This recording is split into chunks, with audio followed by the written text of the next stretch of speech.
Cross to our team and go local for your footy.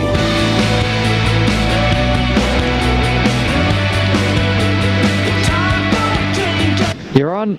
Slip, slop, slap, everyone. It's an absolute day for it out here at Warrandyte Reserve. The sun is shining at the Blood Bank ahead of today's Division 3 matchup between the Warrandyte, I think they're just called the Bloods, and the East Burwood Rams.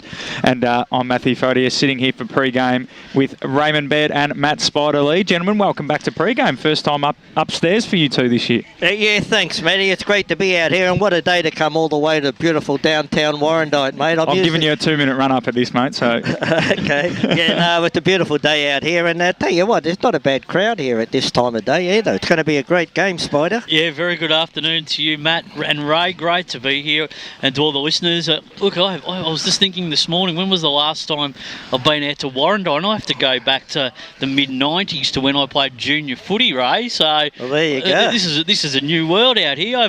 This is new facilities. It's gone up market since I remember I came out here and it was just mud and slush on a cold winter's Sunday morning and playing under 14. So no, it's all gone up market since those days. It probably shows me age a bit, but no, going really well. Looking forward to today's clash because two really good teams, and both teams really trying to cement themselves in the in finals contention. Between you two, you probably know the last time these two teams played each other. It would have been a while back, maybe when East Burwood was sliding down. Spider would be the last time. I think it was 2014 from memory. 2015. I think Wayne Cripps was coach then, I think, of East Burwood. So, and on that day, Warrandyte had a win. So I don't think I was here that afternoon, but might have had to work or something. Yeah. But, I do vaguely recall them coming out here. Spider, I have a question for you. On the way over here, I was thinking to myself, and you would be the man to know this.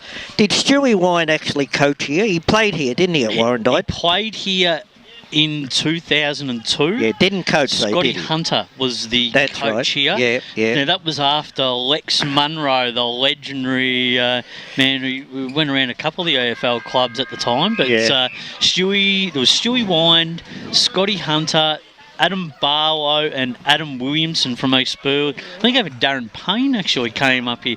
There was about 4 or 5 of them that spent a year up here. They finished third on the ladder. Didn't quite get the job done, but they enjoyed their time here from all reports. And went on and went in different directions to coach and play at other clubs. But they did talk about it on Thursday night. Stewie did have some memories about playing here. He said they get pretty parochial here late in the afternoon. No, well, they were getting parochial before in the reserves. There's a couple of people with some choice words to say about the umpires and the style of played from both sides. Gents, we've only got obviously an hour today in the pre-game, so let's jump straight into it. Premier Division, it's one of the best Premier Divisions, or top flight, sorry, because it used to be Division 1 in a long time. It's so even across the board. You can't quite pencil in your top 5 as of yet, and today's fixtures, the one that stands out to me is Blackburn and Noble Park. The Burners are 3-2, the Bulls are back on track 4-1 after a few years in the wilderness, and it's at Moreton Park. Usually that would be a good thing for the Burners, Ray, but they haven't won one at home yet this year. Oh, haven't they really? Lost to South Croydon and Baldwin at home. Well, look, pre-season, I put down Blackburn to win the premiership. A lot of people have. I have, and then having seen Noble Park in round 1 out at Berwick that day, I didn't think that they would progress too far because to me they lacked a key big man forward. Well, they do. So I think it did some research yesterday. So they're ranked 3rd for inside 50s, but 10th for goals scored. Okay, yeah. So there is a bit of a little deficiency there, but gee, they're travelling all right at the moment. They've probably got the best midfield in the comp, though, Spider, with Sketcher, Martin, Glenn, and then when Goy locks back from Sandringham. So Sketcher's not so much better, is there? I think those 4 are all in the top 10 average disposal getters in the comp. Well, that's going to be the key to the game today. But the other intriguing battle will be the defence of the Bulls against the forward line of the Burners. It has been very one-dimensional in more recent times with Bathy just being Hammond hurts, doesn't it? Hammond's not playing with long-term injury, so Bathy's had to take a lot more responsibility, and if he's shut down then it really poses problems because that forward line just seems dysfunctional, and especially when they played South Croydon on Anzac Day, they just didn't have any other avenues to go. I think Daniel Rangio was playing forward, but he's a natural defender. So he's kicked, so I think their goal kickers, Bathy's kicked 12, Sam Hart's kicked 7, but he kicked 4 last week against North Ringwood.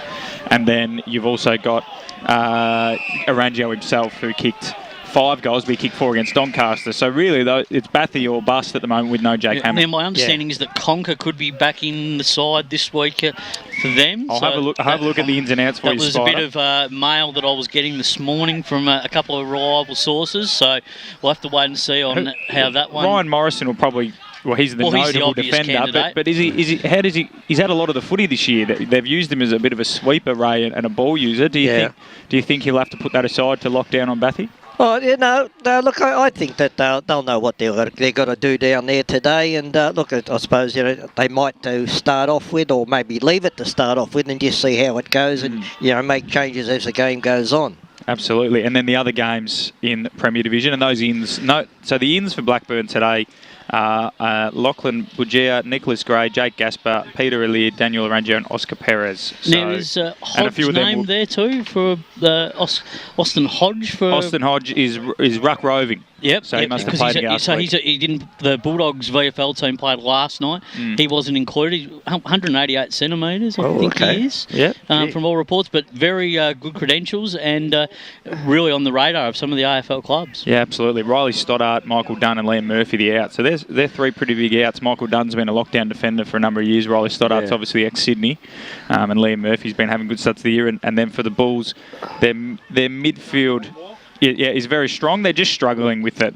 Joshua Stearns kicked 7 goals. He's their leading goal kicker. So that's we did say that out at Berwick that day. That was the one thing letting them down. Other games in Premier Division are South Croydon and Doncaster East at Cheong Park. Roeville hosts Norwood. Doncaster hosts Berwick. Vermont hosts North Ringwood. So your tips in those games, gents?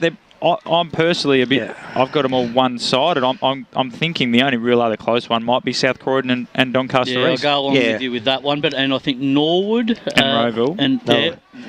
Look, Roeville is struggling a little bit. Back in round 1, they had 8 debutants in that side. A lot of VFL players, don't they? It was round 2 actually, but it was their first game. And then the next week, when they played Vermont, I actually went down and had a look at that game, and they had another 4 debutants in that team. So I mean, myself and a friend of mine, we went down there and had a look together, and I think we only knew 5 players on the field, but all the rest were young kids. But defining day for Roeville, really. I mean, today is.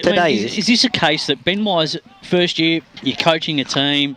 Is he getting the support that he really needs behind the scenes? It's not an easy gig to come in straight away and take a hold of a group and drive the bus in the one direction. I mean, I just get a sense that has he got the stability behind him? Has he got that experience coaching panel giving him all the insight that he needs for him to be able to deliver the coaching on match day? It's a big question for them. Look, the big deficiency down there at the moment, I don't know if they're back today, but their 2 ruckmen have been missing. Mitch Garner, who I rate as probably in the best 2 ruckmen in the Premier Division right throughout the competition, and Nick Showermakers. That day against Vermont, Roeville were ahead. Showermakers has had a very good year. Yeah, that day against Vermont, Roeville were in front at half time. Those young kids, they just run and they use the ball really well. But I said to my mate who was down there with me, Robbie Ross and Bale Wuxton, they're not going to get any shorter after half time, and that was a difference. I know it was a 10-goal result in that day, but it really didn't reflect on the way that Roeville. They were just out-muscled. They're very young and they're relying on VFL. They'll win games against certain sides, but I can't see them making the 8. And not today. Making the 5, or it is. Yeah. Well, they might make the 8. Today, I don't think they'll beat. They won't beat Norwood. They're very reliant on VFL players. So I think Roeville's going to be one of those teams that, should there be a week off with the VFL or their side happens to play a Thursday night game or whatever it is, they might surprise a team with 9 players coming back, sort of thing. Yeah. But I agree. I think it's a 7th to 8th sort of. The other interesting games, Doncaster and Berwick. I mean, Berwick, to me, you don't know what you're getting from Berwick at the moment. 1 week they're up, the other week they're down. I think you'd be. Midfield's good. I'd feel comfortable bagging them today. Doncaster have a lot of VFL listed players and good players on paper, but the depth is what let them down when we saw them at Shrams. Not at Shrams, at Zerbies against Doncaster East, and watching a bit of their footage. They've been in games at half-time against Blackburn and Vermont before getting blown away. Haven't got the strong bodies to be able to keep Stewie up. Cameron, though, did coach Berwick for 2 years and won 2 flags with them, so he will know a little bit about the players. I think you can... Berwick, I think, again, might be I think that would be 6th, 7th, 8th sort of thing. So and that's not a bad result first year in, because what you got to remember too, back a long time ago when Noble Park first came in the competition, they didn't immediately put themselves into finals contention. They had 1 or 2 years outside of the finals. Yes. Then they launched because they knew what they had to do. And then Vermont, North Ringwood, you'd suggest that Vermont are going to win that quite comfortably. North Ringwood seem to be okay going forwards. I don't know about going back the other way, and we know Vermont are pretty good going back the other way. It's just the little wins today, Matt, I think, for North Ringwood. They've got to have little moments in the game. They might not get the 4 points, but it's winning a quarter, taking control of a game for 5 or 10 minutes and putting Vermont under pressure. And I think with Vermont today is, Adam Parker's playing a lot of young kids. He's starting to develop, pushing through, and I think that's a good sign for them, because they're going to need those young kids. Because if you don't play them now, you'll lose them. They'll go to other clubs. Exactly. And that can become a real problem for you down the track. It's pretty handy to keep playing those kids and be 4-1 though, isn't it, Ray? Oh, it is. So South Croydon to beat Doncaster East. Personally, Norwood to knock off Roeville. I've got Berwick beating Doncaster. I've got Vermont beating North Ringwood. In that main game, I've got Blackburn just. I think Bathy, they're goal scorers. They've got too many options. Noble Park don't have that standout forward. Well, I'm going to go the other way. I'm going to back Noble Park. I think I'm on Noble Park too. They've found a way to win the games this year. They've found a way to do it. Teams have struggled to score against them. I think they're averaging about 50 points against. Another thing this weekend, Ziggy Arwin playing his 150th game for the Bulls. So he would have played how many for Roeville? Close to 70-ish. 3 or 4 years. And 3 years. And he's been a class player. Oh yeah, that's right. Throughout. I mean, I've seen him play as a junior and then come through the ranks there. So well done to Ziggy, and hopefully there's many more to come. Absolutely. Division 1, gents, there's a couple of interesting games here. That Mooroolbark and Park Orchards on paper seems to be the best, but personally I think Park Orchards will win this comfortably. We saw Mooroolbark last week. They've got a few injuries.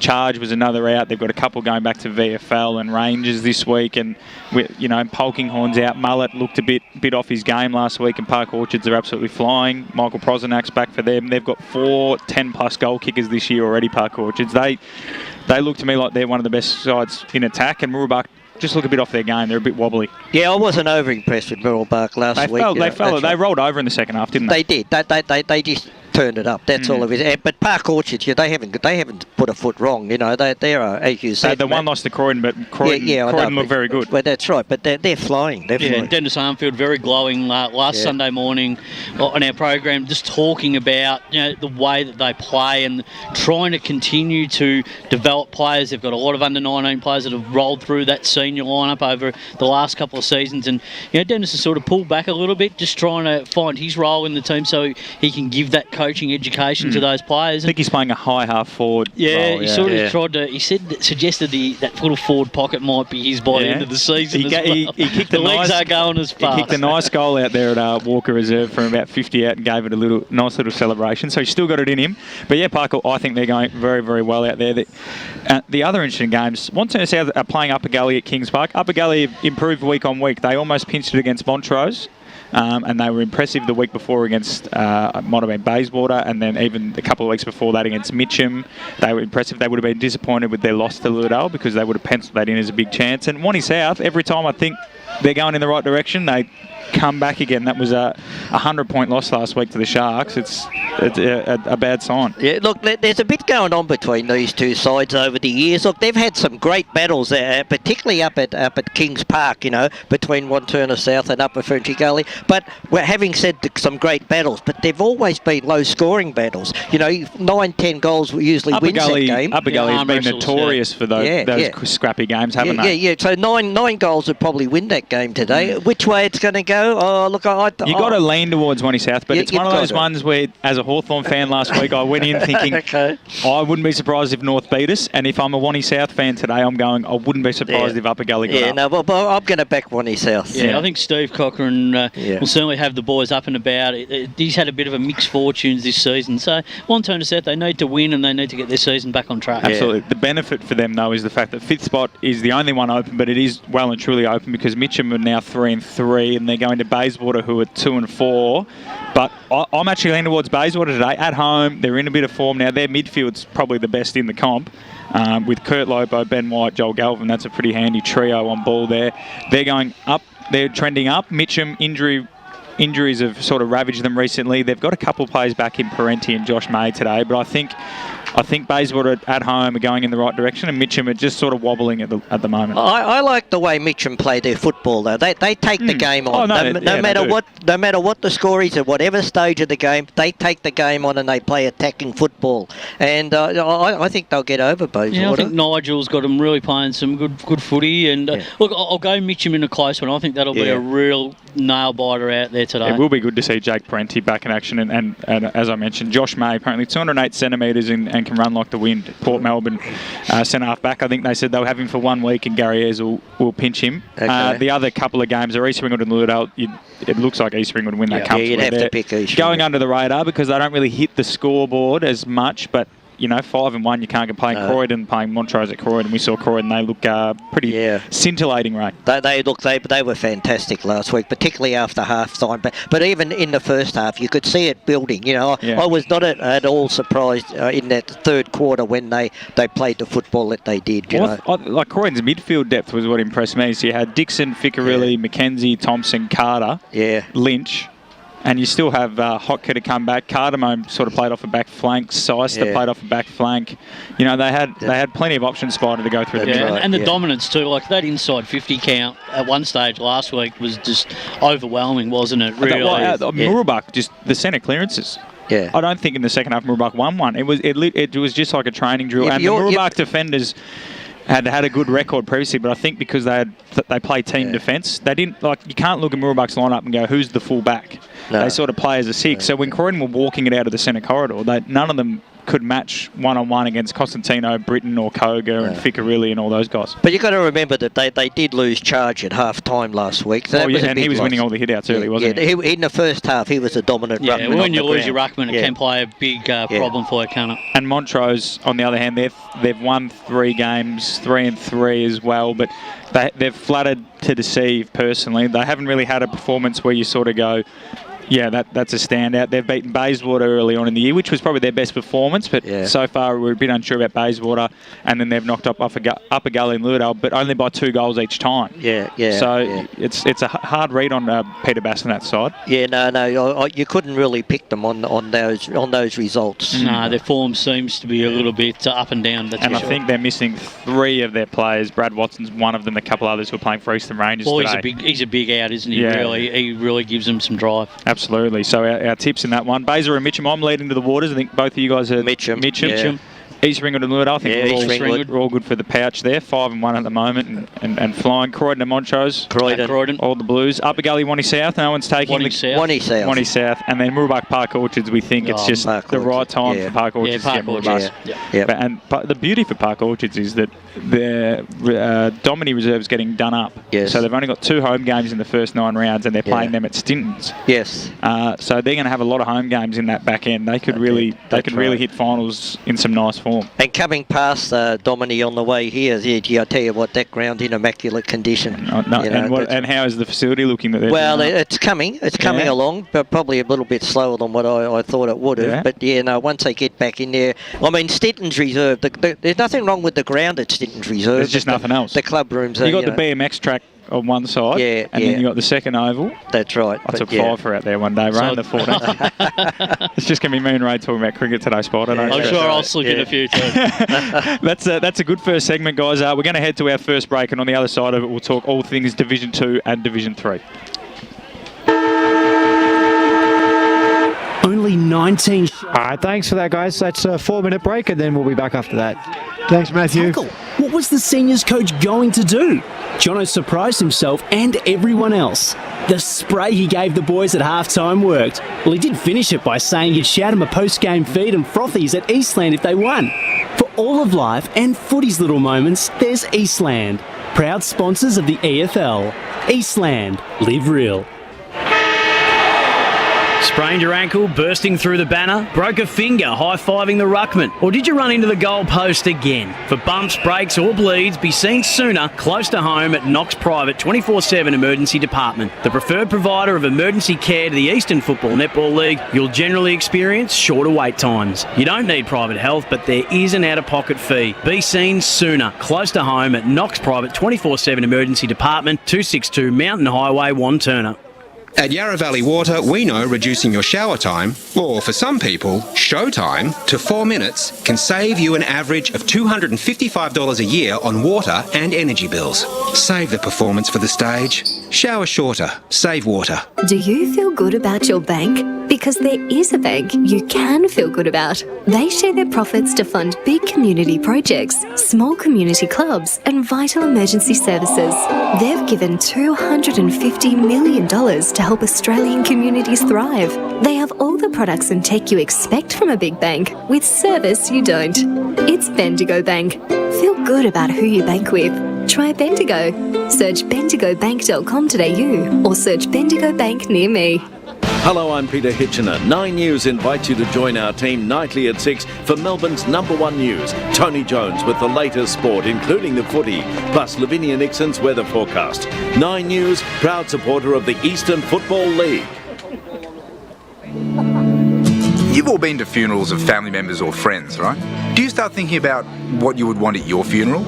It's a bit like when you go to a wedding. At what stage do you start planning? Have an open and honest conversation with your loved ones. Celebrate your life the way you want, like I did with a fixed price funeral plan from Tobin Brothers Funerals. The price doesn't change and your life will be celebrated your way. Find out more at tobinbrothers.com.au. Tobin Brothers Funerals, celebrating lives.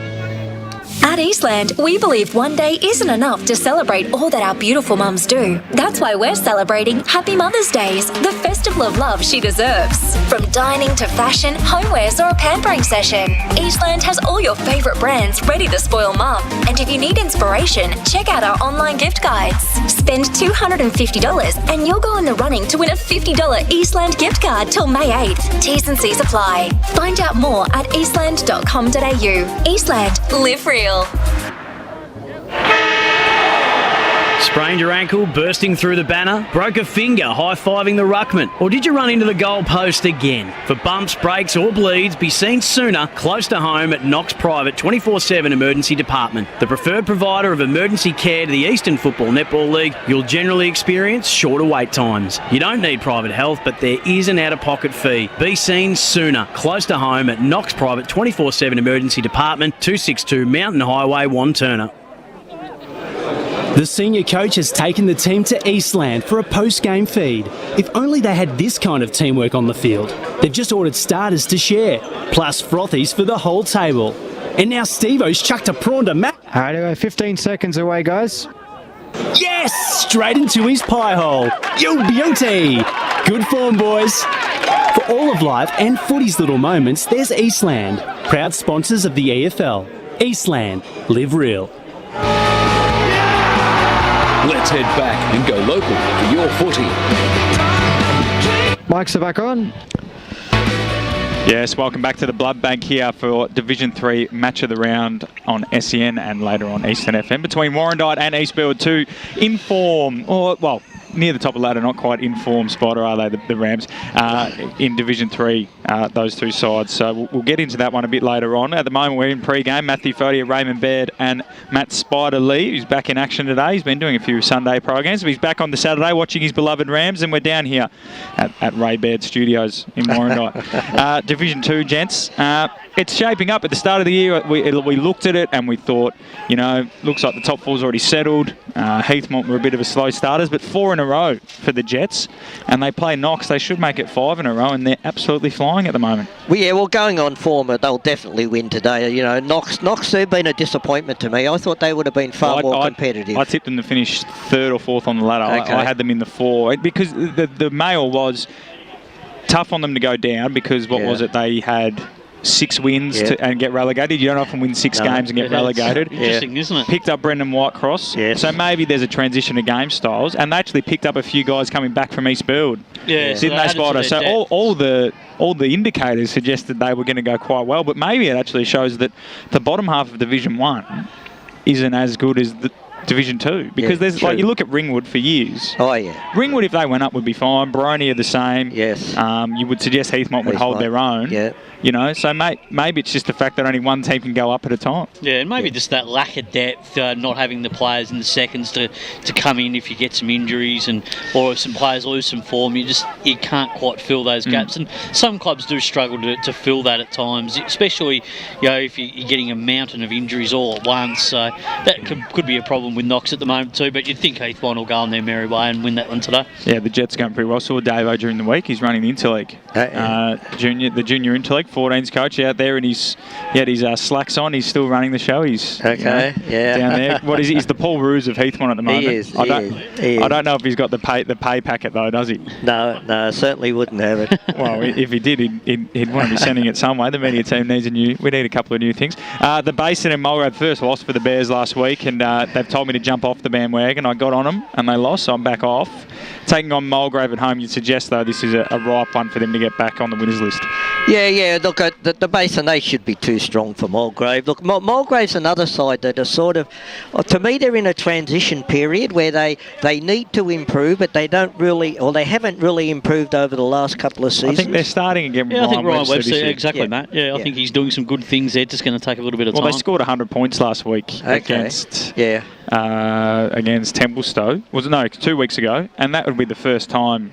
Yeah, since I can remember, exactly, probably a decade, Mulgrave have kicked over 100 points. They've never been a high-scoring team. Yeah. So which is good to see. And they've got some good players in there. Connor Tilliard was Eastern Rangers listed. Jackson Gervasoni obviously won the medal 2 years ago. So they've got some talent. They're probably, and Thomas McGowan's back up forward with Adam Booth, the evergreen Adam Booth. Yeah, well, he just keeps getting better, doesn't he? And if those two can consistently perform, then they're a chance to win some games. I think they'll be looking at probably 4 to 5 wins. Yeah, I think so. The games against Knox and Templestowe are the ones they'll be targeting. And then, if they can get more competitive against the likes of the Basin, that'll be what they're looking for today. There's at the moment in Division 2, it looks like there's 5 teams going for 4 spots. Yeah. With South Belgrave, one of the other ones doing that, and they take on Templestowe today at home. Templestowe kicked the first 4 goals against Baronia last week and then didn't kick another one until the last quarter. And South Belgrave back on the winners list after 3 straight losses. So you'd suggest up there, up the mountain, it'll be a long day for the Dockers.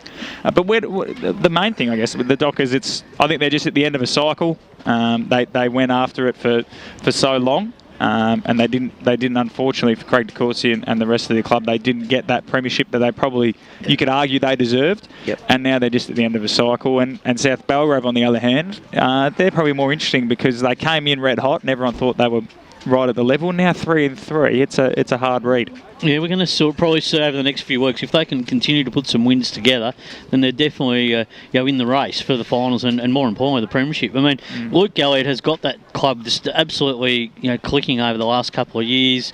Good direct coaching style. But been well respected around the traps, and I just think that they've got some good experience all across every line. And I really think that they're doing some good things at that footy club, and they're going to be a team. If it's not this year, it's certainly going to be over the next couple of years where they keep progressing up the divisions. Yeah. Look, when a club comes up the divisions, they from the 4th up to the 3rd. They'll be competitive in the 3rd, but I've always said this: the higher you go up the divisions, the wider the gap is to be competitive. But as you said, they've lost 3 games, South Belgrave, in the last 3 weeks, but I think they've only lost 4 in the last 2.5 years. Well, it is. That's right. Well, so you've got to look at their record. They got up to almost 1,000 days. That's right. Obviously, there was a year off in between. And they're a club. They're a club. They're well run. They've got great juniors. They've got a great following around there. Well, it's a boom area too, isn't it? It is. They've got their own little place up there, and look, they'll handle it. I have no doubt that they will end up in the top 2.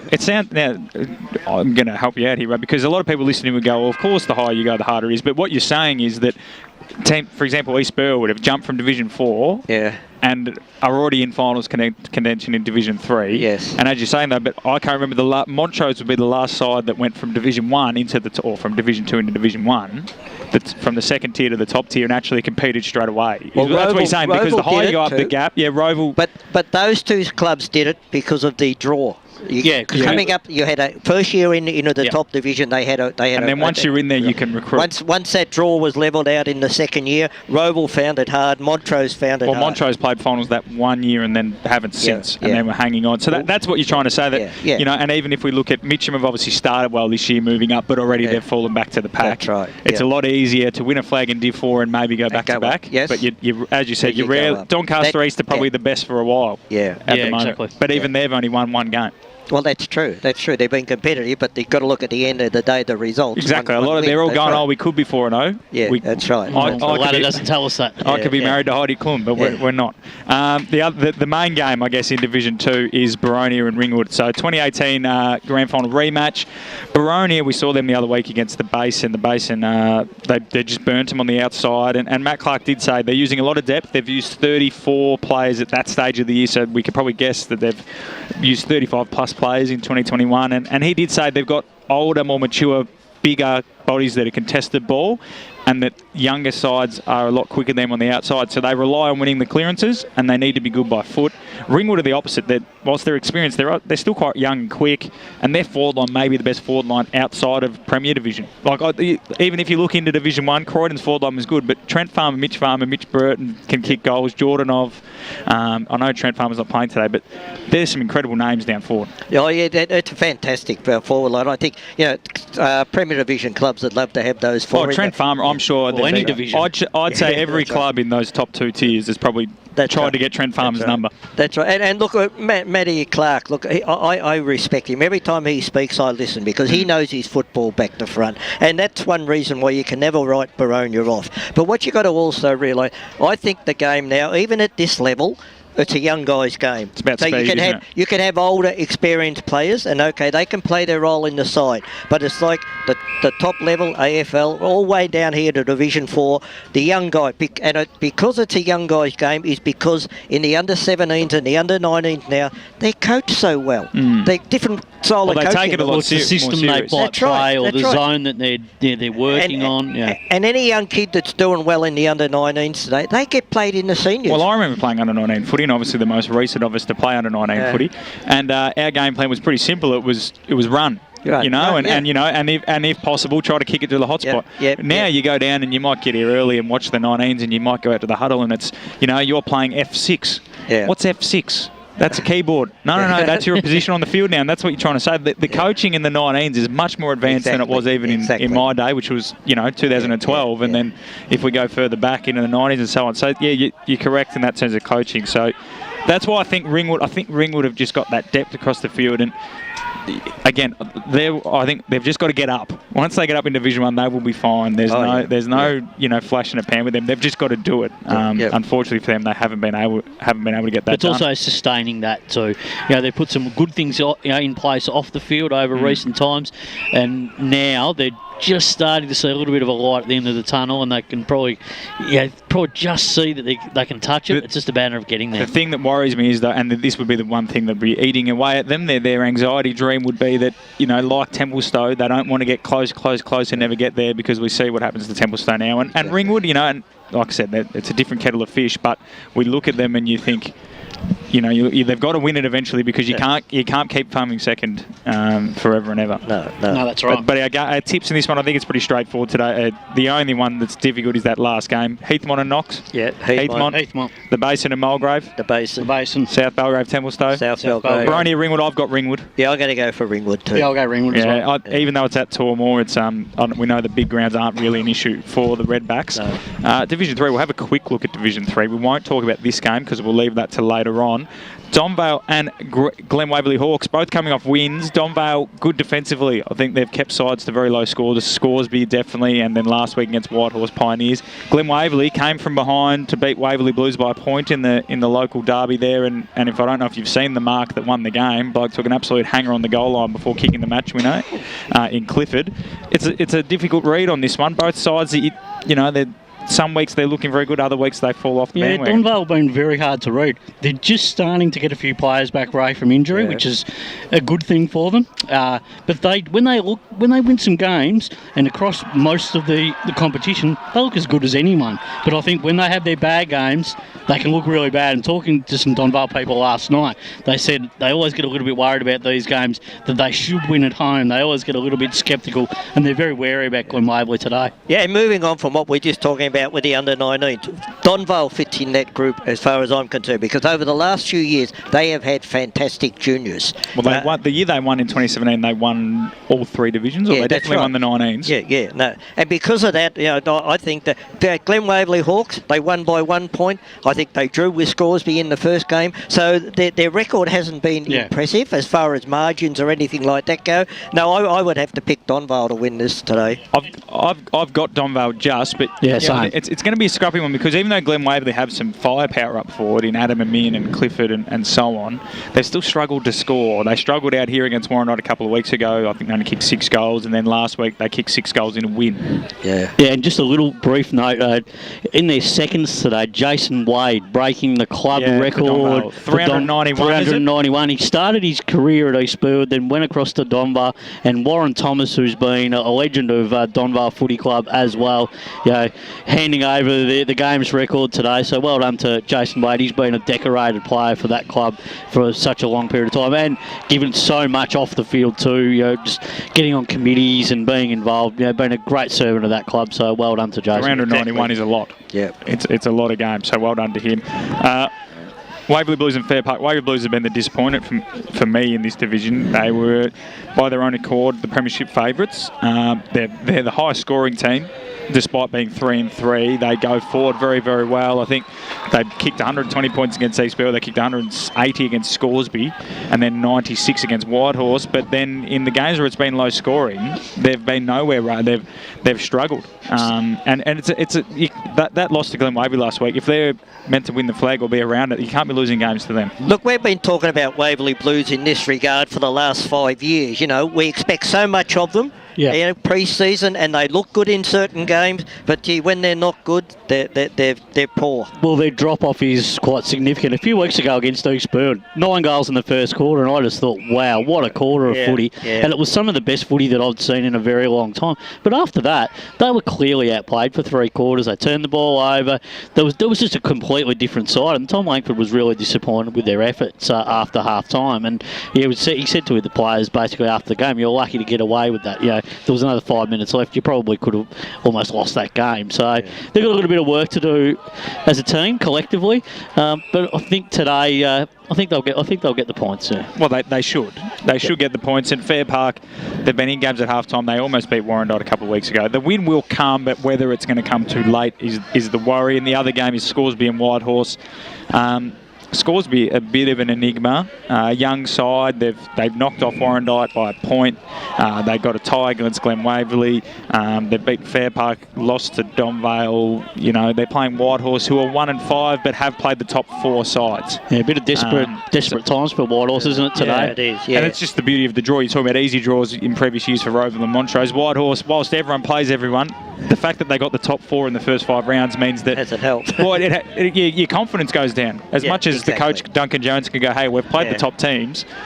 It's still, when you're losing week in, week out, it's very hard. So I'm going to tip the Pioneers because I think they're just going to have enough to beat Scoresby, but it's going to be a close one. Well, as most listeners would know, the Pioneers are one of my favourite sides. They have been over the last 5 years, and look, for that reason, I'm going to pick them. I like the way they play their football. They go about it. They had some players come back to the club this year, and I'm going to pick them to win today. I'm going to go Scoresby just for the fact that it's at home. It's a big game for them. And they've even got so much footy down there. They've got 4 games. I think they've even got a veterans game afterwards. They're taking on St Kevin's after that game. So I know a few of the amateur boys that are going down to watch a bit earlier to get their Eastern Footy Netball League fix before they even play. So good on them. Looks like I might have to message my wife. I won't be home till late tonight. You going to watch the vets? You love it. You're loving a bit of vets footy, right? Yeah. And a lot of clubs do the Super Saturday with the women's and the vets now. Some clubs, Baronia, I think, have almost 6 teams. So they've got the 3 three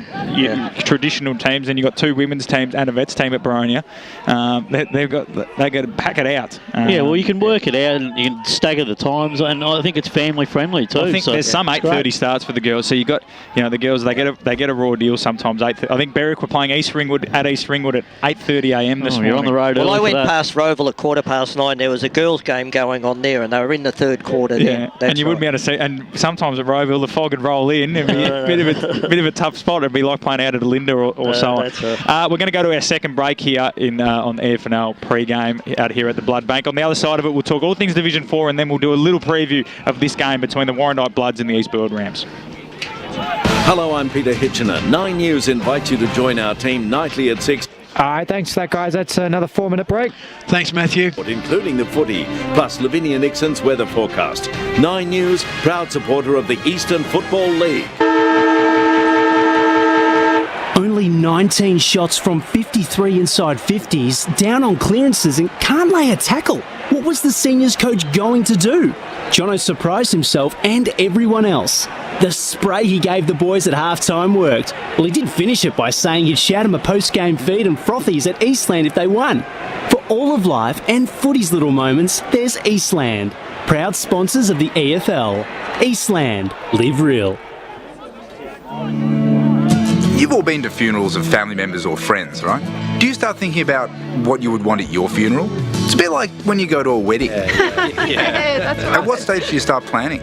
Have an open and honest conversation with your loved ones. Celebrate your life the way you want, like I did with a fixed price funeral plan from Tobin Brothers Funerals. The price doesn't change and your life will be celebrated your way. Find out more at tobinbrothers.com.au. Tobin Brothers Funerals, celebrating lives.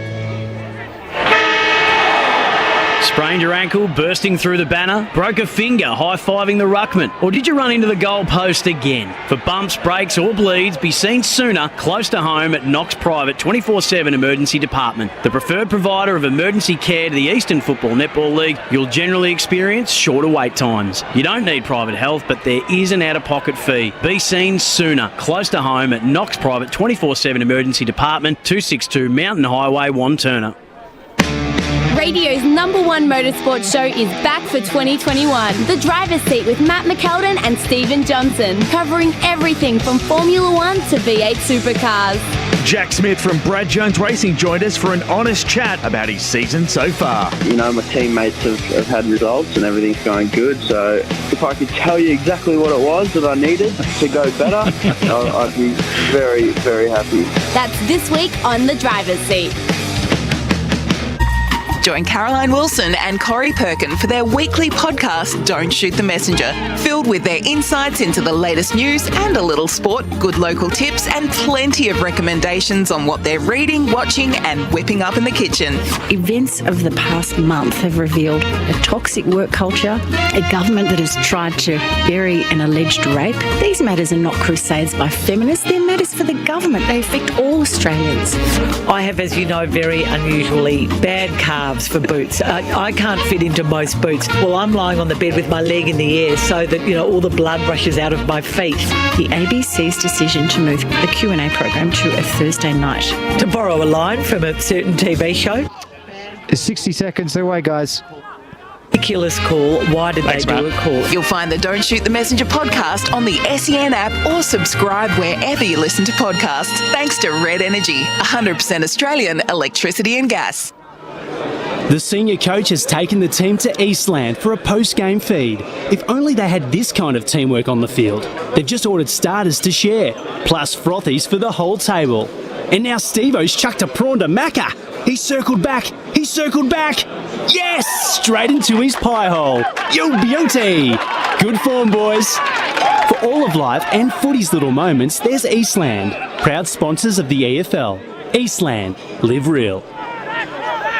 Hello, I'm Peter Hitchener. 9 News invites you to join our team nightly. 10 seconds. Thanks, mate. Tony Jones with the latest sport, including the footy, plus Lavinia Nixon's weather forecast. 9 News, proud supporter of the Eastern Football League. Let's head back and go local for your footy. Back on. Yes, ladies and gentlemen, welcome back to the Blood Bank. We're previewing today's action between Warrandyte and East Burwood here on EFNL Pre-Game. I'm Matthew Fodia, joined by Raymond Baird and Matt Spider-Lee. And gentlemen, we're going to leave this game till last because we're going to jump into Division 4 where, look, it was all the news last week in Division 4, wasn't it? Chirnside getting another win, knocking off Sylvan to jump into the top 4. Croydon North getting their first ever win, and you spoke to Samuel Tiargenio during the week. I spoke to Anthony Eddy, BWSNI, on the podcast. So we've been very Kangaram-centric, but I think they're going to come crashing back to earth this week. They've got Forest Hill.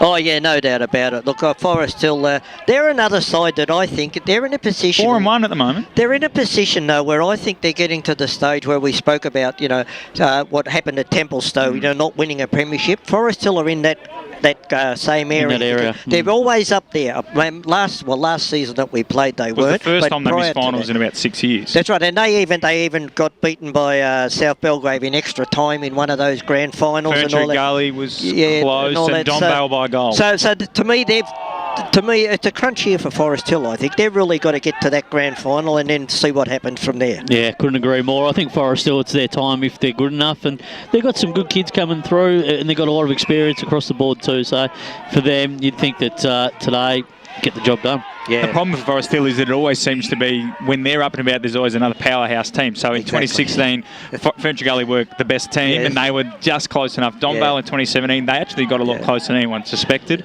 in that grand final. South Belgrave, and then this year Coldstream looked to be the runaways again, and they're taking on Nutter Wadding. Nutter Wadding, they'll be at their lowest ebb for a while again. They were built over the last couple of years. The loss to Croydon North, I don't think they would have expected that at all.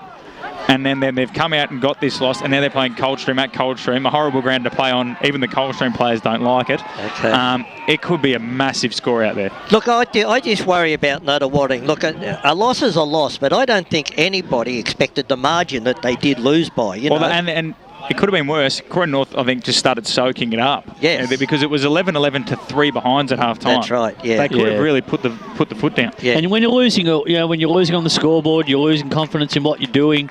Morale around the footy club goes to a real low point, and it gets hard. It does, and it gets to a point in time where something's got to give. And let's hope for Nutter Wadding so they can turn it around, but there's a lot of work to do. I mean, remember last time we played, they had a club up in the country, Ardmona, who hadn't won a game. Yeah, well, they pumped them. They played Nutter Wadding. Well, Nutter Wadding would have looked at results last week because Ardmona got a win as well. Under Shane Crawford. They were going, where's our ex-AFL Brownlow medalist? This is the problem. They haven't got juniors. The Kangaroos got a win, so, they must be wondering, when's it our time? They don't have juniors. We spoke to Croydon North's coach's advisor there, Davo, during the week, and he was saying they've got 70-plus numbers at Auskick each week, which is fantastic. But the problem with Nutter Wadding is they're surrounded by so many clubs, and this has been a story going on for 20, 30, 40 years. It's overpop. Like, you think about Nutter Wadding is Mitcham, as you're about to say, Spotty, you've got Mitcham, East Burwood close by with Vermont, Blackburn, Surrey Park, Whitehorse Pioneers, all in better positions. Yes. It's hard. How are you going to... And there's been little points in time when Nutter Wadding have had, they've had a group of people from Marsden come in when the Bellissimos were there, and they got they got to Division 3, didn't they? They got the success, and then they left, and then another group came in, and then...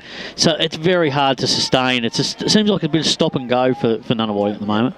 Absolutely. So those two games look to be convincing wins to Coldstream and Forest Hill. Sylvan take on Kilsyth. Now, on paper, Sylvan should win this comfortably, but Kilsyth...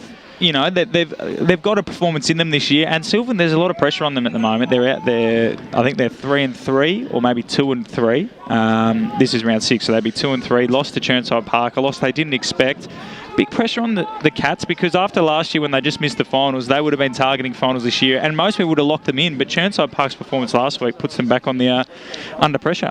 Yeah, no, look, but they're coming up against Kilsyth, I spoke to some Kilsyth people during the week, and they are just totally disappointed with the way the team's performing and all that. They expected far better, and I just can't realise how bad they are. I don't want to downplay them too much, but they're Kilsyth, they're a proud club.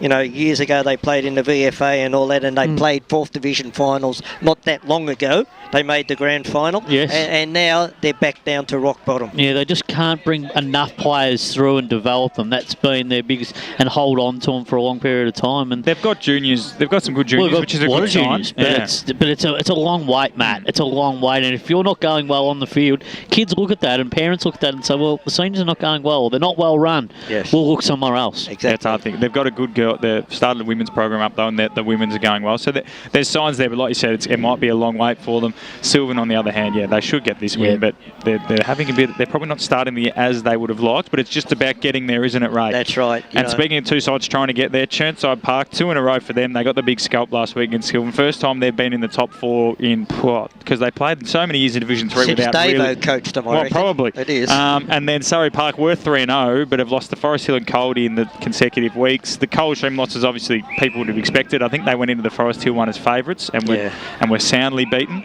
And they're a different beast to Sylvan, though. So Churnside Park, it's hard to say. It's a hard one to pick. I'm leaning towards Surrey Park just because of where I had them sitting at the start of the year. But Kimberley it's a weird place to go, the shopping centre. And Churnside Park, they'd be flying high at the moment. Yeah, no, look, I have to go for Surrey Park. I just think that, and I know they lost a lot of forward power this year with players leaving and all that, but I just think they've got enough there to. Churnside, they've been great, as you said, in the last couple of weeks, but can they keep that up? That's the question mark. Yeah, always hard. But I think Surrey Park, but Churnside Park, I think will give them a run for a majority of the game. Yeah. It would be an interesting game, and like I said, Kimberley, it's a weird place to go. You would have played some cricket out there, Ray. Kimberley, it's a nice venue. It's got 2 grounds, and it will be action packed whenever the girls are at home because they've got 2 women's side and a vet side. They often have 6 games going across the 2 grounds, and they run it well in terms of the alternate times to make sure there's crowds and there's building some good atmosphere down there at Churnside. But yeah, they did need to drop down. We talk about Tormore and Baronia with the win, but I think Churnside on a windy day, boy, the football's just down that shopping centre end the whole game. There's not much you can do about it. Spider loves win though because he's from East Burwood. Yeah, the wind tunnel out there. Yeah, the wind. Yes, exactly. Absolutely. Now today's game, Warrandyte and East Burwood. I have Warrandyte. I didn't have them as my flag favourite. I had them as Wavy Blues. I've since beat OS on the podcast. He came late with his premiership predictions and allowed me to change mine. I've now gone with Warrandyte. I like what they've got. Buckets Phillips. Ryan Phillips is a great addition, 23 goals. They do lack another major goal kicker. I think the next best is Quinn Clark with 7. But they're going well. They knocked off Ferntree Gully, who were top of the ladder, by 40 points at Wally Chew, which is a good sign. But in recent weeks, they've been a bit off the boil. They pumped Glen Waverley here, but only scrapped a 1-point win over Scoresby. No, lost to Scoresby, sorry, by 1 point. And bad kicking. And Fair Park, they trailed pretty much all day and just got across the line against a side who haven't won yet. So at the moment, it's a weird read on them. And then East Burwood, the other side of it, 3-0 to start the year, went very well. 2 losses in a row, but other than that first quarter against the Wavy Blues, have actually played pretty good. Yeah, I think the last couple of weeks, they've certainly had their key moments in games, Ray. I just think, from what I saw last week, it was really only a 5 to 10 minute patch in the third quarter where just a couple of crucial turnovers in the back half of the ground which opened the door for Ferntree Gully. I also thought just a few bigger bodies through the midfield at times were a big impact on the Rams. I like when the Rams get the ball and they run and spread and they do carry the ball on the outside. I just fear for them if they turn the ball over on the inside of the ground because they can get punished very easily.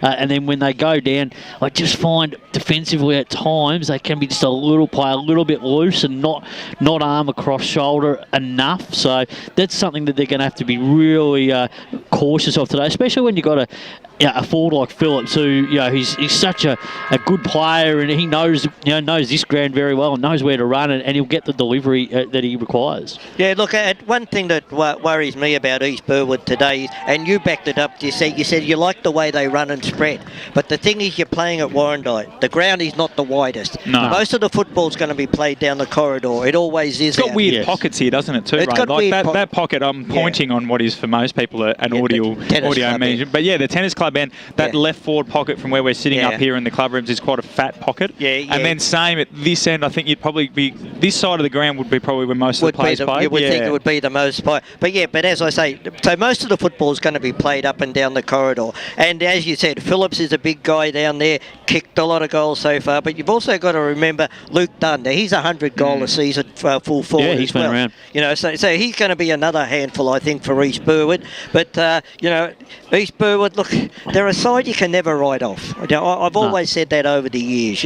They can be 5-6 goals down in the third quarter, and they find a way to get back into the game. Ray, I just want to interrupt. Ray's obviously got great synergy because it's Luke Dunn's 200th game today, and they're just unfurling the banner out there. Okay. Lee Green will try and get this banner on. I don't back it in the wind. It looks like it's made out of crepe paper. He'll definitely break through it. I don't know if you guys saw the footage of the young fella from the Glen Waverley Rovers out at Central Reserve. He's run on for his 50th game with the banner. As the wind's blown and parents let go of their side and it's sort of curled in, and then he's sort of seen that and sort of tried to stop, but he was running too fast. He sort of tripped through it and gone head first through the banner, but he styled it out. He absolutely played it out. It was a great clip. Well done to Luke Dunn, and maybe he's due for a big haul today. Well, you know, he's a great full forward. As I said, 100 goals a season. But there's a player that I love this guy. Chris Tout. You know, he played here at Warrandyte. He went to Vermont, had a couple of seasons down at Vermont. His dad's a premiership coach here at Michael. Michael here at Warrandyte, and I love the way he goes about. And to me, he's going to be one of the prime midfielders in this game. Yeah, look, I think it is going to be the battle of the midfields. We know from an East Burwood perspective, like Matt Mariani and Anthony Mariani, and we also, and just in recent weeks, Bursey as well has been playing. Grenda's playing some pretty good footy, and a player that I do want to mention for East Burwood over the last few weeks, I really just think that from Jason Kennedy's leadership has been really important, and he's going to play a key role today. If he plays well, 9 times out of 10 East Burwood win. Well, I've got Jason Kennedy down 5 times in the best players. Yeah, so that just backs up what you said there. And as you said, Cole Grenda, 8 goals so far this season. Upward to come. What was the connection? So it's going to be a terrific game. There's no doubt about that. Not sure. What was the connection with Cole Grenda, Spider? Upward to come. Not too sure. I'm pretty sure he was club captain out at Upway for years and years. Possibly just knows one of the boys, and I think that's how it sort of triggered. But not sure the exact communication of how he got to the club. Before we go, gents, tips. I've got Warrandyte just on the home factor and the fact that East Burwood are just coming off a couple of losses, and I've got Warrandyte as flag favourite, so I've got to tip him. Well, I pick Warrandyte by 10 points. Look, I'll go with the heart. I'll go with East Burwood, the last kick of the day. Kick of the day. So, gents, great stuff on the program. One of our best for the year, of course. You two gentlemen can talk the legs off a chair. So, and especially when we're talking about footy. Ray, welcome back upstairs, mate. After a couple of weeks on the boundary, and Spider, welcome back to the team, mate. Great to be here on a Saturday Arvo. Been enjoying your work on Sundays, mate. It's good to see you on Saturday Arvo. Okay. On behalf of Raymond, Spider, and myself, Matthew Fody, thank you for joining us on the pre-game. On the other side of this break, you'll be able to join us on the SEN app. You can jump over on Facebook and YouTube to watch the game. Thanks to the good work from Lee Green on EFNL Media, or you can of course join us on the old faithful Radio Eastern 98.1 FM. Cheers. Only 19 shots from... Thanks for that, guys. Back in 4 minutes. Thanks, Matthew. Tackle. What was the seniors coach going to do? Jono surprised himself and everyone else. The spray he gave the boys at halftime worked. Well, he did finish it by saying he'd shout him a post-game feed and frothies at Eastland if they won. For all of life and footy's little moments, there's Eastland. Proud sponsors of the EFL. Eastland. Live real.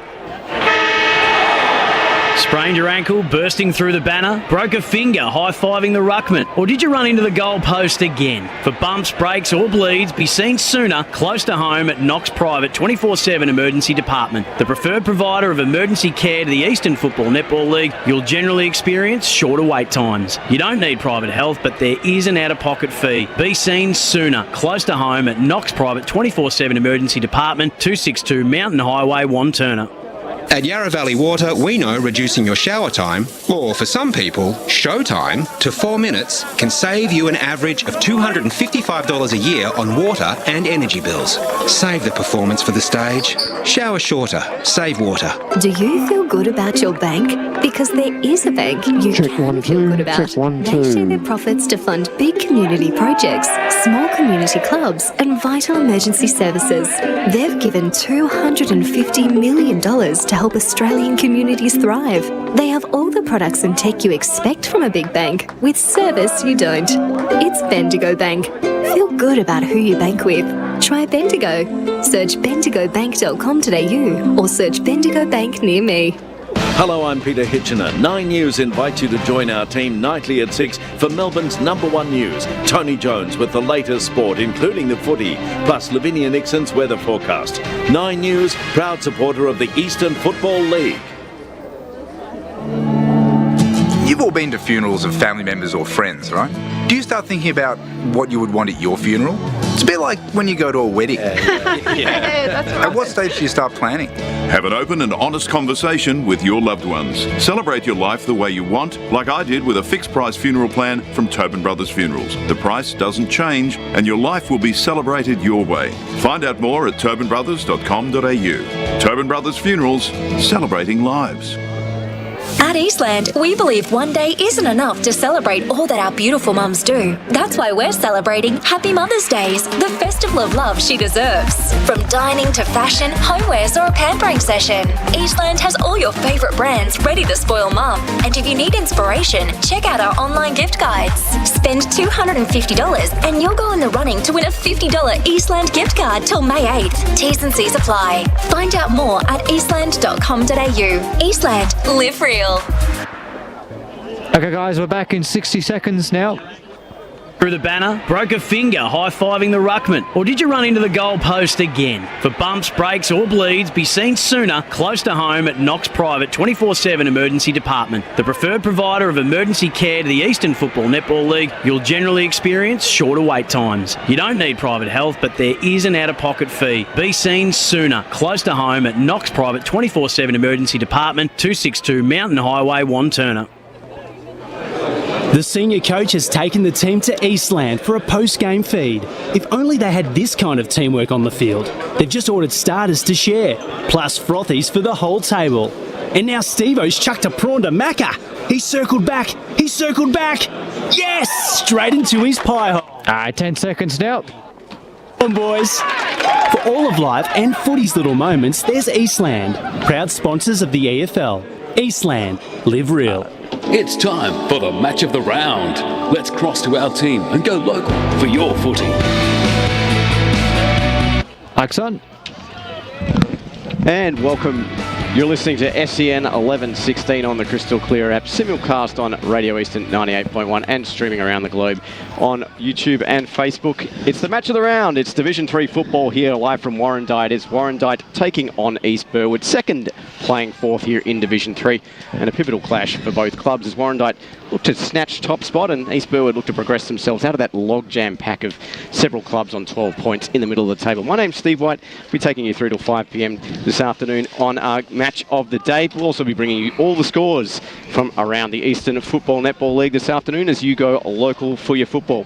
Well, big game of footy out here in the outskirts of the urban sprawl of Melbourne. Can't do this all on my own. And joining me shotgun here in the call chair this afternoon, it's a very good afternoon to Brett Beston. Good afternoon, Steve. Yeah, lovely to be out here. I tell you what, this is my first visit to Warrandyte, and I think I'd like to come here every week. It's absolutely fantastic. Admittedly, the weather's nice, but it's a beautiful, picturesque ground, and we're up on the balcony here, and you couldn't ask for better conditions. It's going to be a great day. Absolutely, and a bit of a discussion about this, the odd shape of the pockets out here, but particularly at the, let's say, the tennis court end. But we'll obviously digest that a bit later in the broadcast. And joining us also in the broadcast on special comments, promoted from the boundary from last week. Very good afternoon to Ray Baird. Good afternoon to all our listeners out there. You know, it's great to be out here, downtown Warrandyte. Downtown, particularly the parking as well. I had to park all the way towards whatever that was. I play cricket here. I've got my own private car park. I was going to say... He's got VIP parking. I was going to say it's the Ray Baird helipad over there. He's actually the mayor of Warrandyte. Vote 1 Ray Baird. And joining us on the... you heard him on pre-game, but joining us for, I believe, his first EFNL broadcast since 2015, the man, the myth, the legend. You've heard him on EFNL Sunday all season.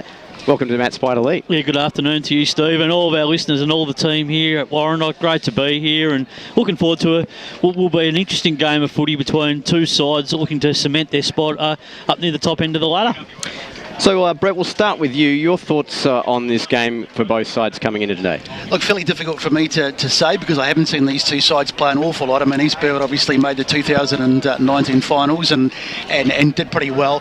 Warrandyte I haven't seen played, but the guy that I'm really looking forward to seeing for Warrandyte is big Ryan Phillips. Now, he's come via Upper Fantry Gully and also Vermont too.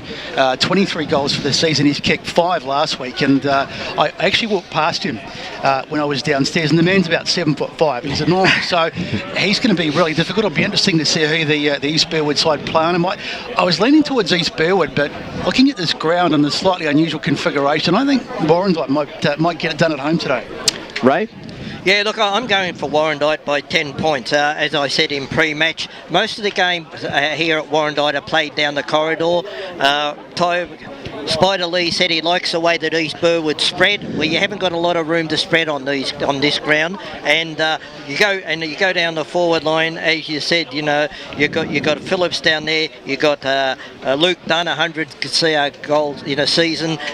But having said that, let's take nothing away from East Burwood. Look, they've come up a division from Division 4 last year. You know, they've had a very dominant season down there, but up here, and you've got to look at, Matthew Mariani, been around forever, but is he a good player? He's going to play a huge part in this game, and as I said, Warrandyte by 10 points for me. Spider? Look, I said in pre-game as well, look, East Burwood probably the last kick of the day for me. I think this could be an absolute nail-biter. I think they're two really good teams. I think the one thing with East Burwood is they will use the ball on the outside. It's whether they're good enough on the inside at stoppages with Warrandyte. We know they're a strong team in that area of the ground. Absolutely. So we're about 5 minutes away, I think, from their first ball up of this afternoon. And looking across Division 3 as we are focused on that for this afternoon. Donvale taking on Glen Waverley. The Waverley Blues hosting Fair Park. Obviously, Warrandyte East Burwood out here is our match of the day. And Scoresby and Whitehorse. So plenty of ramifications for the table this afternoon, gentlemen.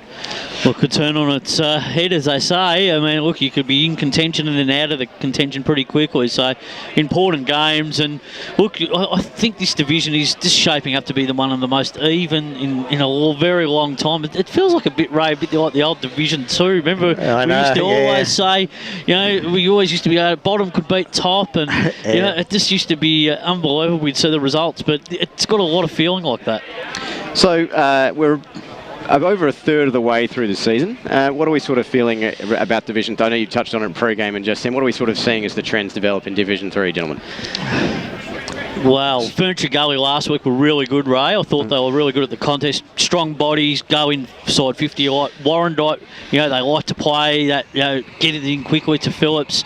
East Burwood like to move the ball nice and fast. So we're seeing a lot, but I think the big key to Division 3 is being able to sustain your form week by week and really just crunch the numbers and try and be competitive week after week. And it just comes down to last man standing pretty much. Exactly right. And I don't think, you look down the team, even the bottom teams, the bottom two in the ladder in this division, on their day, they're going to knock off anybody, so there you go.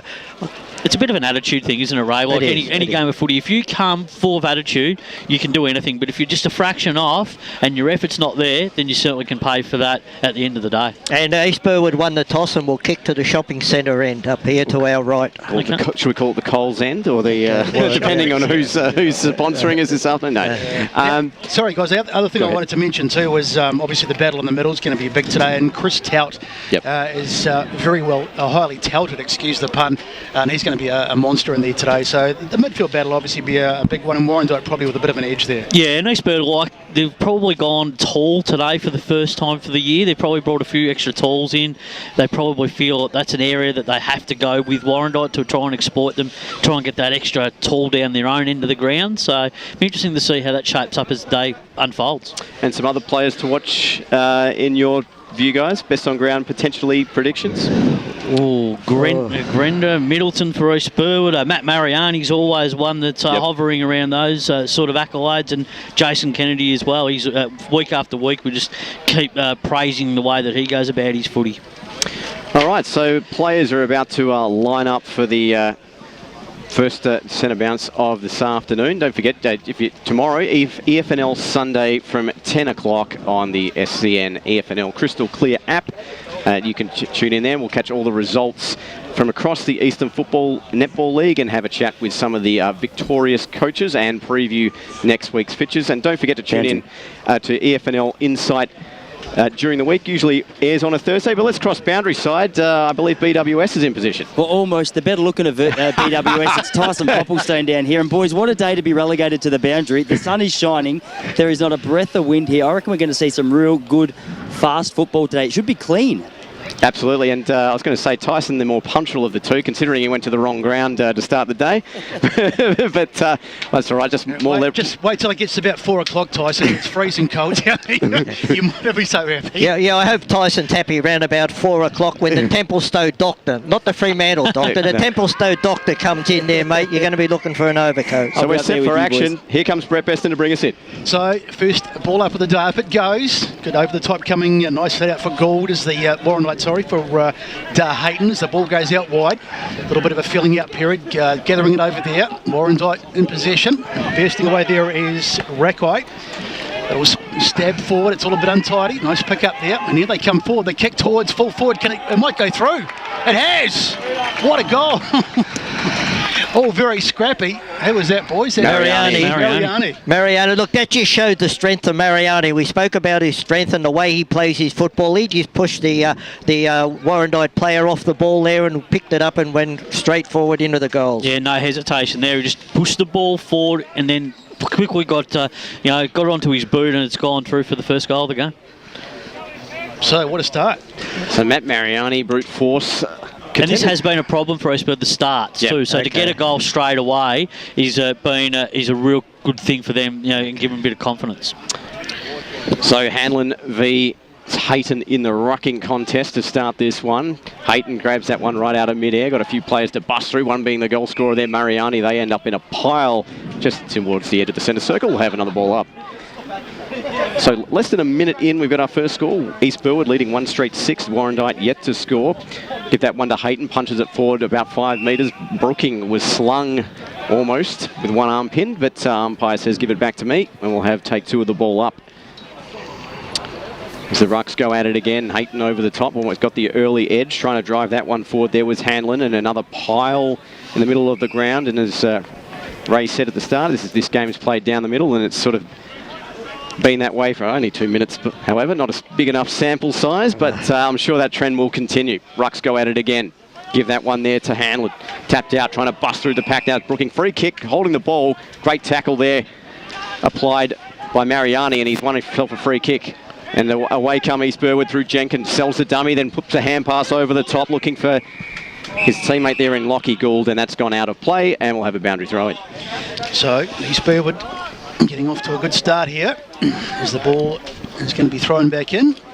Looking forward to the ruck jaw this afternoon. Going to be an absolute crack up. There it goes, almost taking possession. There was East Burwood, but it's fallen for them, and they get the kick forward towards about half forward. Up they fly, goes right over the top. I think that was Middleton there. Didn't quite get hands on it. There's a push, and the whistle's gone. It will come back for a Lucky Buckley. So free kick to Buckley. To Warrandyte as they spread it out. Taken nicely there by Brooking. And goes into the middle of the ground. Nice mark taken there too by Myers. Myers right in the middle of this magnificent ground here. Really is picturesque as the ball goes out wide. Mark taken out there. I think it's Dib maybe on that far side. Decides to get it forward inside 50. Can they get a mark? It's not a great kick. There's plenty of defence back there. Logan with the spoil as it goes out towards the boundary, but they'll get it back. Kennedy in there looking for it for East Burwood, and it's over towards the boundary line and taken across the boundary line. Some good defensive play there, Ray, by the Rams, just to get their numbers across, which is really important when then the forwards are pressing up. So 3.5 played, 1 straight 6. East Burwood lead. Warrandyte yet to score. Getting the fist on that there was Hayton. Congestion there on the far side. It's pumped forward towards the half-forward line now here for East Burwood. Dribbling football. Buckley sweeps it up well. Handbars off now here to his teammate, and Kyle Thompson puts it in towards the edge of the centre square, attacking side of the ground.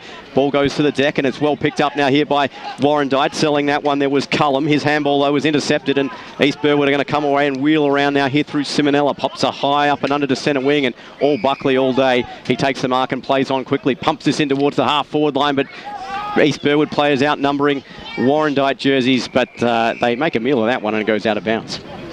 Yeah, players from both sides just really sort of sanding each other at the moment, but good defence by the Rams at the moment. The forward pressure has got to be a little bit more intent. And some costly turnovers by Warrandyte too. Rucks go at it again. It spills out loose now here for Stevens. His handball out. It's kicked up towards the half-forward line now for East Burwood. Probably should have marked that one. Yeah. Should have Warrandyte through there from Andrew White. Decided to punch that one over the boundary line, and we'll have a boundary thrown. So look at John Middleton. He's an absolutely enormous man. Not so much in his build, but he's probably the tallest man on the ground, shielding his eyes from the sun. He'll be a key factor, but he gets beaten on that occasion. The ball goes right over the top. Hayton it was, he got the knockdown, but the whistle's gone. And the umpire says... I probably don't even come up to the mark on his tattoo on his right leg. I walked past him pre-game, and I tell you what, he's a big man. As the tap goes down, going in there looking for it was Kennedy. Ball on the ground, but nicely done in the hands of Brooking now. Brooking taking the ground, good tackle. Ball comes out, prize of holding the ball. That's Hodgson with the football. Gets it forward. It's a very untidy piece of play, and in the end the umpire says we'll have a whistle.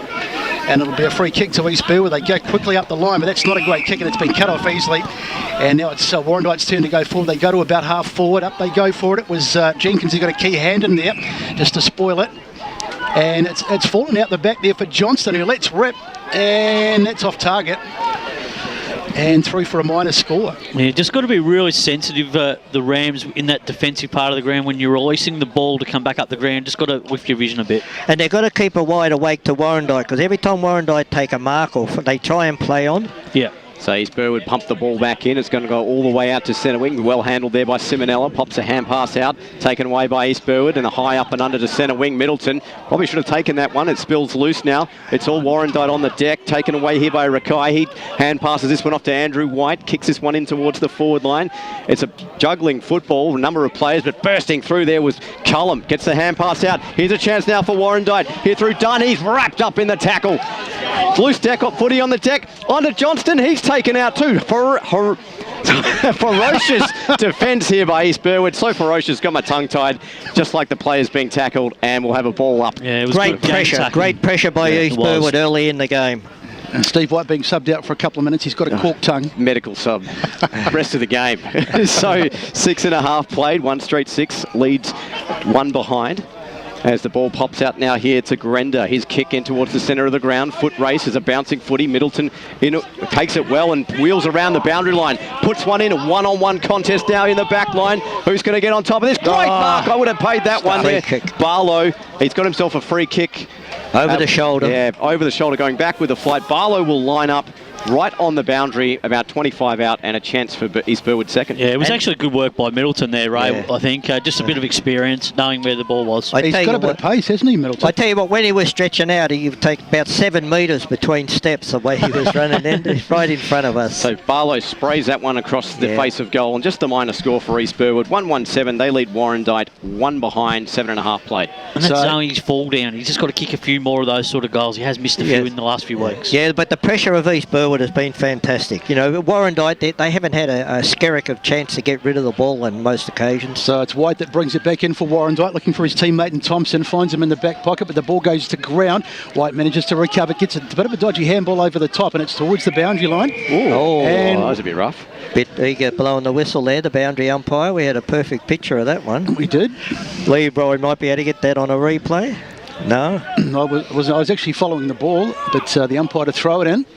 And it goes. Middleton is there. In fact, I think he got the knockdown in the end. Ball goes to ground. It was Thompson who was in there looking for it for Warrandyte. Got a little period this for East Burwood. Forward goes Hayton into the about half forward. In fact, full forward. Ball was looking there. Was White was looking for it. Bouncing around. Can they get it out cleanly and get a shot on goal? Not in that situation. Well, in fact, they do get it out, but it's going to be a snap. And it's a goal. Absolute opportunist goal there. It's fallen for neat.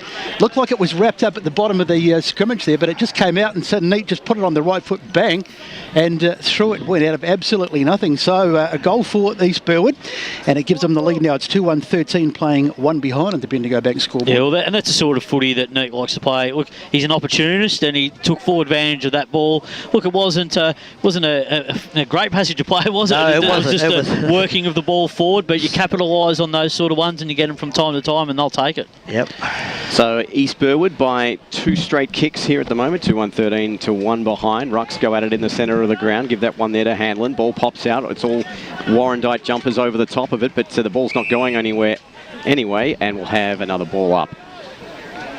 So 13 plays 1 here on the Bendigo Bank scoreboard on the SEN 1116 on the Crystal Clear app and simulcast on Radio Eastern 98.1. Rucking contest again. Trying to take that away was Owen, and he's tackled pretty well there by Chris Tout, one of our players to watch for this afternoon. Yeah, good to see Spence Owen playing his first game for the season. He's been a good player in the seconds recently. Ball's one out of the ruck and pumped into the forward line now here for the Rams. It's swatted back out now, but all the way into the hands of Jason Kennedy. He's high up and under kick in towards the square. It's a one-on-one contest. Trying to drag it down was Barlow. It's pounced on now here by the Bloods, and they pop this one back out now here to Buckley, and he takes a stabilising mark now in the back pocket. Swings across the face, and the switch is on now. Here's Hodgson on the far side of the ground. Puts this one up towards centre wing area. All alone there was Lockyer Duran, and he's about 80 from home. He assesses his options upfield, and he's got a few of them breaking away on the lead. We've got a player isolated, and Warrandyte have the mark here, and it's a good mark by Ryan Phillips, and he'll go back from about 35-40 out for potentially Warrandyte's first major this afternoon. The way that Warrandyte brought that ball out of the defence end, that's their game style. That's what you're going to see as the game progresses. Move the ball quickly, switch the ball if you have to. Phillips already got 23 on the year.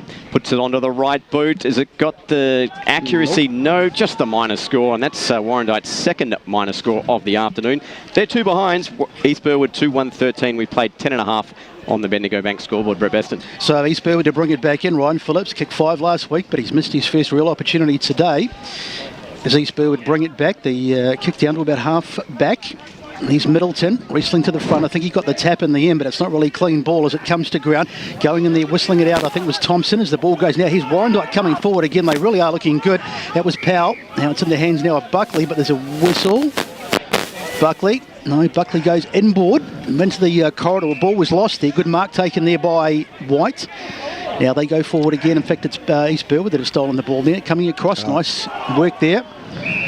And it'll be wrapped up on the bottom of that pack, I think, is Willis, or Wills, Max Wills. Yeah, he gives the Rams a lot of run. He's a young, developing player and still got, he got a bit of craft to his game to work on, but he started okay. So up it goes as they get the tap out. It's Phillips. In fact, it was Phillips who went into the ruck that time, so doing a bit of a dual roll as the ball is in the tight stuff again. It's waiting for it to come out, and East Burwood do get it out, and they get the kick out towards the flank, waiting underneath it there. Was one of the Warrandyte players who manages to get away, gets a nice little handball up the top there. That's White. And the kick forward to about half forward. Oh, brilliant mark. Good mark. Great mark coming over the top there. That is Johnston, the big man. And he will go back and have a shot on goal. So, looking all right, Warrandyte. Even though they're behind on the scoreboard, you feel that they're very much still in this game. Here's Nicholas Johnston. He makes reasonably good contact. The umpire's on the move, though, and it's out to the right. So that's another opportunity to go with the one that Phillips missed just a couple of minutes ago. And it's an 11-point game. 2-1-13 plays 3 behind. It's a 10-point game on the Bendigo Bank scoreboard. So East Burwood to bring the footy back in. First quarter swings and roundabouts at the moment, but East Burwood have it where it matters. Punched into the middle of the ground. Tackled there was Myers for Warrandyte, going to ground as well, and straight back into the arms of the umpire will go the football. Boundary. Let's go across down boundary side of Tyson Polpstone. I don't know if you noticed, boys, there's a few sloppy marks being dropped as the ball's kicked down to East Burwood's forward line. The Sun couldn't be in a worse spot for someone trying to mark the ball for them. I think Warrandyte have an advantage marking it in their forward line. Sun behind them. Yeah, spot on there. I thought it was also not great for boundary riders without sunnies, I would say. But... Steve's got some. He'll lend them yours, Ty. I think they'll be going missing at half-time. Here's the kick in towards the forward line. Phillips couldn't take the mark. Bursting through now here at Warrandyte, and Jemmy's over the football. Did well to win that battle and try to force it out over the boundary line. Players converge, and Jemmy bursts through, gets the football out. Great tackle applied there by Dibb, and he brings his man down. And I believe he's won himself a free kick. No, he hasn't. Ball up inside the forward line here for Warrandyte. Yeah, they did well to hold the ball in the 50 there. That was a real important stoppage. Rucks go at it again. Players diving on the football, and we'll have yet another ball up. There's a game of inches now here in the forward line. Inside 50s, I'd have to say, would be an advantage in the court of Warrandyte so far, but they've been the least accurate of the two sides. Tap one now here by Warrandyte. Ball spills out to Mitch Buckley. He goes to ground. And, free kick, holding the ball, and looks like Buckley's won the free. And so Warrandyte are going to line up for another shot at goal. As you can see there, it looks like he just dragged it in. And Buckley gives him a little tap to remind him who got the free kick. And anyway, Warrandyte are going to have a shot here. Mitch Buckley to line up from about 40 metres out. He puts it on to the right. Has it got the carry? Yes, it does. And that's Warrandyte's first major of the afternoon. It's taken them 4 shots, but they finally got the 6-pointer. They are 1-3-9, trailing East Burwood 2-1-13, 14 and a half played in the first quarter on the Bendigo Bank scoreboard, gentlemen. You just had a bit of control, Ray, over the last 5 minutes, I think, Warrandyte. Just ball going into the 50 pretty easily. Rams just struggling to get it out at the moment. Yeah, you're right. The first 5 minutes of the game, the Warrandyte defence were the ones under pressure, but the last 5 minutes or so, that it's been the other end at East Burwood. So you feel Warrandyte probably were worthy of that goal. They didn't deserve to be behind as far as they were on the scoreboard. They've had a pretty good period in this game, and they're back in the middle. What a contrast in the rucks today. The big man Hayton, he's got the real body shape and the strength in the ruck against the lighter bodies of the East Burwood side. As the ball is knocked down there, it was Hanlon who got the ruck, but the umpire's going to throw it up again. Up it goes. Hayton, he can virtually just stand there and knock the other guys out of the way. Hanlon it was who might have got the tap that time. Back into the tight stuff, and we'll have another ball up. So that'll be 3 in about 30 seconds. Perfect conditions out here today. It really couldn't be. It's almost like a summer's day or an early spring day. But goes again. Hayton again. He's beaten to the front spot by Hanlon there. But it's come away for Brooking, who gets it onto the boot. Goes inside 50. Wrestling there. A couple of good marks. No, in fact, it was dropped in the end. Coming forward there was, it might have been Wallace, I think. As the ball goes to ground again, can they get it out? Warrandyte, because they're still in a good position on the boot of Buckley. Buckley goes inside 50. Going back there trying to save the day was Wills, and he's dropped the ball. There's all sorts of trouble going on here. Ball goes loose. It was it was Brixton who dropped it. Boundary. And the umpire says we'll ball it up. Let's go boundary side with Tyson Popplestone. Guys, just notice Matthew Jenkins for East Burwood's just come off nursing what looks to be a sprained wrist, already strapped. Be an interesting one to watch. I'll keep you posted. Thanks, Tyson, as the ball is one on the ruck there by East Burwood, but we'll have a secondary ball up. So, up it goes again. There's the hit down, the tap out, should I say. East Burwood having a good little period here. They've just got it locked inside 50. They just haven't been able to put as much scoreboard pressure on as the ball is thumped down to about centre of the ground. Going up there looking for it was White, couldn't take it on the ground. And the umpire says we'll have a ball up. The ball came out of the East Burwood defence, and there was just a wall of 3 Warrandyte players there. It was, yeah. It was good work by the Bloods there. So Middleton into the ruck now. Mariani tries to charge through like a rhino, and he's given away the free kick. A little too exuberant, I think, on that burst of speed. But when you're that size, I don't think it's really low percentage in terms of giving over a turnover. Here's Myers to take the free kick here on centre wing.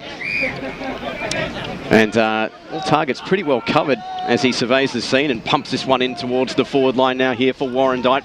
More East Burwood jerseys there than anything else, and one of them being the number 24 of Zach Hanlon. He goes back to go forwards now. He goes here to Max Wills, and he'll steady the ship. Put a short pass, was dangerous, and chopped off there really well by Johnston, and he'll go back and line up from about 40 out for Warrandyte's potential second goal. Not too dissimilar, Ray, to last week. Just a couple of mistakes by the Rams defence, which has coughed up a couple of opportunities and now a shot on goal. Yeah, you've got to kick this to make East Burwood pay. So Johnston puts it onto the right, and too much to the right. It's just the one behind.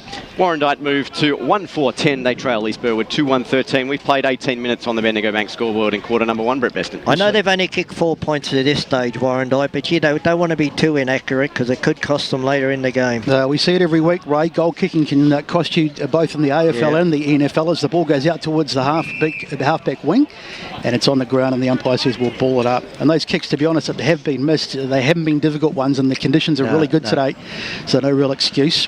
Up it goes. It was Hanlon trying to get his hands there, but there's a push, I think, in there by someone, and the umpire says we'll have a free kick to East Burwood. So it's a 3-point game, and we've played coming up to 19 minutes in this quarter. So up it goes. Up the line, up they fly. That's a terrific grab. Fantastic stuff by Buckley, reaching over the top. Plenty of players calling for the ball. Buckley sends it forward. Another inside 50 coming up for Warrandyte, and that'll be a free kick. That was Cullum. He got a got a whack. So Cullum is probably a bit far out to score, but he sends it to about half forward. It's knocked away nicely there by Rixton, did well. And then he bounds it out towards the boundary line, but it's still in over there. Warrandyte going in there looking for it. Diving on the ball there was Kennedy. One of the players around the ball, and the umpire says we'll have a ball up. Some good work then by Eddie Rixton. He's been playing okay the last few weeks. He's a key in their defensive part of the ground. So, and it comes again. Let's watch this ruck. Rixton's been on the ruck for quite a bit so far in these early stages as East Burwood get it forward. Long ball forward. Mark's not taking it, and they get it off half back. He's Warrandyte, should I say, and they go inside 50. Mark not taken, ball diving on there, trying to get his hands on the ball. Now it's in the hands of Richardson. Richardson gets it away. Now it's back to Brooking, and they've lost the ball. They're just a bit too much over-possessing the ball, Warrandyte, and in the end they've turned it over, and it's a free kick to East Burwood. So the kick now comes out towards the Buckley direction, goes through his fingers, trying to rove that one now here for the Rams is Pickering. Ball comes back the other way out onto the wing. Players converge, trying to evade the tackle there was Racky. He kicks this one in towards the edge of the centre square, and the Warrandyte Football Club move this on very quickly but very poorly as well, as that grubber kick ends up in towards the forward line. Though it pops out now, here's a quick shot, snap around the body, and it's just one behind. And Warrandyte again, inaccurate kicking, 1-5-11. They trail East Burwood 2-1-13, 2 points the margin as we enter time on here in the first quarter. So to bring the footy back in are the Rams, short kick now. Jason Kennedy takes the mark, puts it onto the right boot out towards the centre wing area. And good mark going back with the flight of the footy there by Neat. And he's already got one this afternoon, kicked the first goal of the game. He assesses the scene up front, kicks it in towards centre half forward. It's 2v2. Middleton, the tallest man out there, takes the mark and might back himself here and at least pump it into the goal square. He's got a pretty long kick on him, Jai. It's not beyond him, that's for sure. The big man has gone back into the right on the line, Hayton for the big ruckman for Warrandyte. So Middleton, he's going to have a ping. I'd say he'd boot from about 50, 55. And let's see if he can grab another one here into time on here for East Burwood.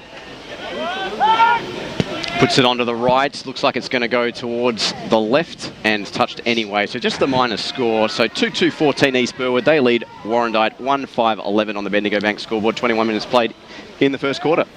It just didn't come off the middle of the foot there. You could just tell it was offline straight away once he dropped the ball. Yeah, I think he leaned back too much with his body when they're kicking of it instead of getting over the ball. And so Warrandyte to bring it back in. They decide to go straight down the middle of the ground. Flying high there was Middleton. He had it for a minute, but he lost it. And now Warrandyte again. That's a bit of a dangerous handball, and the tackle is made. The ball comes out. That'll be a free kick to no effect. Yeah. Free kick. Yeah, we're coming back for the free kick, which will be for Warrandyte, which they'll take around about half back. Be pretty happy with the way they've played this first half, Warrandyte. Maybe not quite so happy with the scoreboard. You feel they should be a little bit further in front as Myers takes a good mark on the half-back flank. Goes forward, trying to find a target. In fact, a 30-metre penalty. Well spotted, Ray. Now it's put in, but that's a terrible kick, and it's gone straight to an opposition player. And the Myers will be furious because that was a great opportunity as East Burwood try and grab a late one. But getting back there nicely was, I think it was Verstegen at the back. Verstegen gets a little handball over the top. Chasing it out there was Buckley, and he gets the bounce to Buckley. Warrandyte go quickly to rebound as they go inside 50 again. A diving attempt at a mark there, not taken. Diving on it there again.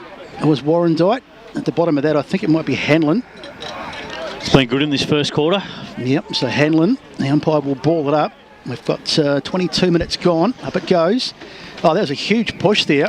And I think it's going to be a free kick to Warrandyte. That was blatant. Phillips, is it? Yeah. So this should be a gift for Warrandyte, you would think. Just watch the replay. It wasn't a body check. It was, it was a huge push. I thought it was when I first saw it, just to make sure. Yeah, just enough for the umpire to see it straight away. It was right in front of him. Yeah, I think that was a pretty easy one. So Phillips, yet to trouble the scorers today, but he's had a fantastic season. He leads the competition with 23 goals. Can he make it 24? There's the kick, but he's off target. Umpire was moving, and the kicks that are being missed today, this could really come back to haunt these two sides as it goes through for a minor score. So it's 2-2-14 playing 1-6-12, and we've had 23 and a half minutes gone on the Bendigo Bank scoreboard. 7 scoring shots to 4. East Burwood, the more accurate of the two clubs. And they'll bring the footy back in now here through Max Wells. His kick up towards the half-back line and a good mark taken there by Jenkins. He goes by hand to Anjemi, shakes one, pops one over the top now here to Kennedy. Had to be quick. His kick was smothered though, and it goes over the boundary line for a boundary throw-in. Yeah, just got some meterage there. Unfortunately for the Rams, they got it smothered, but it was a good defensive play by the Bloods. So, just a shade over 24 minutes played. I'd say another minute or two at least in this quarter. Not many stoppages. Trying to bust through again there was Owen, and we'll have another ball up. Hayton doing the bulk of the rucking duties as Dafford into the ruck now for East Burwood. Taken on the one bounce there by Pickering. He got tackled pretty quickly, and Jemmy lays another tackle as well, and Pickering back for a second bite at the cherry, and it's going to be another ball up right on the edge of the centre square. So 2 points the margin. Rams in front out here in this Division 3 clash in the Eastern Football Netball League. Ball up ensues. That's whipped over the top there by Hayton. Going by foot there was Richardson. The ball bounces awkwardly. Good tackle applied there by Wills, and well done. Probably pretty lucky not to get done for dragging that one in, I would think. But ball up in the forward pocket now here for Warrandyte. And maybe one last chance for one before the first quarter siren. With the Rams try to pop this one out. Onto the boot goes Phillips. And it's just the minor score. Just another point, the story of the first term for Warrandyte. They've got 7 of them. It's 1-7-13. They trail by 1 to East Burwood, 2-2-14. 25 minutes gone in the first term. So, not a high-scoring game, but it's certainly been an entertaining one. It's just been the case of both sides missing their opportunities as East Burwood bring it back in. Nice kick. Bursey, haven't called his name too much in the opening stages, but he has the football now on about half-back. Puts it onto the left foot, goes long. Can someone get it? It's really not a great kick. It's to nobody in particular. Bouncing around down there, trying to get his hands on it was... Oh, there's Middleton. Burwood played. Middleton's on his own. He's going to run into an open goal. Surely won't miss from there. And he has put it through. So Middleton, great play and quick transfer there by East Burwood, and that's a bit of a killer blow for Warrandyte.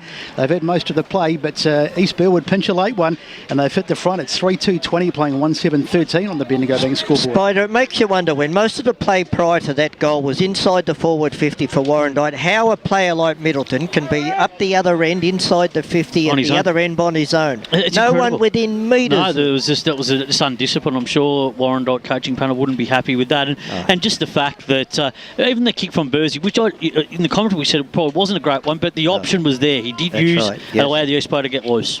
So 6th goal of the season there for Joe Middleton as the ball bounces here for Nakota Brooking. Best first name on the ground. I'll have to give him that for this afternoon. Ball pops out now. Well taken here by Cullum. He goes backwards to go forwards. Gives the ball off now here to Powell. He puts one onto the right boot, but the siren's going to beat all comers, and that will do it for the first term here. 26.5 minute term it was, as the East Burwood Football Club, they lead 3-2-20, leading Warrandyte 1-7-13. Goal kickers for East Burwood, Neat with 1, Middleton with 1, Matt Mariani with 1, and Mitch Buckley, the lone goal kicker for Warrandyte. Well, that was a entertaining first quarter, and we've got plenty more footy coming up for you this afternoon. And on the other side of this break, we'll come back to break it all down. And here on EFNL Game Day, live here on SEN. Hello, I'm Peter Hitchener. 9 News invites you to join our team. All right, thanks for that, guys. Just another 4 minutes. Roger. The footy, plus Lavinia Nixon's weather forecast. 9 News, proud supporter of the Eastern Football League. Only 19 shots from 53 inside 50s, down on clearances and can't lay a tackle. What was the seniors coach going to do? Jono surprised himself and everyone else. The spray he gave the boys at halftime worked. Well, he did finish it by saying he'd shout them a post-game feed and frothies at Eastland if they won. For all of life and footy's little moments, there's Eastland, proud sponsors of the EFL. Eastland, live real. You've all been to funerals of family members or friends, right? Do you start thinking about what you would want at your funeral? It's a bit like when you go to a wedding. That's right. At what stage do you start planning? Have an open and honest conversation with your loved ones. Celebrate your life the way you want, like I did with a fixed price funeral plan from Tobin Brothers Funerals. The price doesn't change and your life will be celebrated your way. Find out more at tobinbrothers.com.au. Tobin Brothers Funerals, celebrating lives. Sprained your ankle, bursting through the banner? Broke a finger, high-fiving the ruckman? Or did you run into the goal post again? For bumps, breaks or bleeds, be seen sooner, close to home at Knox Private 24/7 Emergency Department. The preferred provider of emergency care to the Eastern Football Netball League, you'll generally experience shorter wait times. You don't need private health, but there is an out-of-pocket fee. Be seen sooner, close to home at Knox Private 24/7 Emergency Department, 262 Mountain Highway, Wantirna. Radio's #1 motorsport show is back for 2021. The Driver's Seat with Matt McKeldin and Stephen Johnson, covering everything from Formula 1 to V8 supercars. Jack Smith from Brad Jones Racing joined us for an honest chat about his season so far. You know, my teammates have had results and everything's going good, so if I could tell you exactly what it was that I needed to go better, I'd be very, very happy. That's this week on The Driver's Seat. Join Caroline Wilson and Corey Perkin for their weekly podcast, Don't Shoot the Messenger, filled with their insights into the latest news and a little sport, good local tips, and plenty of recommendations on what they're reading, watching, and whipping up in the kitchen. Events of the past month have revealed a toxic work culture, a government that has tried to bury an alleged rape. These matters are not crusades by feminists, they're matters for the government. They affect all Australians. I have, as you know, very unusually bad calves for boots. I can't fit into most boots. Well, I'm lying on the bed with my leg in the air so that, you know, all the blood rushes out of my feet. The ABC's decision to move the Q&A program to a Thursday night. To borrow a line from a certain TV. Okay, guys, we'll be back in 60 seconds. Ridiculous call. Why did they do a call? You'll find the Don't Shoot the Messenger podcast on the SEN app or subscribe wherever you listen to podcasts. Thanks to Red Energy, 100% Australian electricity and gas. The senior coach has taken the team to Eastland for a post-game feed. If only they had this kind of teamwork on the field. They've just ordered starters to share, plus frothies for the whole table. And now Steve-O's chucked a prawn to Macca. He circled back. Yes! Straight into his pie hole. Yo, beauty! Good form, boys. For all of life and footy's little moments, there's Eastland. Proud sponsors of the EFL. Eastland. Live real. Hello, I'm Peter Hitchener. 9 News invites you to join our team nightly at 6 for 10 seconds. Jones with the latest sport, including the footy, plus Lavinia Nixon's weather forecast. 9 News, proud supporter of the Eastern Football League. Let's head back and go local for your footy. Mike's on. And welcome back here to Warrandyte, where it is Warrandyte taking on East Burwood. 1 quarter played, East Burwood 3-2-20, leading Warrandyte 1-7-13. Goal kickers for East Burwood, Jai Middleton with 1, Lewis Neat with 1, and Matt Mariani with 1. Let's go down to Tyson Popplestone, boundary side. Guys, with head coach of East Burwood, Stuart Wynn, just wanted to have a bit of a chat to him about how that quarter went. Mate, you were dominated in terms of the scoreboard pressure. What was the message to the boys over that quarter time break? Oh, look, we started well. Our pressure's up and just needs to start that level. You know, we've had games where we have lapses, so if we can keep that pressure up for 4 quarters, stop their switch, take out most of our chances. We've got a good day. We've got 3 big targets up there. Hopefully they can start clunking some marks. And one big focus area for the rest of the game to the boys? Oh, just our pressure and fast ball movement. Good luck, mate. Thanks. And good to see Tyson's sourced himself some shades. And gentlemen, quick analysis of that before we get it going for the second quarter. Well, look, Warrandyte, they controlled most of the quarter, but on the other hand, East Burwood, they made their every chance of that a winner. But I would just like to see when Warrandyte's going forward that Big Phillips, he's leading to the pockets. I'd like to see him lead up the corridor. Yeah, well, that's the key on this ground. Look, it's long and narrow. You just got to go straight up the corridor and lead. But what Stewie just said from the East Burwood perspective was their pressure, in that defensive arc was really good. They've just got to keep that up this quarter. Yeah. So underway in the second quarter, the ball is up and it's Hanlon who gets the first tap. He's had a very good first quarter, probably won the ruck draw almost in the end, but it comes out for Warrandyte.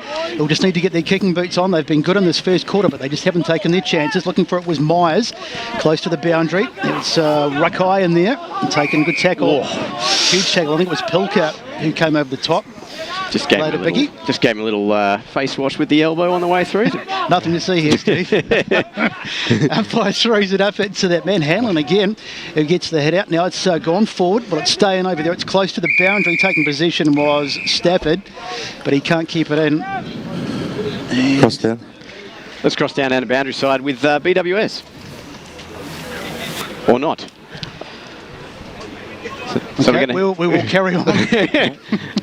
So, boundary throw in, the near side of the ground. Hand pass comes out now to East Burwood, trying to pop a handball out there was Logan. It comes back now here to Rakai. He's kicking towards the forward line. Looking for it there is Johnston, couldn't take it. Bursting through there was Mitch Buckley. He's collected and cross down. Got one up high. Let's go down to BWS boundary side. And we'll go for take 3 next time. Back to you, Brett Best. Thanks, Steve. Maybe I could do a BWS impersonation. As the ball goes knocked down there by Hayton. He's been good on the ruck as well, and it comes out there for Buckley. Gets a handball off to Johnston, and it's wrapped up nice and tight in there. Bursey was one of the tacklers. And the umpire says we'll have a ball up. It's a cracking game of football this in the first quarter, and if it continues at this pace there'll be some tired men as the knockout was Hayton's. Goes into the contest again. Another good strong tackle comes Mariani. He doesn't take any prisoners. Let's go boundary side again with BWS. Well, third time's a charm, boys. There's great conditions down here, but Paul Donahue recalled a time. He just really wanted the boys to finish off the work. All those scoring shots, 8-5 in that first term, raise the intensity, make them make the decisions. It's their game to win today. So long ball forward, but it's gone too long and it's going to go out of bounds, and we'll have a throw in right forward pocket. Very important stage of the game here, Spider, right now. You know, East Burwood, they've had a very good first quarter. They can't afford to give up an early goal to Warrandyte. Yeah, absolutely. Phillips took that one straight out of the ruck. The kick goes straight up and under, though, into the goal square. Players converge. Winning that one brilliantly, though, was Maxie Wills, and he kicks this one right out towards centre wing. One-on-one contest. Getting the better of that was Kennedy, and he almost kept it inside of the boundary line.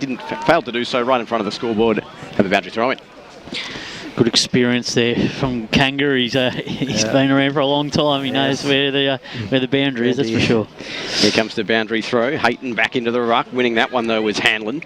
Battle of the alliterations there in the HA surnames in the ruck this afternoon as Middleton pops that one out for a boundary throw-in. So 2.5 played here in the second term. 7-point lead to the Rams if you're just tuning in on the crystal clear SEN 1116 EFNL app or streaming live around the globe, YouTube, Facebook or simulcast on Radio Eastern 98.1. Boundary throw in. Middleton to do battle here with Hayton in the ruck. Hayton grabs that one out, puts it straight onto the right boot. Kick there intended for Cullum, couldn't take it cleanly. Went to Soccer, gets a second opportunity, pops a hand pass out now here to Rakai. Just keeps it in front of the bench, well done by him. Handball back to go forwards, go Warrandyte, and the kick there comfortably taken by Nick Johnston, who's been prolific early for Warrandyte. He goes by hand, and here come the Bloods. Kicked in towards the forward line direction there. Phillips couldn't take it, went over his head, might spill here for Brooking. He gets collected up high, ducks a tackle there from Willis, and we'll have a ball up. Good passage of play there from Warrandyte. Yeah, it was an exciting build-up from the Bloods. They really got the ball in there pretty quickly, put the Rams under a lot of pressure in that back end of the ground. So Phillips to do the rucking, loses that one. Brooking might take it cleanly off the deck. Bursts through one tackle, bursts through a second, gets a handball away, spills out now here to Dibb, and it's marked on the line by Kennedy, and he goes by a right boot out now here for East Burwood. So the kick goes out towards Gould. Lockie Gould takes the mark at half-back. Got a nice little shove, but nothing to see here. Now they come forward, East Burwood. Little kick down to Renham at half-forward. It's a beautiful grab, and they play on quickly too. It's in the hands of Simon Eller. He goes for full forward. There's Middleton. He should take this, and he does. The big man, he looks like a spider with those long legs and arms, and he just reaches up. No pun intended, we've got our own spider here today. It's that fast ball movement. That's right, down the members' side here, it's grandstand side. So Middleton, he's played pretty well in this first quarter. Looks like he's going to do it, well, he's on a bit of an angle, but he's going to try and kick a bit around the corner here, which has become a little bit in vogue in recent times. Current margin is 7 points, so this will make it a handy little lead for East Burwood if he can put this one through. In fact, it is going to be a conventional drop punt. Here he comes in from the boundary. He strikes it, but he's across the face. It was never going to get there, and it'll go out of bounds in the opposite pocket. Not a bad result, but it's a free kick, in fact. Gee, the way that East Burwood moved the ball out of that defence, though, Spider, that's the sort of thing that you're hoping for. Yeah, it is. They're quick, fast moving. Kennedy really switched that ball really quickly. Yeah. So White goes to half-back. Oh, that's a terrific grab over there. That's that man Johnston again. He's been very good in his first quarter. Well, into the second quarter, very good in the match so far. Our little short kick, he sends it down the line. Diving there, trying to take it was Brooking. Couldn't do so. Ball spills forward. East Burwood to come forward again. Can they hit a target? That's a beautiful kick. And a great mark taken there by number 35. That is Barlow, Braden Barlow, who's had just incidentally, he hasn't had much of it today, but he's kicked 8 goals in the last 2 weeks. Yeah, he's been very impressive, boys. Kicked 5 against Waverley and 3 last week, and had an early go early, but just didn't quite capitalise. But this is a big kick. Yeah, I was just about to call his name before and mention it because he has had a very quiet day today, but he's, as I say, prolific in the last 2 weeks, and he's got a chance to put his first of the day on the board here and send the Rams out to a handy little cushion. Here he comes, left footer, and that's just heading out to the right. Did he sneak it in? Yes, he did. Yes, he did. It just looked like it was going to miss, but Braden Barlow gets his first of the day, and a timely one for the Rams. They get an early one in the second quarter, and it's 4-2-26 playing 1-1-7 on the Bendigo Bank scoreboard. And we're talking, Ray, about fast ball movement. Stewie wanted to be really happy just to get that goal, just to give that confidence for the team so that they can keep working forward. But they've got to be really careful, Warrandyte, when they're trying to do that 45 kick, because a couple of times it just hasn't quite come off. No, they've turned the ball over on a lot of occasions, really. A couple of quick scores from around Division 3. Donvale 4-1-25 lead Glen Waverley 5 behinds, and the Waverley Blues 6-6-42 all over Fair Park. Yet to score as Mariani roved the football onto the right boot. He goes in towards the half forward line, went past Neat. Players in a foot race now, one of them being Beasley here now for Warrandyte. Goes by hand, did well to go to Buckley. His kick in towards centre wing, and winning front spot there was Johnston. He goes by hand, and away come the Bloods up in towards the forward line, in towards the Phillips direction. 2-on-1, didn't take the mark. It spills now here, going back by hand there was Tout. Centering the footy now, but chopped off by Jackson Bursey. Intelligent footy, and he'll steady the ship now here for the Rams, and they'll come out now here through Lockie Gould. His kick over the top in towards a teammate. They play on now. That was well done by Aidan Stevens. His kick now intended for Kennedy. Didn't go back in towards the hands of the Warrandyte Footy Club. Here's Rakai. He's got 4 players to beat. Got one up high. Got tackled initially, but then got one up higher, the second tackler. And well, looks like he's going to turn it straight over. Well, he's undone his good work. And, well, that's going to go straight into the hands of Grender. He goes quickly in towards half forward. Sprawling footy. No one can really take it cleanly. Doing the muscle work there was Handrick, and we'll have a bit of scrappy piece of play just there. Unnecessary there, Ray, by the Bloods, just to, get that free kick reversed. That's not what you want at this time of the game. No. You're dead right. It's hard enough to win the ball, but then when you do, to turn it over with something stupid. 13 points to margin now. If we played 8 minutes here in this second term. Ball spills out now, looking for it's Luke Saunders. It goes over his head, goes down here to Thompson, trying to track it down here for Warrandyte. Hand pass over the top to Jordan Powell, but the hand pass was over the boundary line, and time for a boundary throw-in. So 13-point margin, so just over 2 kicks in favour of East Burwood.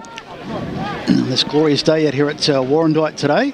Here's the ball coming in. It was Hayton. I think he got to the front spot, knocks it down. And it's taken possession there by East Burwood. Bit of a shonky hand pass over the top, and Hayton goes in and gets it a second time, and he's out of bounds over on the far side, or on this near side, should I say.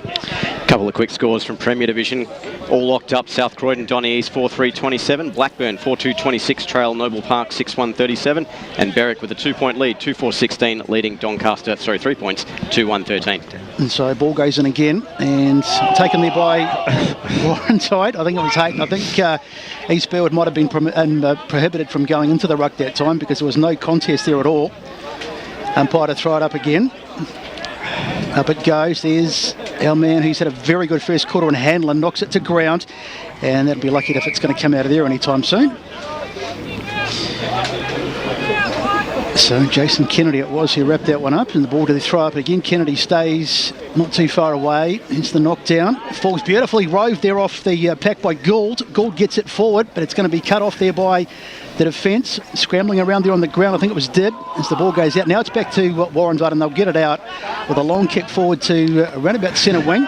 Gets over the top, trying to get it was Myers, but he's got 2-on-1. Not much chance of him winning it there, but he manages to soccer it forward. Going back there and taking possession of the football and getting taken over the boundary line was Bursey. And some of the crowd thinking that was a little bit overzealous, but nothing to see again. Couple of quick scores from Division 1. Croydon 2-3-15 lead Montrose by 1 point. Up at Ferntree Gully 1-6 trailing Wanty South by 3-33. And so ball goes right over the top, and here come Warrandyte again on this magnificent surface. I reckon you could play lawn bowls out here. It's so smooth today. Ball goes right over the top, bouncing towards the pocket, and it's out of bounds. Chasing it was Brixton. And just one more, Bayswater 1-8 trailing Mitcham 5-3-33. So plenty of action from around the grounds. Keep those scores coming in. No matter where you're listening here on the Crystal Clear SEN EFNL app, the ball comes in there. Phillips tried to swat that one around with the overhand right, and it just went back into the clutches of his teammate, and will go into the clutches of the umpire for another ball up. I'd just like to see a few Warrandyte players just move away from this ball up. Open up the forward line there. So into the ruck goes Phillips again, but it comes out to East Burwood on the check side kick there. It comes out now, trying to soccer that one. Oh, inadvertently into the hands there of Gould. He goes out towards centre wing. A foot race ensues, awkwardly bouncing footy. Numbers around the ball for both teams. Swatted out there by Neat, but no one can get clean purchase. We'll have a boundary thrown right in front of our commentary position. Talked about it at the start of the game, Ray, didn't we? The outside run of East Burwood really being a feature at the moment. Yep, no, you're dead right. 11 and a half played in this second term, 13 points the margin to East Burwood. It's punched out of the ruck now here by Hayton. Bouncing footy, gathered in now here by Saunders. His high up and under kick goes in towards the forward line. Couldn't take it cleanly, could Stafford. Rackey can't do anything with it either. And we'll have another, I think our third throw in about as many minutes here, just in the forward pocket here for the Bloods. Buckley's come out to do the ruck work, and Luke Dunn's gone to the goal square. So in comes the boundary throw. Phillips into the ruck, didn't win that one. Trying to split the pack there with Stevens, and he's not going anywhere. And we'll have another ball up. Plenty of stoppages here in this last passage of play. 13 points game here in Division 3 football. Brilliantly roved there by Buckley off the draw. Puts it onto the right boot, and he's put it through. Second of the afternoon there for the Warrandyte Footy Club. And that's a contender for the goal of the day. And they move to 2-7-19. They only trail by 7 now. East Burwood 4-2-26 lead them. 12 and a half played here on the Bendigo Bank scoreboard. Gee, that was a training drill. That was a training drill at stoppages, wasn't it? It was absolutely perfect. There wasn't much that East Burwood could do about that. No, there wasn't, and they really just made the right call there at that stoppage for Buckley to come up and Dunn just to drop back to the goal square. Yeah. Look, Warrandyte, I feel on time. They've been too one-dimensional looking for Buckley. They are. And as I said pre-match, Dunn's 100-goal a season full forward, so you've got another option down there. Sometimes you've got to not go to the big fish, go to the second man. So up it goes. It's head out there for Hayton into the ruck. Oh, high tackle, I think. The umpire says no play on, and Stevens takes it. The bottom of the ruck. And some of the crowd giving the umpire a bit of advice, but I'm sure he's not listening. Goes again. What umpire ever listened to crowd advice? Hanlon got the tap. Now on the ground, it was going after that was Hayton. Now it's on the boot, and it's Pickering who sends a long ball forward, but there's no one going to get on the end of that because there's too many Warrandyte players. It's about a 3-on-1, but they do get it. East Burwood in the hands there of Kennedy. Kennedy goes in board, knocked away there. Someone should, there's all the Warrandyte bodies, there's just numbers around the ball, and in the end it's taken there by Barlow, who's wrapped up on the ground, and we'll have a ball up. So 7-point margin, just a kick out, just over a kick in it. Umpire finally gets it up in the air. He's Middleton with the hit out. And the clearances, I think, beautifully roved off the pack, but the kick was smothered, and it's going to fall for Rackey. Rackey gets a little handball away, and they're out of danger here for the moment. Warrandyte, Rackey gets it back. He's been very good in this match so far. Long kick for beautiful. Has it been paid? No, it hasn't. It was Tout, who hasn't had a huge game so far. We gave him a lot of raps before the game. Bouncing around there, taken by Johnson. Snaps it across goal, but back there saving the day was Logan, and East Burwood will survive. And they kick right out towards the far wing, and they won't keep it in over there as it's taken by Pickering. Boys, very close call. I tell you what, that ball's moving from end to end really quickly. You know, when they get it out in the open, both sides, they move the ball really well. Yeah, it's just execution the key for both sides here. Yeah. So Hanlon back into the ruck here to do battle with Hayton. Roved out now ahead of the pack. Picked up now here by Warrandyte. They pumped this one in, but I was going to say that before it got smothered. And Jimmy now gives pursuit to the footy. He's going to get it at ground level. Has to be quick. Pops it out, and he's turned it straight over, though, under pressure. And Warrandyte will steady the ship back. Now here's a punch forward now here by Buckley by the right boot in towards Phillips. Couldn't take the mark. Taken off the pack there by Stevens. And he swats it right back out onto centre wing in the direction of his teammate Kennedy. Didn't get clean purchase of the footy. Well done by the Warrandyte Football Club as they move this one forward in towards the direction of Phillips, but it's just Eddie Rixon back there for East Burwood, and he'll steady the ship here for the Rams and put it out towards his teammate in Cody Logan. Just pokes this one forward. Now here to Gould, near side of the ground. Sells a bit of candy, did it well, made his man miss and puts it in towards centre wing, but Middleton's about 2 metres over the boundary line, and that's out on the full. And a chance to, let's go cross boundary side of BWS. Guys, Tyson here. Incredible defence by East Burwood. Warrandyte have had their chances, and every time it seems to go within 30 metres of the goal, they seem to spit it right back out. Yeah, spot on there, mate, as this one may end up having the same fate. Yes, it does. Called it Brilliantly called there by Tyson Popplestone, and this one will go straight back to Cody Logan. He'll have his second kick in about a minute, puts it back onto the right boot. Jai Middleton with a target, but it's taken by the smaller man there in Miles, who puts it right back in towards the top of the goal square. Phillips over the top, couldn't take it, and Jemmy on the bottom of the pack. Looks like he may have hurt himself, but he looks like to picks himself up off the pack, and we'll have a ball up. Look, Warrandyte, they've definitely got to lower their eyes a bit and look for a shorter target. Not every. Look, they're getting it too. It's easy to see what it's bombing it in. It's predictable. It's not giving them a chance. No. Well, Phillips now will bomb it in on goal, and off the pack, and just a minus score. Warrandyte now 2-8-20, 10 scoring shots, 8 of them of the minor variety. They trail by 6 points, 4-2-26 East Burwood with a lead, 16.5 gone. So East Burwood to bring the football back in. Here's the long kick again. They decide to go straight down the middle. Most of those kicks have done that, and that's a beautiful mark in the middle of the ground. Taken there by Hodgson. Hodgson looking around. Gives the ball a couple of spins. Now he sends it forward, trying to find a target. Looking maybe for someone like a... No, there's no one there as the ball bounces around. It's taken there by Mariani. Too in high. fact, he wins a free kick. High shot. Wouldn't be hard to produce a high tackle on Mariani. He's not the tallest man on the ground as he gets a short kick to Stafford. Stafford off half-back. Mark in the middle of the ground. Just a lot of hesitation with some of these kicks, and the kick's been smothered, and here they come again. Ball on the hands of Johnston, who's been one of the best for Warrandyte today. Gets a snap right across the face of goals, trying to get hands on it, but the ball knocked away. And they may get out of this East Burwood. Over on the far side is Simonella, and he's got his hands on it. It's close to the boundary line, but he keeps it in well. Great players. The ball goes over the top there. I think it was Kennedy who gets a kick down the line. Can they keep it in? Trying to slap it forward there was Jimmy. It's still in over there, and the umpire says we'll have to have a ball up. There's the big man. Hayton comes in and makes the tackle. Up it goes. There is Hayton. Look at him just shove his opposition out of the way. He's an absolute colossus. The ball goes inbound now, taken by Brooking. He's been pretty good too far. Goes good ball into the middle of the ground. Myers, now they're out here as they get a kick forward. That's a beautiful kick too, and they're running onto it nicely. This should be a goal. You'd think it's Cullum. Yeah. And he's missed. Well, that was an opportunity and a half there. Perfect kick. It's set up for Cullum, and he snapped the goal, but he's off target, and it's through for a minor score. Another opportunity goes at Biggins. We go down to Ben Warren Smith on the boundary. Well, thanks, Besto. Just watching this kick come in, and it stays alive just inside the boundary. But an observation from down here at ground level, why would you have the dugouts on the opposite side of the ground where you look into the sun every home game? All the players, all the coaches can't see anything. The fans on the other side have to walk all the way over here and back at the huddles at quarter and three-quarter time. It makes absolutely no sense. And it's probably the cricket club that are doing it too, Ray. Sort that out. We'll defer to Matt Fodio for the email on Monday morning. Here's the kick now in towards Raki.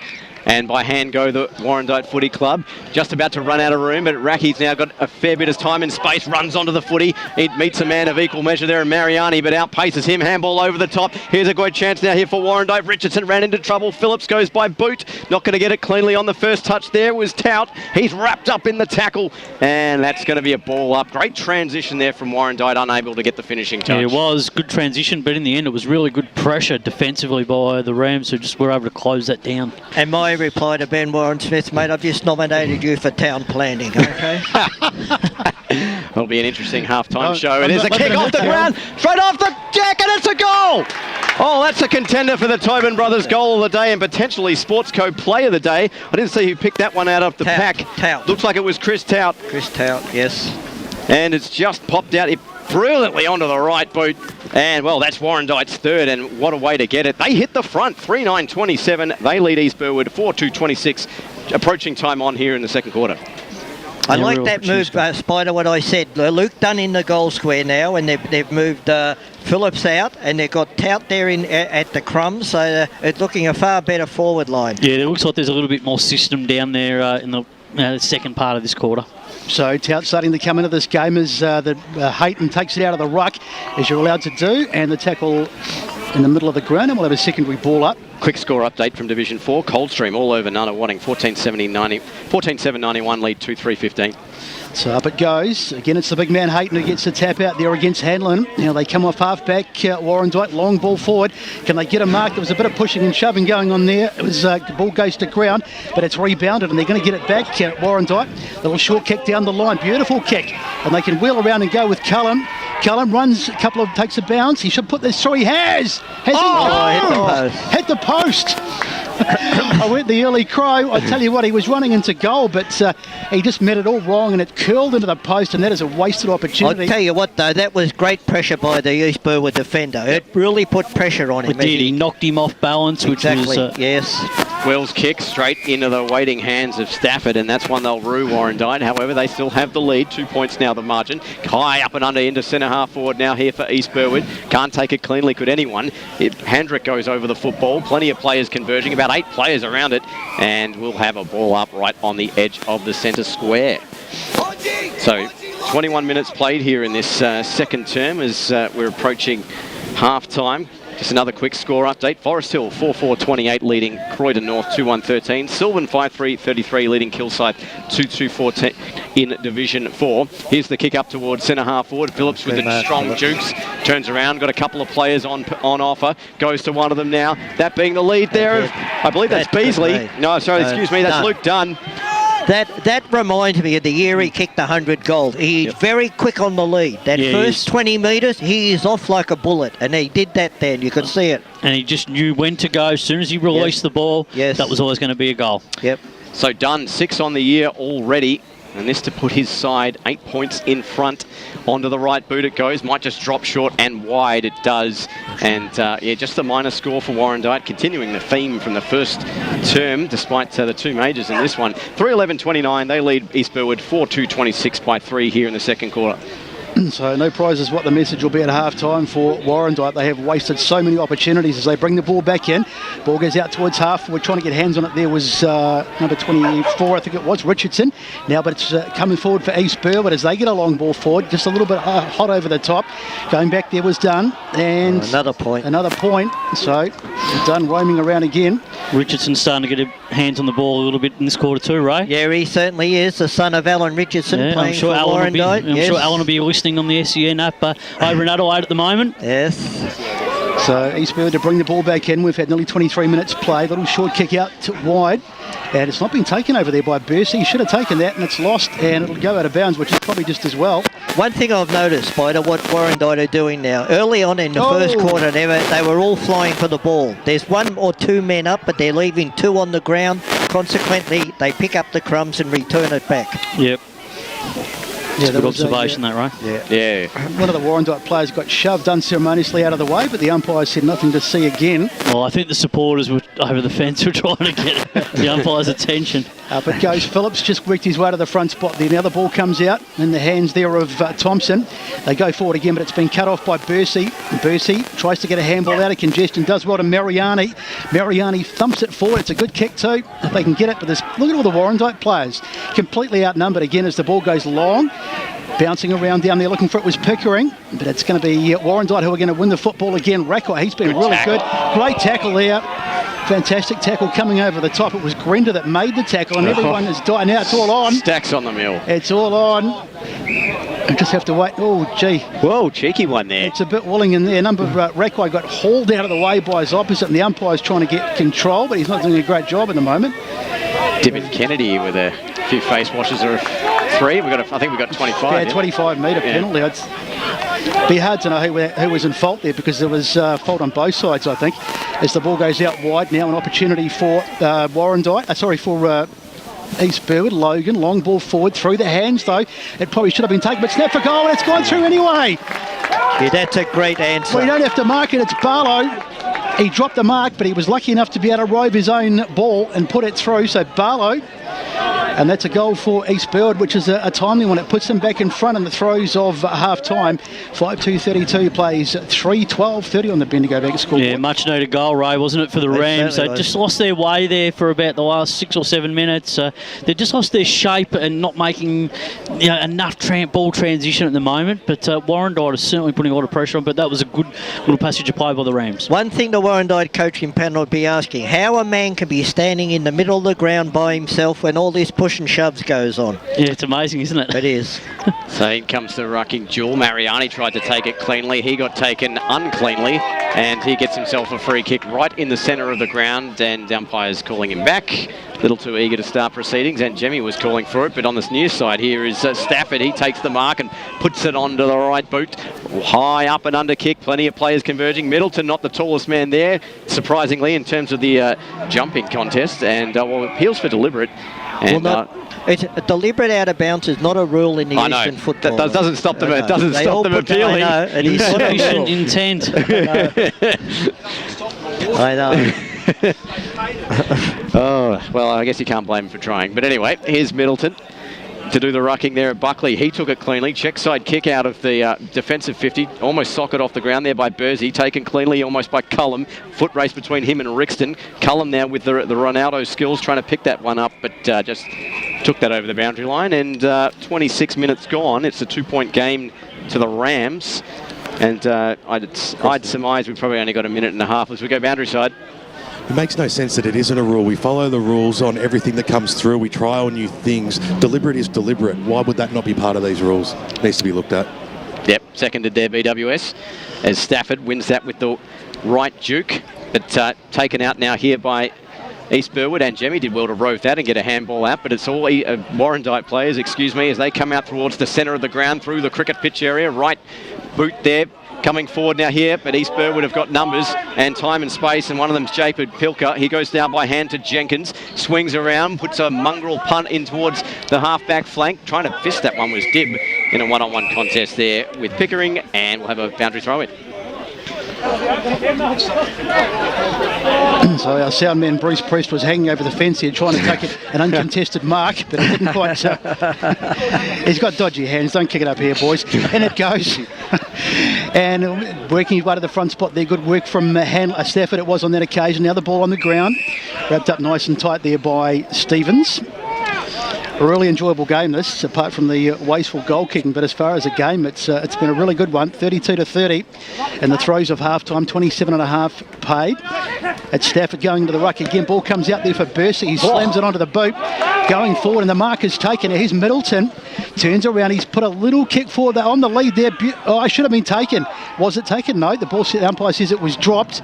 Ball goes to ground. I think it was Grender who went for the snap there, and there's the siren as the ball goes to full forward, but it's all a bit late, and it's going to be half-time and a very entertaining first half out of here at Warrandyte, but it's the Rams that have got their noses in front. 5-2-32 plays 3-12-30 on the Bendigo Bank scoreboard. Boys, good first half. Absolutely, Brett, and just your quick goal scorers for that. Braden Barlow with 2, Mariani with 1, Middleton with 1, and Neat with 1 for East Burwood, and the goal scorers for Warrandyte, Mitch Buckley with 2, and Chris Tout with 1. Well, we'll be back to break down this game and all the scores from around the Eastern Football League right after this. It's EFNL Game Day here on SEN.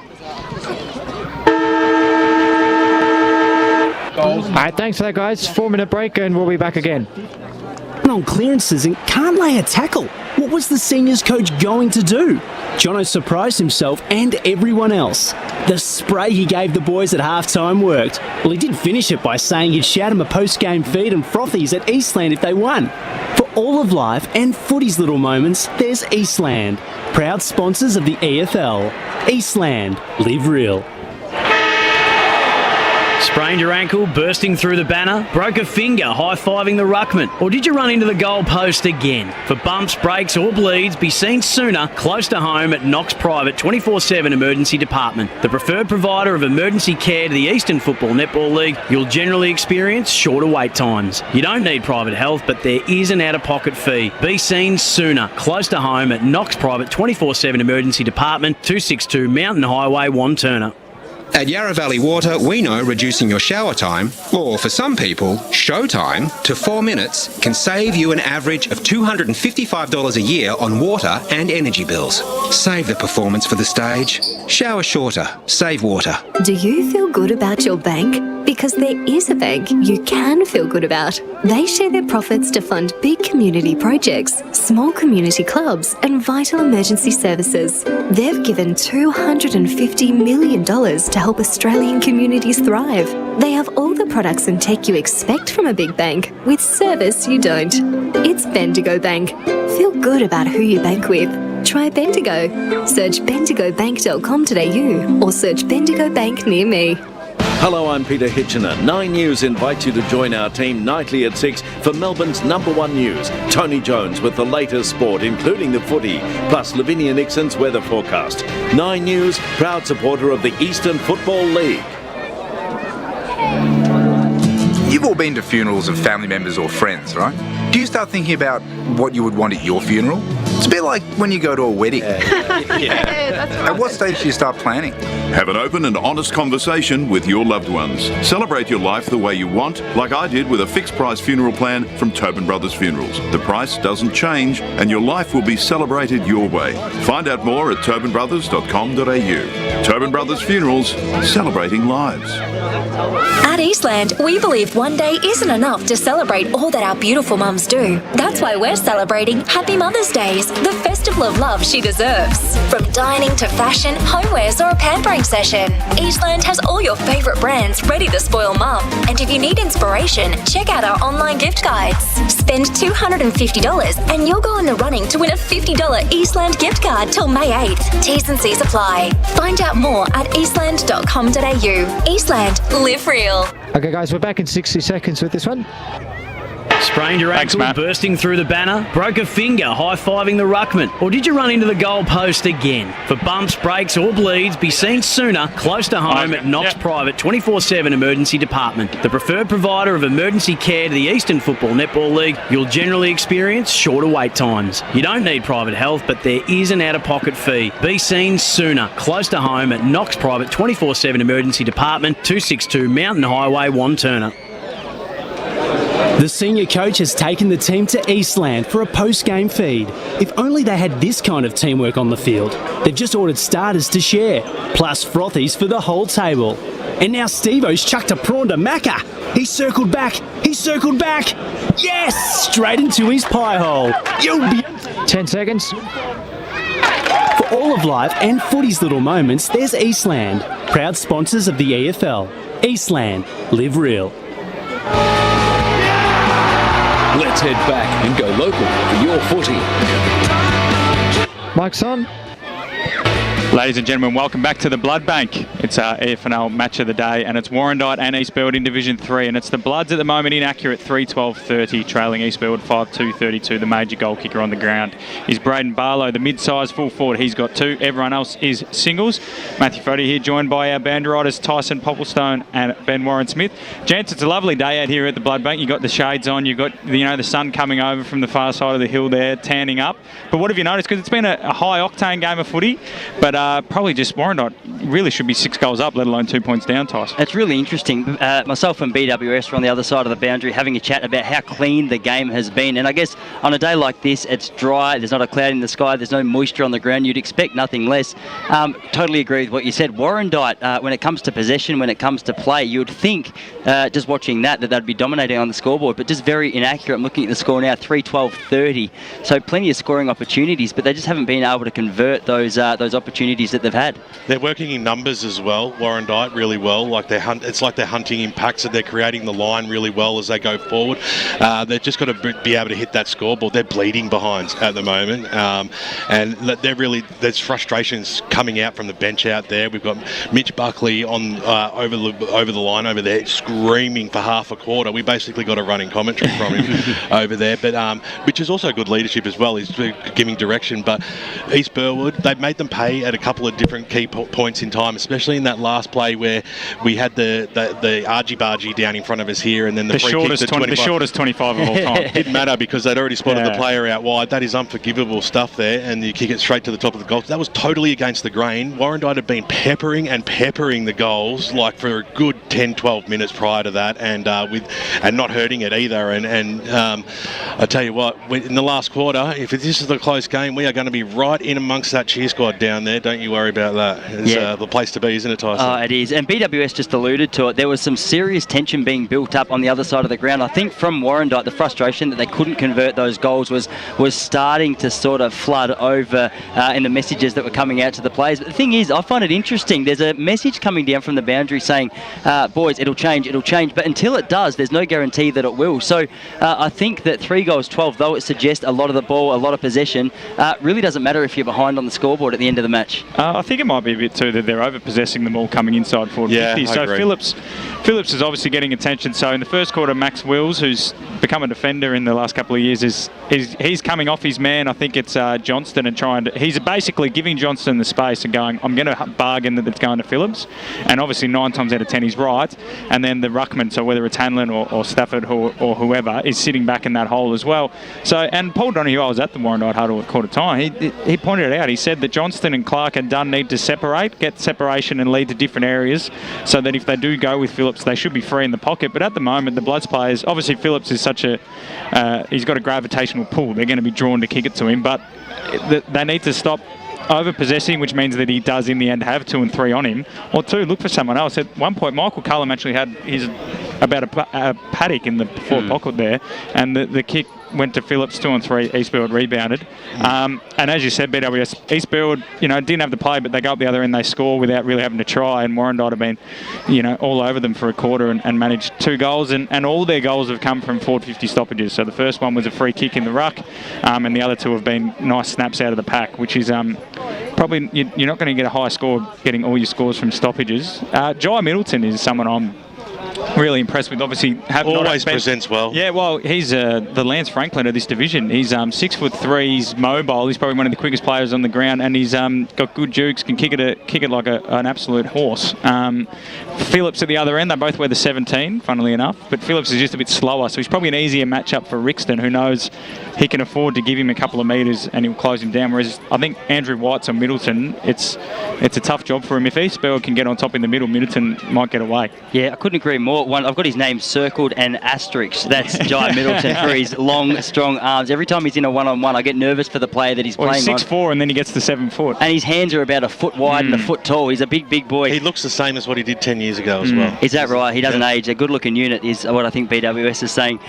One of the things I've been impressed by, we spoke about it earlier in that quarter as well, was despite the opportunities that Warrandyte have had to kick goals, the defensive pressure from East Burwood has just been incredible. The ability for them to get it out and get it out fairly cleanly, almost consistently every time the ball was down there, was something that I think is easy to look past when the scoreboard looks as though it looks as it does. But that's been a real standout point to me. I don't know what you guys made of that. Yeah, I think from my point of view, sitting over there with the public in the bleachers there, the cheap seats, because the only thing is East Burwood they've always got 2 extra in defence, so they're fine when it's in defensive 50 because they've got the outnumber. But then when they try to bring it out of defence, Warrandyte have got the outnumber. So that's why for periods of the quarter it seems locked away in Warrandyte's forward half. So Matt Mariani is going to be key, because every time it goes to the centre bounce, he needs to get back on top and start winning it forward for the Rams. But before we go to a break and come back with the footy, gents, you're down there on the side. As you said, all things point towards Warrandyte overrunning them, but until it happens, Tice, the East Burwood are well in front. Yeah, you're right. I couldn't agree more. And I know I was the one who said that. I'm going to say that I'm still going to tip Warrandyte to run over the end, because I just think they do look good with the ball. And if statistics, I feel like I've completely just taken a back step on what I said a moment ago, but I'm going to lock in Warrandyte if I was a betting man. BWS? Look, if East Burwood can come out in the first five or so minutes and kick a couple of goals, they'll break Warrandyte's soul. To be honest, I get that feeling. That's a scary. I think that first 10 minutes are going to be key, because if Warrandyte keep going to Phillips, they're going to keep ending up having shots under pressure or from the pocket. I think they need to lower their eyes. Find Luke Dunn in his 200th game. Find Johnston. Find Cullum, who's sneaking at the back like the cheeky goal sneak he is, and kick some goals, because if they keep going to Phillips, the Rams, they'll lead it up all day. Great halftime show, guys. Yeah. Perfect. And this ground, my God, magnificent. I've never been to Warrandyte ever where I have not seen a piece of mud. Like, there's no mud. Also, that hill, how good does that hill look to watch? We can't see it from here, but there's a hill just to the left of the tennis club. It's magnificent viewing, like Adelaide Oval. Graham Helbish was here today. I did mention how good it was, and maybe we can do a final out here rather than some of the other grounds, but nevertheless, that's something for down the line. Which one? I'm not going to mention on air. We're going to go to a break on the other side of this. Steve, Brett, Ray, Spider, and you two, you'll bring us home for the second half of footy here from the Blood Bank. Hello, I'm Peter Hitchener. 9 News in... Thanks for that, guys. That's another 4 minutes. One News, Tony Jones with the latest sport, including the footy, plus Lavinia Nixon's weather forecast. 9 News, proud supporter of the Eastern Football League. Only 19 shots from 53 inside 50s, down on clearances and can't lay a tackle. What was the seniors coach going to do? Jono surprised himself and everyone else. The spray he gave the boys at halftime worked. Well, he did finish it by saying he'd shout him a post-game feed and frothies at Eastland if they won. For all of life and footy's little moments, there's Eastland. Proud sponsors of the EFL. Eastland. Live real. You've all been to funerals of family members or friends, right? Do you start thinking about what you would want at your funeral? It's a bit like when you go to a wedding. At what stage do you start planning? Have an open and honest conversation with your loved ones. Celebrate your life the way you want, like I did with a fixed price funeral plan from Tobin Brothers Funerals. The price doesn't change and your life will be celebrated your way. Find out more at tobinbrothers.com.au. Tobin Brothers Funerals, celebrating lives. Sprained your ankle, bursting through the banner? Broke a finger, high-fiving the ruckman? Or did you run into the goal post again? For bumps, breaks or bleeds, be seen sooner, close to home at Knox Private 24/7 Emergency Department. The preferred provider of emergency care to the Eastern Football Netball League, you'll generally experience shorter wait times. You don't need private health, but there is an out-of-pocket fee. Be seen sooner, close to home at Knox Private 24/7 Emergency Department, 262 Mountain Highway, Wantirna. Radio's #1 motorsport show is back for 2021. The Driver's Seat with Matt McKeldin and Stephen Johnson, covering everything from Formula 1 to V8 supercars. Jack Smith from Brad Jones Racing joined us for an honest chat about his season so far. You know, my teammates have had results and everything's going good, so if I could tell you exactly what it was that I needed to go better, I'd be very, very happy. That's this week on The Driver's Seat.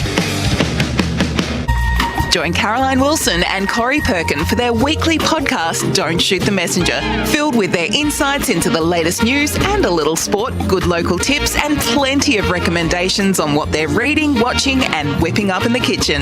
Events of the past month have revealed a toxic work culture, a government that has tried to bury an alleged rape. These matters are not crusades by feminists, they're matters for the government. They affect all Australians. I have, as you know, very unusually bad calves for boots. I can't fit into most boots. Well, I'm lying on the bed with my leg in the air so that, all the blood rushes out of my feet. The ABC's decision to move the Q&A program to a Thursday night. To borrow a line from a certain TV show. Okay, guys, we'll be back in 60 seconds. Roger. Ridiculous call. Why did they do a call? You'll find the Don't Shoot the Messenger podcast on the SEN app or subscribe wherever you listen to podcasts. Thanks to Red Energy, 100% Australian electricity and gas. The senior coach has taken the team to Eastland for a post-game feed. If only they had this kind of teamwork on the field. They've just ordered starters to share, plus frothies for the whole table. And now Steve-O's chucked a prawn to Macca. He's circled back. Yes! Straight into his pie hole. Yo, beauty! Good form, boys. For all of life and footy's little moments, there's Eastland. Proud sponsors of the EFL. Eastland. Live real. Hello, I'm Peter Hitchener. 9 News invites you to join our team. 10 seconds. News, Tony Jones with the latest sport, including the footy, plus Lavinia Nixon's weather forecast. 9 News, proud supporter of the Eastern Football League. Let's head back and go local for your footy. Mike's on. And welcome back here to Warrandyte. You're on the SEN 1116 EFNL app, streaming around the globe on YouTube, Facebook, or simulcast on Radio Eastern 98.1. It's EFNL game day here. Warrandyte and East Burwood, 2-point lead to the Rams at half-time. In inaccuracy costing the Bloods here on their home ground. And gentlemen, as we get set for quarter number 3, what are we expecting? Well, I think we're expecting both sides to come out with the same level of intent, trying to score. And I think if East Burwood, as we said in the first half, if they can get their run and carry game going on the outside, it's going to make it very tough for Warrandyte. But if from the other hand, the Bloods can keep the Rams playing an inside game, they give themselves a chance because they can just play the territory game, move the ball on a direct switch and try and get the ball down to both Dunn and Phillips. So continue to put East Burwood under pressure. But the East Burwood backline defensively is standing up firm at the moment. They've just got to continue to work those angles from the pressure side of things. But East Burwood, you've got to give it to them at the moment. Their defensive work has been impeccable in this first half. I thought Gould and Logan really came into their own. Rixton's been really solid down back as well. So they have been able to transition the ball down the grandstand side of the ground on many occasions, and it's gone into the 50 where they've just been able to get that score very quickly when they've needed to. So underway in this third quarter, and it'll be very interesting to see how East Burwood will respond, because Warrandyte did have the best of that first half as the ball is knocked down. Taking it there and getting a shove in the back was number 5 Saunders for Warrandyte. So free kick, first one of the third term.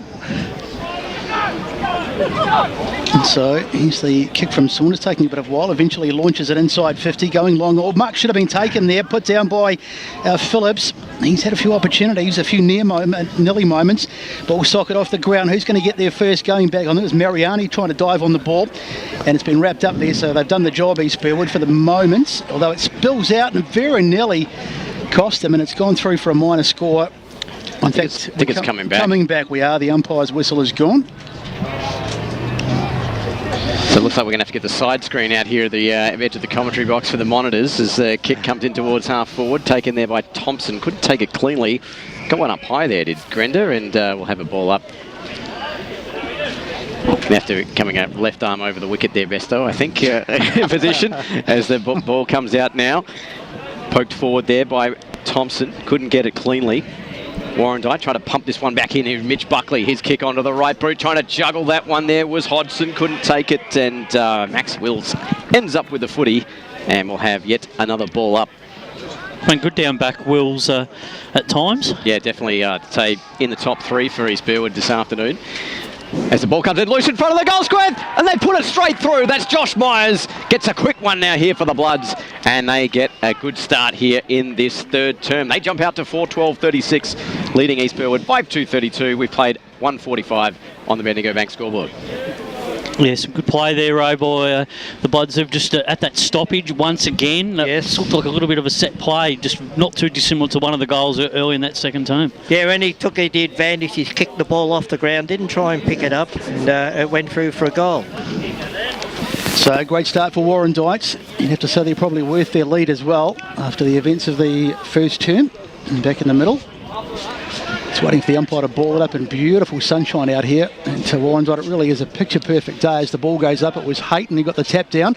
Now the ball's gone to ground, picked up nicely. Going through there after it was Brooking, but he left it behind. Ball on the ground, it's socket inside 50, but nice work there by Pilker going back.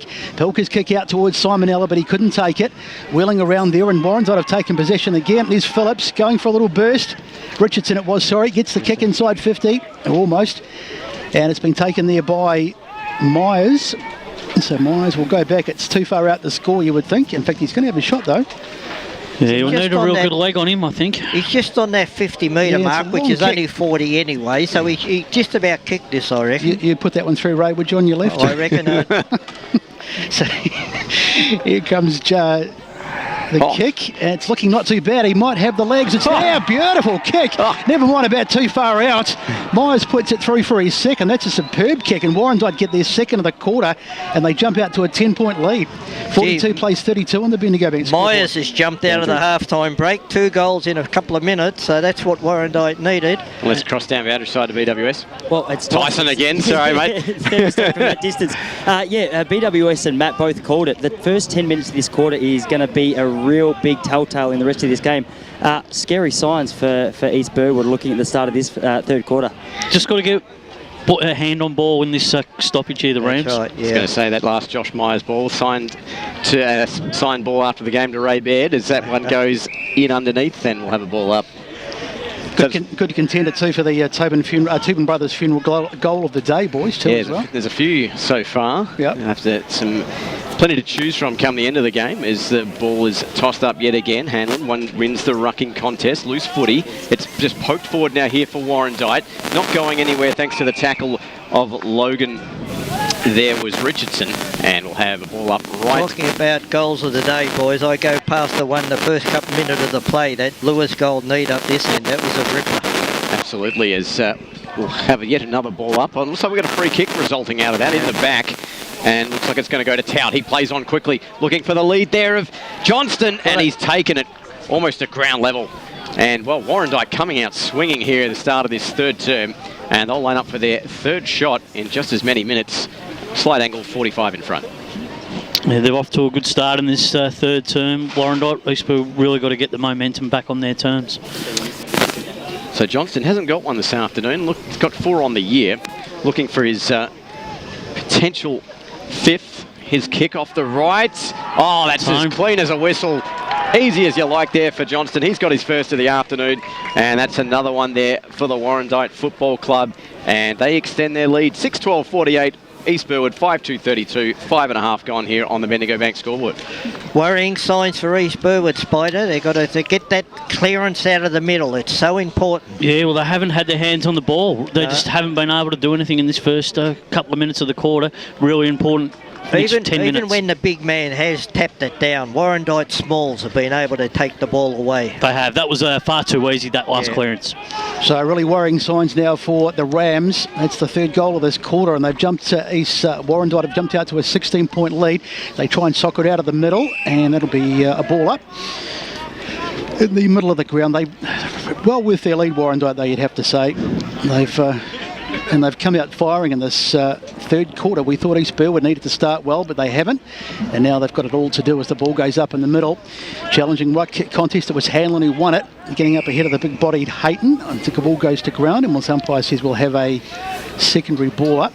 Couple of quick scores here from Division 2. South Belgrave 13-6-84 over Templestowe 5 straight. The Basin 8-6-54 leading Mulgrave 3-6-24. So ground ball picked up by Warrandyte.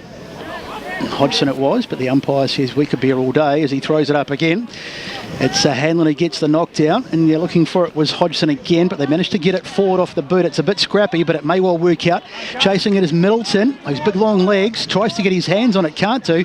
Diving on it there, great work by Powell on the ground, and it's fallen there for Grender. Grender snaps towards goal. Can he get? Oh, it's bouncing around over there. It's still alive. They need to get it through the Curry, but if that's on the ground now, it's come back and a snapper goal. Has it gone through? It has.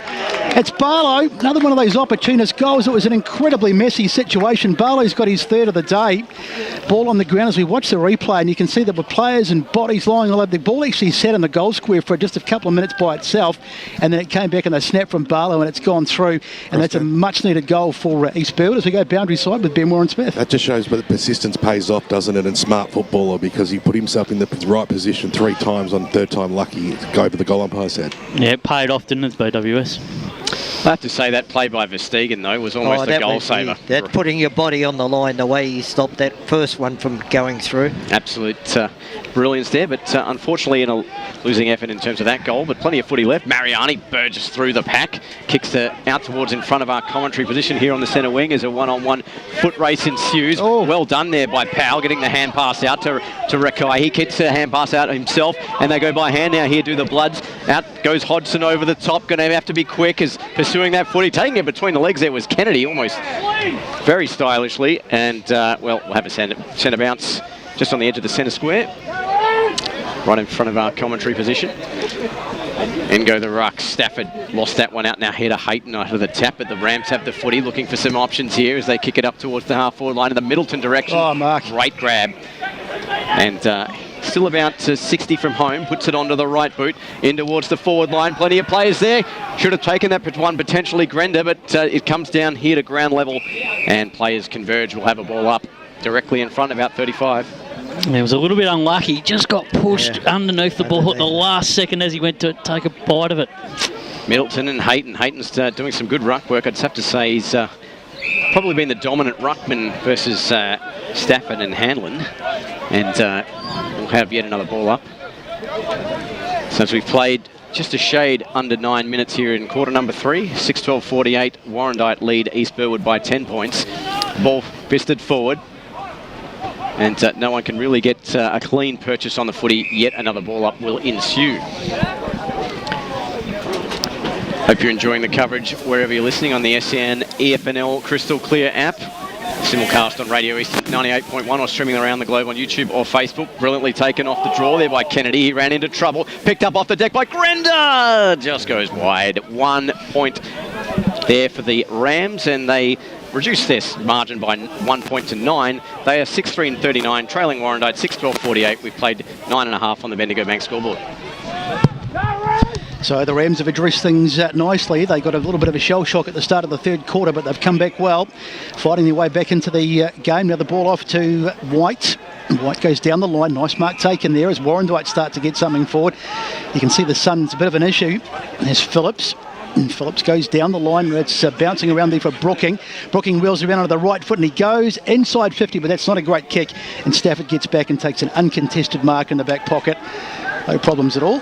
Goes for a little run, puts it on the boot, down the line, and that's not a great kick either. This sun really, I think, will become quite a major factor as the game wears on. The ball, particularly the high balls, now the handball through the middle, bursting through is Brooking. Brooking goes for goal. How's it look? He's put it through. Fantastic goal, and that's another contender for the Tobin Brothers Funerals goal of the day. He's been good in this quarter too, Brooking. He's really come into the game. Dakota Brooking, fantastic goal as we go boundary side with Ben Warren Smith. All started with Lachlan Buckley in the middle against Middleton, attacked the football, won it, spearing pass up to centre half forward, bang, goal. But even before that, just the turnover from Stafford, that kick needs to be better and it needs to be more spot on. Yeah, look, you can't, when the ball's moving so quickly from end to end, you cannot afford to turn the ball over because they hit you on the scoreboard. Yep. Quick score update from Division 1. Mooroolbark 4-3-27, trailing Park Orchard 7-8-50, and Wanturna South putting upper to the sword 10-8-68 to 1-2-8. As the ball up comes in now, Hayton slaps that one forward. Mariani gives chase, but we've got an advantage played there for a free kick for Warrandyte. In towards full forward it goes. One-on-one contest, knocked away from Dunn there. Well done by Wills. As 3 versus 1 in terms of Warrandyte around the footy, but the one is winning out, gets some back up there in the form of Wills again, goes to ground, and we've got another ball up. So that was Spencer Owen, excuse me. And we'll have a ball up here, 11.5 played, 7-12-54 plays, 6-3-39 here in Division 3. Stafford, both players missed the footy out of the ruck. The ball looks like it's going to go over the boundary line. Owen locks it in again. He gets collected and we'll have yet another ball up just inside the boundary line. So Warrandyte now looking to consolidate a 15-point lead out here as the sun disappears behind the trees and the temperature drops just a little bit. A great tackle applied there. I think that was Cody Logan there on Luke Saunders, and he's won himself a free kick. Fresh air shot there from Saunders. Well-timed tackle. Logan puts it onto the right, up towards the half-back flank. Big jukes over the top. Hayden affecting the spoil of Middleton. He gets collected there by Middleton in the end. And we'll have a ball up and a rucking duel shall ensue between those two gentlemen yet again. Cross down. There's a cross down boundary side. Don't know if Jack's Beanstalk's here, Steve, but the sun is in the middle of the sky up above and it is beaming down at the moment, mate. Well, it's nice and chilly over here, mate. Speak for yourself. Speak for yourself. As well, we've got a free kick out of that. It looks like Dakota Brooking is going to line up from 35 as we were having a little bit of banter. Sorry, folks. But another scoring shot coming up now here for Warrandyte, and this could really hurt East Burwood should this one become a major. I think it was Icarus, wasn't it, that flew too close to the sun? Is that the fable? There's Brooking now. Greek mythology on hold. Here's Dakota Brooking off the right. And it's the right stuff. Goal number 3 of the year for Dakota Brooking. And he's got the 8th of the afternoon for Warrandyte. And they extend their lead. And it's a 21-point now. 8-12-60 to East Burwood. 6-3-39. 13.5 gone on the Bendigo Bank scoreboard. Yeah, the Rams are just struggling now in that defensive part of the ground to clear. But a couple of just real poor turnovers have really cost them back the other way. And the goal goes through the Bloods. And they're really on top at the moment. I've also got to look at some of their options they're going for. Now, they got a kick down the back pocket. They kicked it out of defence. They kicked it to Middleton. I know he's a big man, but it was 1-on-3. Yeah, it was never going to work. That's it. So you've got to look at your options, you know. So Middleton won it out of the ruck. Hayton gets the kick forward. Mark not taken there by Neat. And that's Hodgson again. He's been really good in this quarter. He's really come into the game well, but he's lost a football. It's in the hands now of Simonella, and he's got a free kick, has he? Yeah, trip. So Simonella, and they need to have a good inside 50 here and at least give themselves a chance to take the mark. They desperately need a goal. Here they go, kicking to the hot spot. Up they fly. Maria, in fact, it's taken by Warrandyte, and they get out of it. The wasted opportunity. But it's been, speaking of wasted opportunities, given straight back to Beasley. It was Angemi. And Angemi finds Handrick in the pocket. This is going to be a really tough kick. He's got to take it on, though. It's going to be the drop punt. Is he going to try the banana? Looks like he's setting up for the drop punt. This will be the goal of the day if he puts this shot, I'm telling you. Here he comes. We don't really need any more goal of the days at the moment. He goes on. That's not a bad looking kick, but it's just drifting to the right. And it goes through, taken by White, but it was through. And a minor score. There's been a few good ones today, Steve, that's for sure. I was going to say, we've got plenty of Trojan toolkits we can still give away, I'm sure, sitting in the back. Some old boots from last year, I reckon, yeah. So Warrandyte by 20 points as they bring it back in. Here's the kick out to the pocket. Nice mark taken there by Thompson. Very sloppy by East Burwood. You've got to pick the men up. Thompson knocks it into the middle of the ground to a 2-on-1. Not the best kick, but it's fallen for that man, Brooking. He's been really good. See, there's my man. Number 66 is Hodgson. They get it forward. Here's Brooking again. Gets it back. Goes out wide. It's not a great kick. A little bit of a push there, but they do well, and they'll be able to bring it back. There's that little handball from Angelmi, it is, who gets it. Angelmi goes forward. Oh, good mark. Oh, mark taken there, beautifully done. Yeah. It's Neat who took it. And what does the umpire say? No, yes, it is a mark or a free kick. Takes got a wheel and go here. So you've got to go quickly, Neat. And Spider says Neat goes to full forward. Can they get a mark up? They fly. Almost a mark there by Handrick, but he couldn't take it. Ball on the ground. Still dangerous, and it's out of bounds. That might be on the full. Oh, it looked like it. That's what the umpire says. Benefit of the doubt. Looked like he might have toe poked it across on the full, but the umpire says no. We'll give him the benefit. So umpire to throw it in. Let's watch the replay. Maybe not. No, I might have been doing him injustice here as the ball comes in. Up they fly. Ball on the ground. Neat almost getting his hands on it. Trying to get it out. It's socket into an opposition player. It's on the ground. This is like watching the great bullfight in Spain at the moment. Everyone getting in there and diving on the football, and it's all a bit of a mess, and the umpire says we'll ball it up. A couple of quick score updates. Blackburn 5-5-35 trail, Noble Park 8-7-55 in Premier Division. There's a good tackle applied there by Aidan Stevens. Unlucky not to win a free kick. I tell you what, there's more people around this stoppage than Flinders Street Station at 5 o'clock on a Friday night. That's a tough call. Would have said Southern Cross myself. Here's Anchemi now. Not in the middle of last year, there wouldn't have been. And we'll have a ball up right on the edge of the 50/45 arc as over the top there goes Neat. Ball goes out to the centre square. Plenty of numbers here for Warrandyte. They pop this one out quickly, and here they come. Here's the kick in towards the half-forward line. It's a one-on-one contest. Dunn looking for it. Took it beautifully, going back with the flight over his shoulder. And he plays on quickly, looking for Johnston, but it was cut off. And Jenkins going back himself. Read that one well, and East Burwood avert the danger temporarily at least. Here's a short kick now here for Jackson Burst. He ran into trouble, gave it the don't argue, but he was up high with the elbow. Well spotted there by the umpire. And we'll have a free kick now here for Warrandyte. It's all coming up Millhouse for them in this third quarter.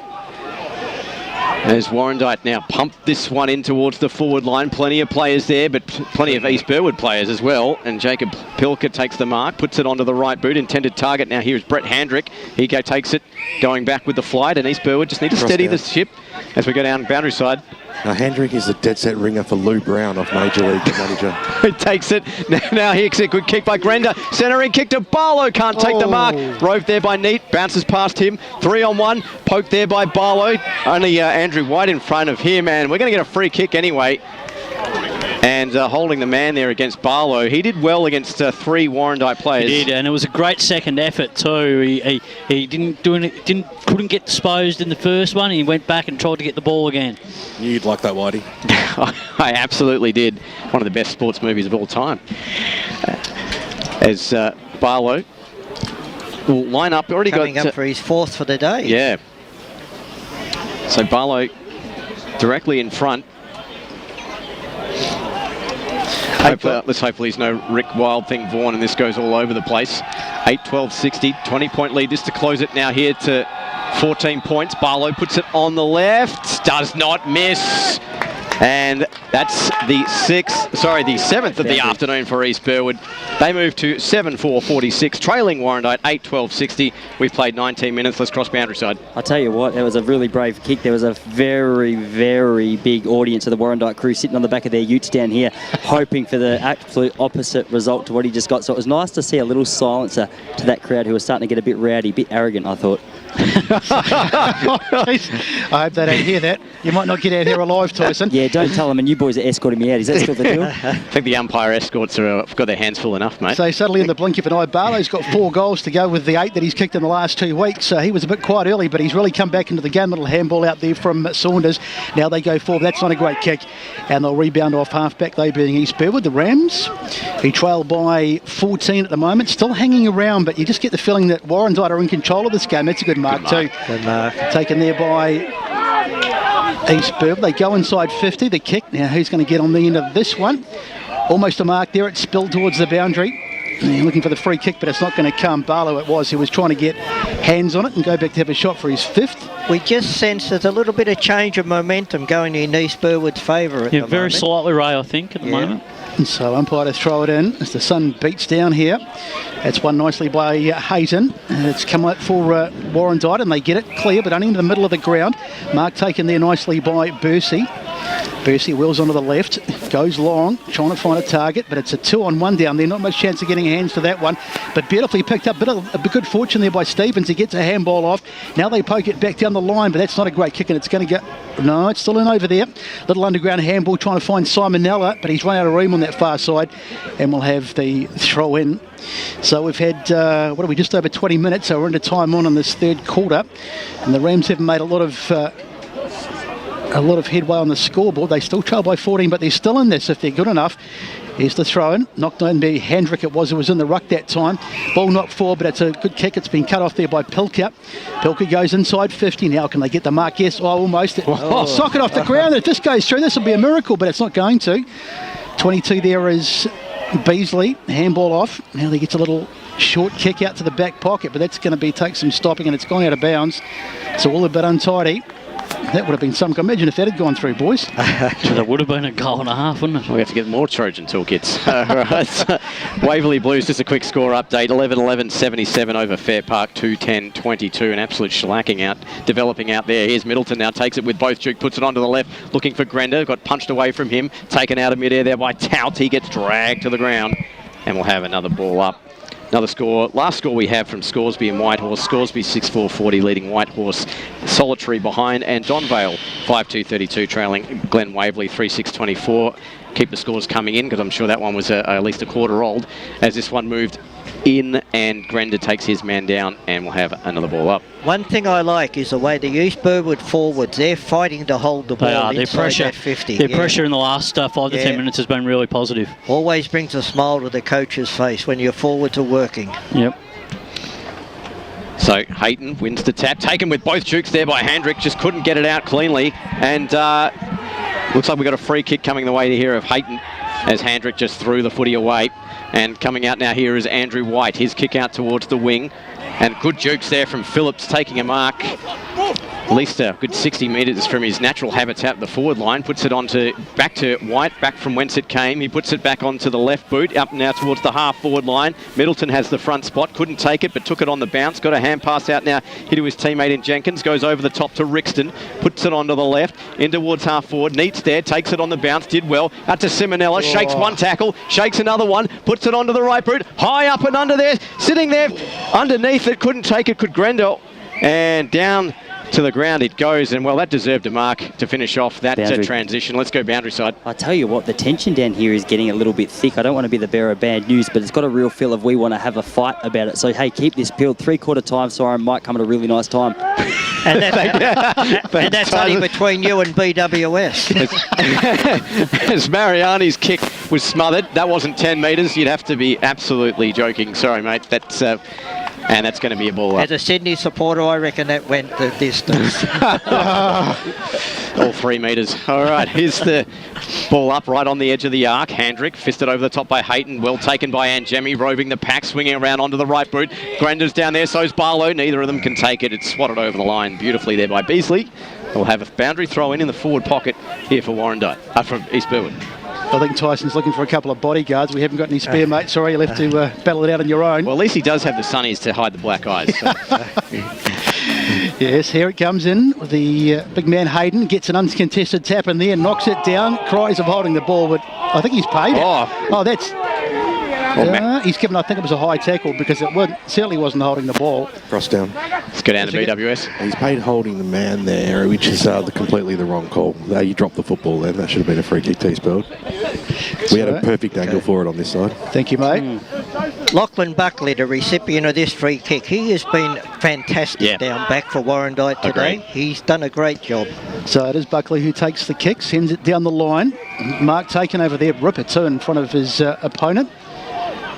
So, just taking a bit of time. They're quite happy just to slow it down. Warrandyte, they're in control of this game, leading by 14 points. Little kick down the line, nicely done. That's my mate Rakai. He's also played very well. He goes just a little chip kick down the line. It's all a bit just too easy, just an easy uncontested mark, and now they wheel around and go inside 50, but there's Middleton's back there, but he can't get near it. Neither can it was Thompson who was on the ground. Head high. And the umpire's whistle goes. It's a head high free kick, and it's going to be taken quickly by Myers. Myers gets it in. Can they get a mark? It's a punch, but it's still there. The danger is far from over, but well done there by Middleton, and he comes away with it, those long legs. Looping handball over the top to no one in particular. In fact, he threw it to Buckley, and they go inside 50, and that's going to be just curling away off target. Does it stay in? No, it's gone out. And the umpire says it's a point. So bad mistake there. Turnover at the wrong time. Middleton should have made more of it. He should have made more of the opportunity. Should have done. So 8-3-61 plays 7-4-46 on the Bendigo Bank scoreboard. 26 minute of the game. Long kick down the middle. Goes past Neat. And heavy hit there as the ball goes forward. Now here they come again, Warrandyte. Now Saunders puts a little one inside. Good mark taken there by Cullen. He's also played particularly well. 2 options there. Too easy. And as we go boundary side with Ben Warren-Smith. Not really easy, I wouldn't say, Ray. I'd say that Warrandyte are playing in front and they've got that turn of speed that's just a little bit faster than East Burwood. So you're in front, you get the mark. So lots of fortune. They're creating options. That's what Cullen's I'm trying kick to on say. its way. It looks all right. The umpire's standing there watching it go straight over his head. So Cullen puts it through. And that's another big killer for Warrandyte. Every time the Rams look like getting close, Warrandyte kick away. It's their 9th of the afternoon, 9-13-67, despite their wastefulness.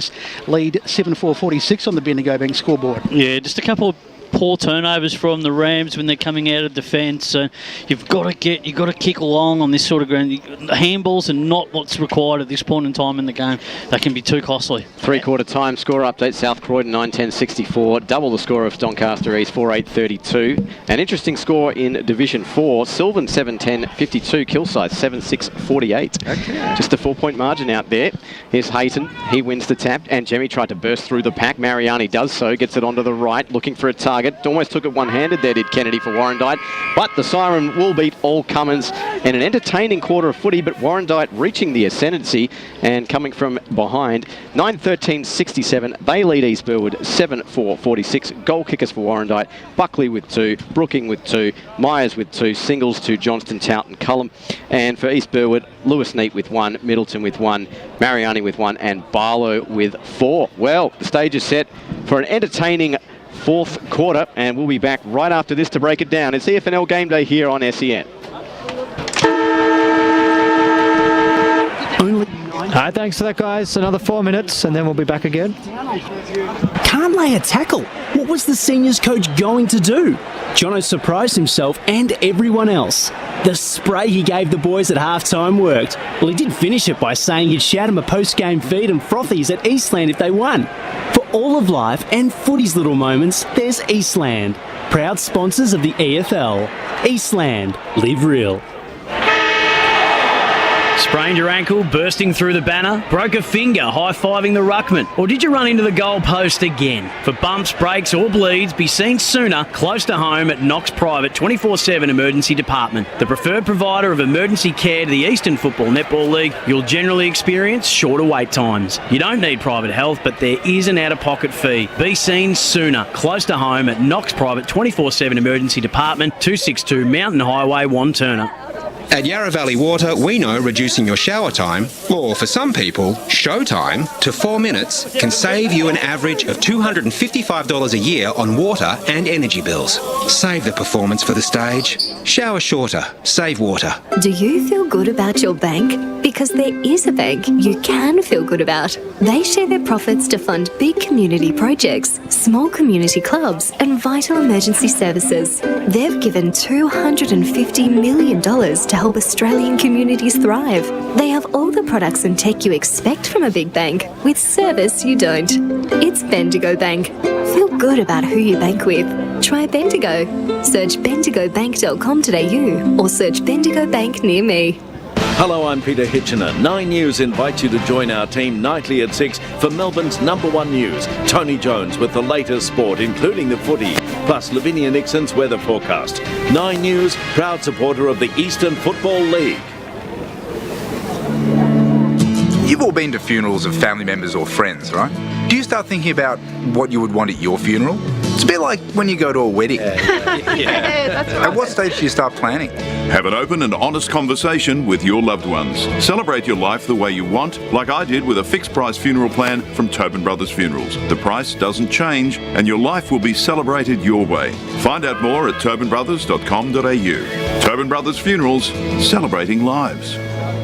At Eastland, we believe one day isn't enough to celebrate all that our beautiful mums do. That's why we're celebrating Happy Mother's Days, the festival of love she deserves. From dining to fashion, homewares or a pampering session, Eastland has all your favourite brands ready to spoil mum. And if you need inspiration, check out our online gift guides. Spend $250 and you'll go in the running to win a $50 Eastland gift card till May 8th. T's and C's apply. Find out more at eastland.com.au. Eastland, live real.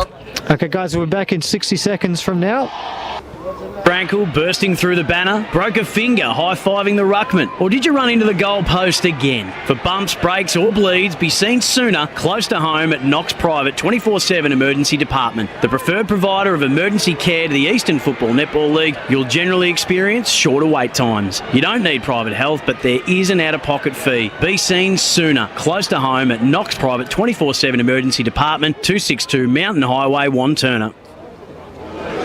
The senior coach has taken the team to Eastland for a post-game feed.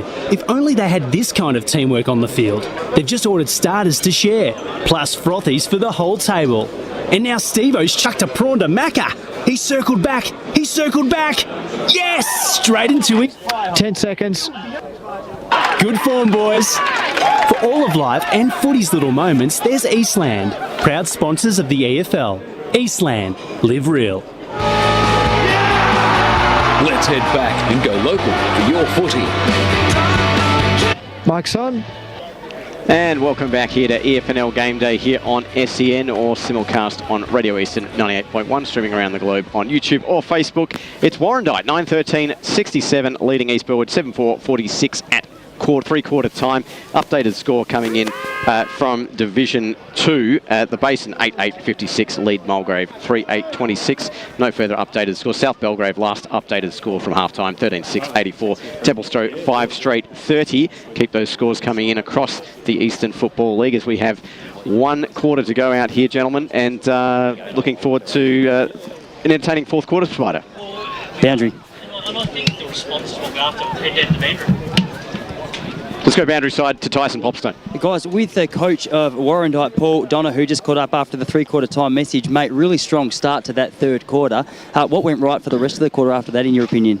Our attack on the footy was fantastic. We had a couple of guys in the middle, and we know they've played some really good football in their third quarter, so that was our focus, to really come out and get in their face and really show them the way, and I think our mid sort of led to that. We finally got some space, the big fella came off for a bit, and it probably actually helped us there. It opened up our forward line a little bit and sort of threw their defence, and we capitalised on our opportunities. Half-time with 13 points. We kicked 6-1 that quarter, so it makes a difference. Nice little quarter, nice little lead to take into the final quarter as well. I'm sure they're going to come out strong and have a good crack, but what was the message in terms of what we've got to focus on just to get across the line in this final quarter? Yeah, you're right. They'll come out and they'll have a crack. So our intensity at the footy is there. I thought we dropped off at the latter start of that third. So a consistent effort over 4 quarters where we go. We know they're coming, but we're a good side and we want to show that right now. Awesome. Thanks a lot, mate. Good luck. Thanks, Tyson. Spider, as you were saying? Yeah, look, as what Paul was just mentioning, East Burwood need to take some risk. They know that they're going to come, and now they've got to get some risk and reward footy going, get early clearances and put some score on the board. They can score quickly when they move the ball and transition, really promptly. Cross down. Let's go down to Ben Warren-Smith. Well, I tell you what, I would want to have Stewie Wine running the defence force of this country, because you would listen to him. He said, "Do not die wondering. Peg it back. If they get the first one, harden up and peg it back." He's confident, very confident. So underway in this final quarter, and they're going to take some stopping, Warrandyte, you feel, in this last term. Nice pick up there by Stevens. They really have to get something going early. Couple of early goals would do the job. Good mark taken there. That's good work by Neat. He's been pretty good for East Burwood. One of their better players wheels around onto the right. Now he goes to the hot spot. Can they get a mark? Middleton was there, but he got cut off by the Warrandyte defence, and they go long into the middle of the ground. That's a solid hit there as the ball comes forward again, and here they go, Warrandyte, where they've spent so much of the game. Good mark taken there by Phillips. Beautiful. He goes inside 50, and that's beautiful play. And that's what's happened in this game. Like 1 minute East Burwood are attacking, and in the blink of an eye, they can just turn it around. Yeah, well, that was a really good kick and just a nice little hit up, and Phillips, he gets them every day of the week, doesn't he? And my man Luke Dunn, as I said, so quick off the mark. The defender has got no chance whatsoever once Luke Dunn gets moving. So, yeah, exactly. So it is Dunn who's taken this one. He'll be kicking from about 40. Lets it go. Umpire's on the move though, so a wasted opportunity for Warrandyte. And the Rams breathe again. It's through for a minor score. And on this Bendigo Bank scoreboard, it's 9-14-68, playing 7-4-46, margin 22. So here's the kick out towards the half-back line. Middleton with a strong juice. Couldn't take it. It's almost pumped back in. Good spoil there from Stevens. It goes out by hand now over the top. Blind handball from Gould. Looking for his man there in Grender. Trying to squeeze through the pack now. Here is Kennedy. Gets by hand. Middleton almost got held without it. Ball picks up the deck. Caden Logan gets it out there to his teammate in Gould. He gets bundled over the boundary line as we go over the other side of the boundary line. Ben Warren-Smith. Well, let Lee put the camera out over into the sun. What I was going to say about Dunn is his kicking's really let himself down today. He's been able to win the football, but he's had a lot of missed opportunities. Maybe he's been looking into the sun. BWS is and Jemmy taken high. BWS just on Dunn, mate. He'd be a prime prospect for St Kilda then, wouldn't he? He'd fit in well down there. Touche. All right, so I'll let you guys touch gloves and go back to your corners. Here's the kick now back into the half-forward line. East Burwood can't get clean purchase on the footy. They finally do here from Mariani. Swings one in towards the forward line. Bouncing footy, race for it now. Jenkins turns the corner. Hand passed out there was a good one. Swings back now here to Kennedy. His kick was smothered, and out come Warrandyte out of their back line. By hand now. Intended target there is Saunders. Can't beat the ball over the line or Jason Kennedy, and we'll have a boundary throw in far side of the ground. A missed opportunity there, Spider. Yeah, I was just going to say that, right? That was a forward line was wide miss. open. It just couldn't get the bounce of the ball. So 2.5 played here in quarter number 4. 68 plays 46. Warrandyte, the home team, with a decisive advantage at the moment. As that ball swatted back about over the boundary line. Saunders can't keep it in. We'll have a boundary throw. So scoreboard's going to start becoming a real problem at the moment. They've just got enough time, you feel, but as the minutes tick away, if East Burwood can't put points on the board, it's going to become very, very difficult for them. As the ball comes in, Middleton works his way to the front spot, gets the knockdown. Now the ball goes forward. Can someone get on the end of that? Only a nice twist and turn there. I think that was a Cullum. He got the kick forward. Inside 50. Can they get the mark? Yes, it is. Beautifully taken there. That's Myers. Myers puts a little handball out in front of himself, tries to get it back, but going back there and saving the day was Logan, and he's taken across the boundary line. Free kick to East Burwood. And it's a free kick, so high shot. In the back, in fact. Holding the ball, I think. All right. Are we going numeric chronologically through the rulebook, Andy? Let's just call it a free kick and be done with it. Long kick down the line. Up they fly. 3 players fly for that one. Bouncing away there, but it's Simonella who comes away with it and just thumps it forward. Nice mark taken there. Now there's an opportunity. It's Hendrick. Hendrick goes inside 50. This is better from East Burwood. Twisting around there was Grenda, but he couldn't keep it in. It's a bit more direct from East Burwood as they try and just get it in 50 quickly and try and isolate some of their big men one out and try and get themselves back into this game. It's crucial they get the first goal of this term, otherwise you think it's going to be very difficult for them. Umpire sends it back in, knocked down there into the tight stuff. It was Simonella. And the umpire says we'll throw it up again. Quick score update from Division 4. Coldstream putting Nunn and Wadding to the sword. 29-13, 187 to 24-16. So Hendrick kicked it out of the air in the hands now of Neats as they snap. Some snap at goal, but it's just off target. Crowd started to go up, but the umpire wasn't interested. And it was Kennedy that got the kick in, but it's gone through for a minor score. So a little bit of a opportunity for East Burwood there, but they miss out. And this is where they've got to lock the ball in. Yep. It's crossed down boundary side, BWS. That would have been the biggest fooling that I've ever seen of a goal umpire, because that missed by a clear 2 metres. So I can't get Lou Brown out of my head now, BWS. You've done me for the last quarter. just go with it. All right. As long as you're not Jabu, mate. As this one kicked up in towards centre half forward, bounces over everyone's head. Hodgson, the intended target, put back in towards the forward line. Grubber kick, scooped up now here by Warrandyte. Oh, East Burwood, great tackle by Grenda. Unlucky, and he's won himself a free directly in front. Well, that's what East Burwood needed. And they'll have a set shot for goal directly in front, 35 out. And Grenda with a chance to get his first of the afternoon. Yeah, that was a really good tackle. Some good pressure. They've locked the ball in. Now have an opportunity to kick a goal. So, East Burwood, a chance to reduce the margin by 6. It's currently a 19-point lead now here to the Bloods. Here's the kick from Grenda, and he's sprayed it to the left, just the minor score. And we've got a whistle here. Is it a mark on man on the mark violation?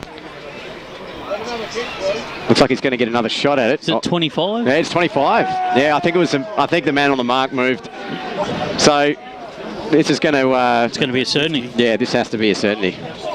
So either something was said or it was man on the mark, and we might just get the rule book out and just throw a dartboard at it. We've done that for the last 5 minutes. I get a feeling it was on the man on the mark. I think he did move. Yeah. So Grenda's surely going to kick his first of the afternoon. He does, and East Burwood get their 8th, and they close the margin just that little bit more with 6.5 gone. Warrandyte 9-14-68, East Burwood 8-5-53, 13 points to margin, nearly 7 minutes gone. It's amazing, Ray, in these sort of tight arm wrestle games that just errors like that and lack of discipline can sometimes come back to bite you. So I'd say Paul O'Donoghue wouldn't be too happy with that sort of situation. Warrandyte would not be happy at all with it, but on the other hand, I don't think Stewie Wine would have been too happy with the first kick because he should have kicked the goal anyway. Well, that'll be definitely a fine on Thursday night, I would suggest, in the fine tin. I know Spencer collects them. He'll be collecting the $2. So little moments like that can sometimes just turn a game as the ball goes into the Mariani, who went without it. Now it's in the hands of Neat. Warren surely wrapped up. I think that was a boundary side. Ben Warren-Smith? No? No. What I was going to say, sorry, you just cut out there. Well, the message at three-quarter time from East Burwood huddle really was persistence, right? So if every 6 minutes they can peg back 1 goal, they win the game. And they've already done that so far. Sounds good in principle. As the ball goes to ground. Nice tight wrap up there. Jenkins it was who was on the bottom of that, and the umpire says we'll ball it up. So as I said, the clock is going to be a key enemy for East Burwood if they are to get back into this game. There's the knockdown as the ball goes forward into the Warrandyte.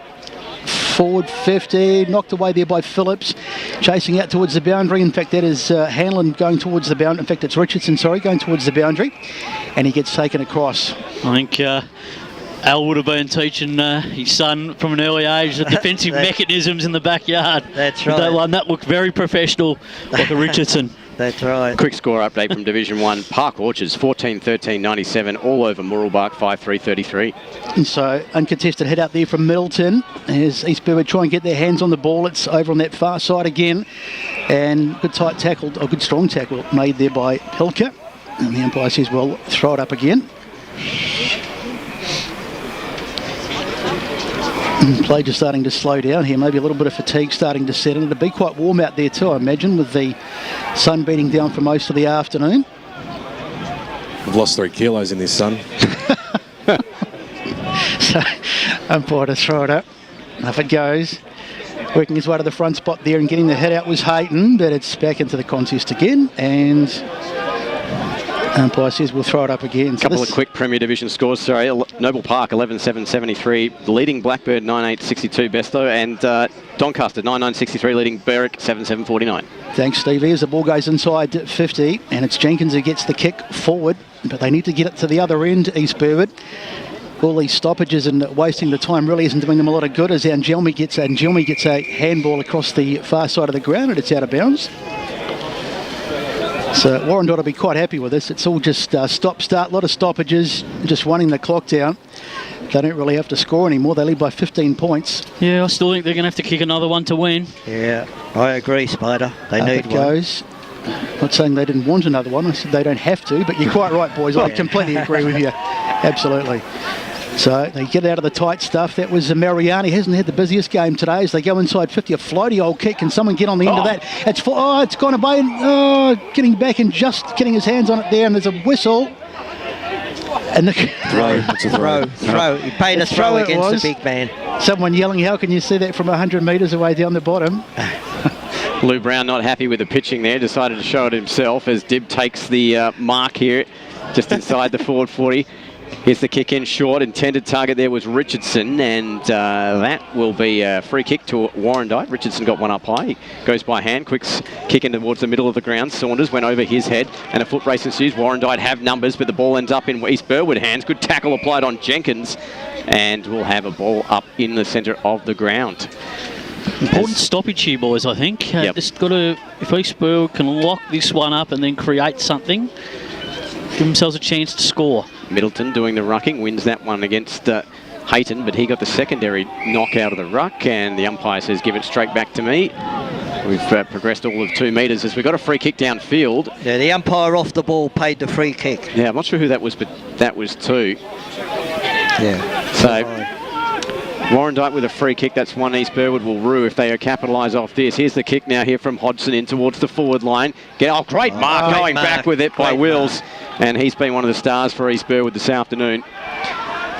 As he swings this one in short now, Jenkins will take the mark here on the near side of the ground, just inside his defensive arc. He goes in towards the centre of the ground, and the Rams try to surge forward. They need to capitalise off this drive. Here's the kick now. Grenda, the target, took it brilliantly going back. And they're looking to move the footy quickly. Brendan now swings around. He's got Barlow, decides to back himself in, and it's just to the left. And, well, worth a ping. You got to go for it. And, well, that's just the minor score. 9-14-68 Warrandyte lead East Burwood, 8-7-55. We've played 12 minutes here in the fourth quarter. Still plenty of time. So it's White with the ball to bring it back in for Warrandyte, and sends it long. Up they fly for it. It was over the head there of Rixton, who just got his hands to it, but it's fallen for Warrandyte again, as so many of these balls have, and they go quickly through the middle of the ground. It was dropped there by Hodgson, but he manages to recover. A little pop kick into the half-forward line, but well played. It was Rixton who took the mark. Wrong option. And they'll rebound off half-back. Little chip out there to Pickering, taking a bit of time. Trying to find something to kick to up forward. Now he goes down the line, and the only person to kick to is Thompson. He takes an uncontested mark. And we've got a free kick.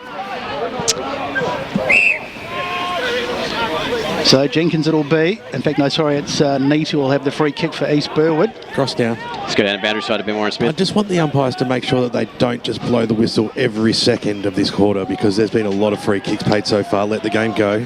Certainly has. As the ball goes back into the contest again, wrapped up. It's I don't know about you boys, but it's I just can't get the feeling that this game should be over, but it's not. 14 points in favour of Warrandyte, and we've had 13 minutes, but if East Burwood get the next goal, anything could happen. As Spider said before, Warrandyte's got to kick another goal to win the game. They must kick another goal. Agreed, but they should be. You think they should be out of sight now. Mark taken there by Cullum. They go inside 50 through the hands there of Saunders. Can they maybe be able to get it again? Picked up there by Richardson, but great tackle on him. He throws it back, trying to find one of his own players. Was that in the back? Trip. So free kick. It's going to go the way of East Burwood, who are hanging on grimly at the moment. Gold, and that's a 25-metre penalty now. So that's just an easy passage for East Burwood to move the ball down the ground. The Warrandyte players have got to be more alert to that. So here comes the kick in towards the forward line. Oh, took it! Grender on the third grab. Took it in front of two Warrandyte players, and just like that, East Burwood have themselves another opportunity to close the scoreline. Well, they just gave away 25 metres, Ray. Totally unnecessarily, and that just opened the door for East Burwood to have a chance to have a shot at goal. Let's go down to Tyson Popplestone just after this kick, mates. Yeah, the 20... Oh, yeah. Sorry, mate, don't want to jump the gun. Boys, I was excited. No, all good. As Grender now looking for his second of the afternoon, and this to make the difference. 8 points. His kick goes... Oh, he's sliced it just to the right. So the faithful really trolling me there behind the goals. And it's Warrandyte 9-14-68, East Burwood 8-7-55, Tyson Popplestone. Well, it doesn't seem as exciting anymore. I just wanted to let you know that 25 was against Michael Cullum for mouthing off to the umpire. Okay. Yeah, but even if it's back-chatted, it just doesn't matter. You've got to be more disciplined in these tight games. So dangerous ball into the middle of the field, ball on the ground, and it's been gone to ground level. Taking it away there was Duran, as Warrandyte try and get their hands on this, and it's out of bounds. So the clock continues to run down. We've had 15 minutes in this last quarter, and the margin is 13, so it's basically a three-kick game. If East Burwood have any hope of winning this game at all, then they're going to need to get one, and they're going to need to get it quickly. Umpire to throw it in. Up it goes. Nicely taken out of the ruck there by Stafford. He's been quite prominent in this last quarter. And a good strong tackle there, and the umpire says we'll ball it up again. So the sun's slowly dissipating behind the trees. The Templestowe doctor's in. As it gets a little cooler out here. Up they go. There's the tap from Hayton. Goes into the tackle again. High. And it was Kennedy. He holds his hands up as if to say, it's my free kick, and he gets it too. Now he wheels onto the right foot and goes long. Can he get a mark on the end of this? Up they fly, but it goes straight over the top. Sockering off the ground there was... and almost going through for a goal. It was Barlow that got the soccer off the ground. Gee, just for a minute. Just bounced the wrong way for Barlow, didn't it? It looked like it was going through the goal. If that had gone through, it would have made things pretty interesting. But as it is, it's still only a 2-goal game. So Warrandyte. Oh, nearly over the top. There went Josh Myers. Sorry, Bess, I got excited a bit there. That's all right. But just a quick score update from Division 2. South Belgrave 19-10-124, demolishing Templestowe 4-5-21. Boronia 3-4-22, Trail Ringwood 7-4-46, and the base at 9-8-62, leading Mulgrave 4-10-34. As this one continues on, as Buckley's kick goes in towards the centre square. Plenty of time and space now here for Dibb. Puts a chip kick in towards the direction of Johnston. Couldn't take it on the first grab. Good job by Wills to put the pressure on him. Johnston now, he's wrapped up in the tackle. Great play there by Wills. And he's been given it. I have to pay that. I'd have to pay that. Wills has been one of the best players for East Burwood there. Just a great second effort, really. He just did what he had to do, and he got possession of the ball. Unfortunately, the kick didn't follow up his second effort, as that one's on the ground. Brookings shook a couple of tackles, got the hand pass out. Hayton goes by hand now here to his teammate in Tout. Tout's kick over the top, and it's marked there by Cullum right in front of the East Burwood bench. 17 and a half gone as we approach time on here in this fourth and final term. It's Warrandyte by 12 points as the kick comes in towards the direction of Phillips. 3v1, lost out that battle. Picked up now and tackled to the ground was Richardson, and Stafford makes sure he's going nowhere, and the ball going back to the umpire. So, yeah, the chill really coming into the commentary box. I'm going to have to go to the jacket in a second. Came at 4:30, did it?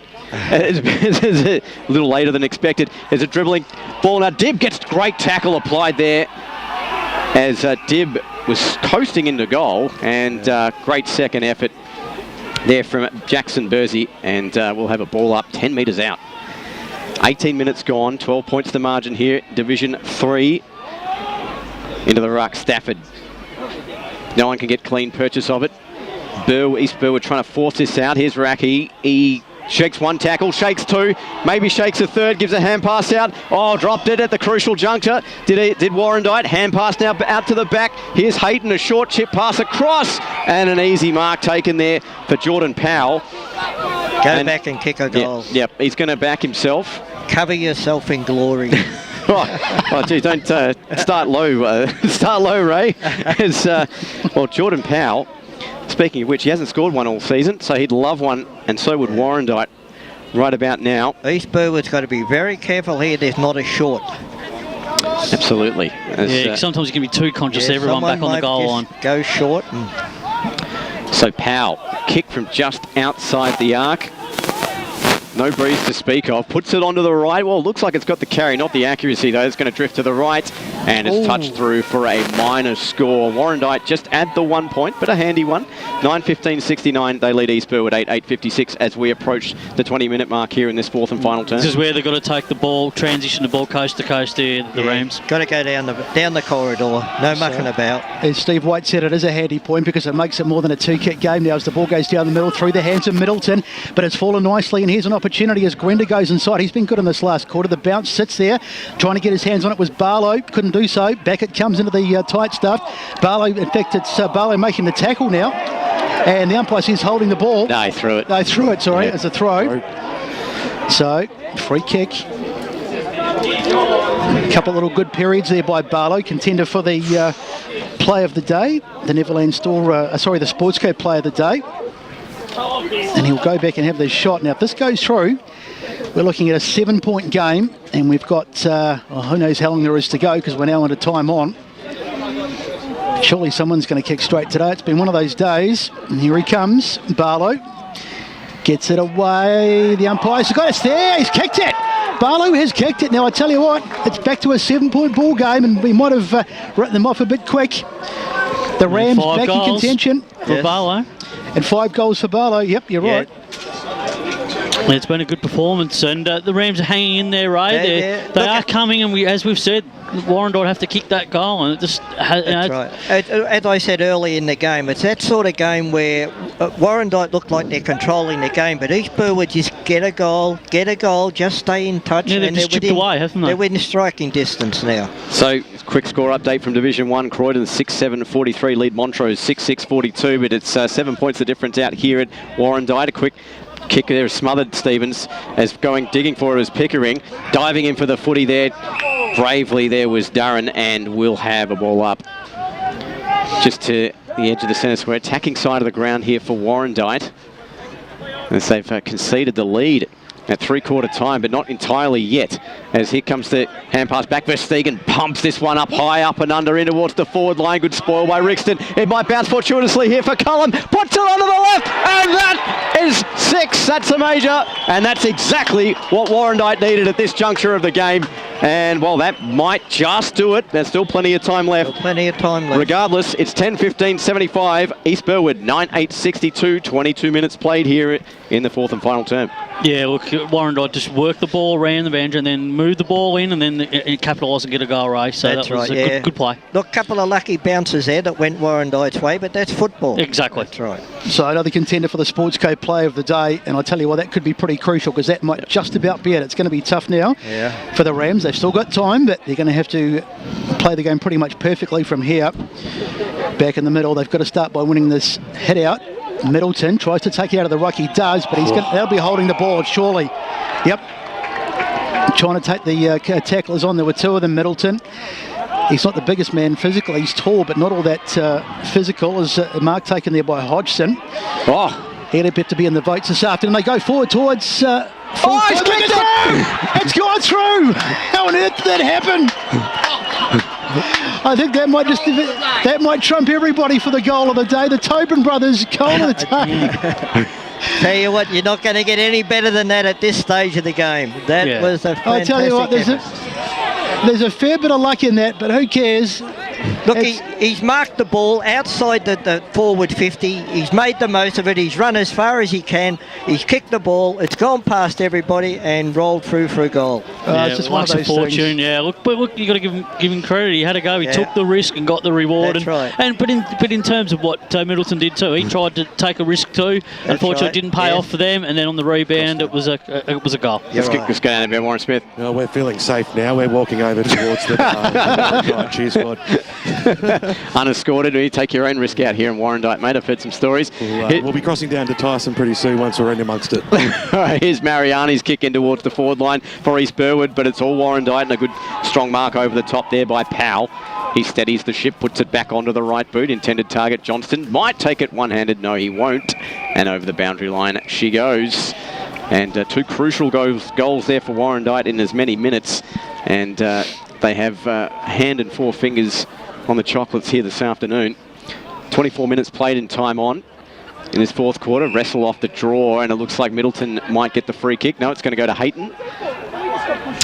So Hayton been very solid in the ruck, done probably about 90% of the rucking duties this afternoon for Warrandyte.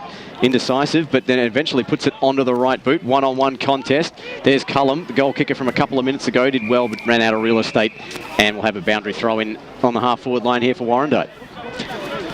A couple of score updates coming from across the league. Make sure you keep those scores coming in. We'll obviously wrap up all the scores as we're coming. Donvale 9-5-59 leading Glen Waverley 4-8-32. The Waverley Blues 17-13-115 leading Fair Park 3-11-29. Trying to clear the kick there was Kennedy. Couldn't get it out of the half-back line. Eventually the Rams do, but it's straight down the throat of Rakeba. We've got a free kick, and it's coming upfield, I think. Yep. So it looked like it was over the shoulder. And the free kick now, he's going to go to Gould. He puts it onto the right boot now. Pack of players forms on the half-forward line for East Burwood. Warrandyte with numbers again. Grubber handball, brilliantly roved by Anjemi, but we've got another free kick, and it looks like it's going to the Warrandyte direction over the shoulder the other way. Let's go off boundary side of Tyson Polster. Guys, I've somehow found my way to the back of someone in Warrandyte's ute. All signs are safe. They're very happy. Cross back in about 5 minutes for an interview. I've got a good one for you. Excellent. There's this one spoiled over the boundary line. We might have to breath test you first before we do it, Tyson. But 81 plays 62, 25 and a half gone. And I'm sure the Warrandyte faithful are waiting the final siren out here as the sun now firmly disappearing behind the trees and the shadows across the ground. Taken off the draw. Well, shocking kick there from Hanlon. That just goes out on the full, and we'll have a free kick here for Warrandyte. So Warrandyte happy just to possess the football now in these dying sages. The match is pretty much wrapped up, and it's in the hands, I think it's Recchio up there. He's been very good. I've been really impressed with him today as he goes for a little run. Now he thumps it forward inside 50, looking for the tall timber, but it's back there. It's well done, and the mark is taken. In fact, it's a huge mark by Ryan Phillips. He hasn't had the biggest day today, but he got on the end of that one, and he'll go back and try and kick his first goal. We pumped him up big time before the game after his 23 goals. As we go boundary side with Tyson Popplestone. Yeah, I just wanted to get the running thoughts of the Warrandyte team right now as he lines up for this goal. I'm with the self-proclaimed Rancho Relaxo. Is he going to kick it, mate? Mate, this is going through the sticks. I'll put my house on it. Oh, well, you've heard it here. I'm the receiver of that house if it misses. He might be living in a tent. Here's Phillips with the kick, and he's put it through. Phillips gets his first of the afternoon, and it's good night.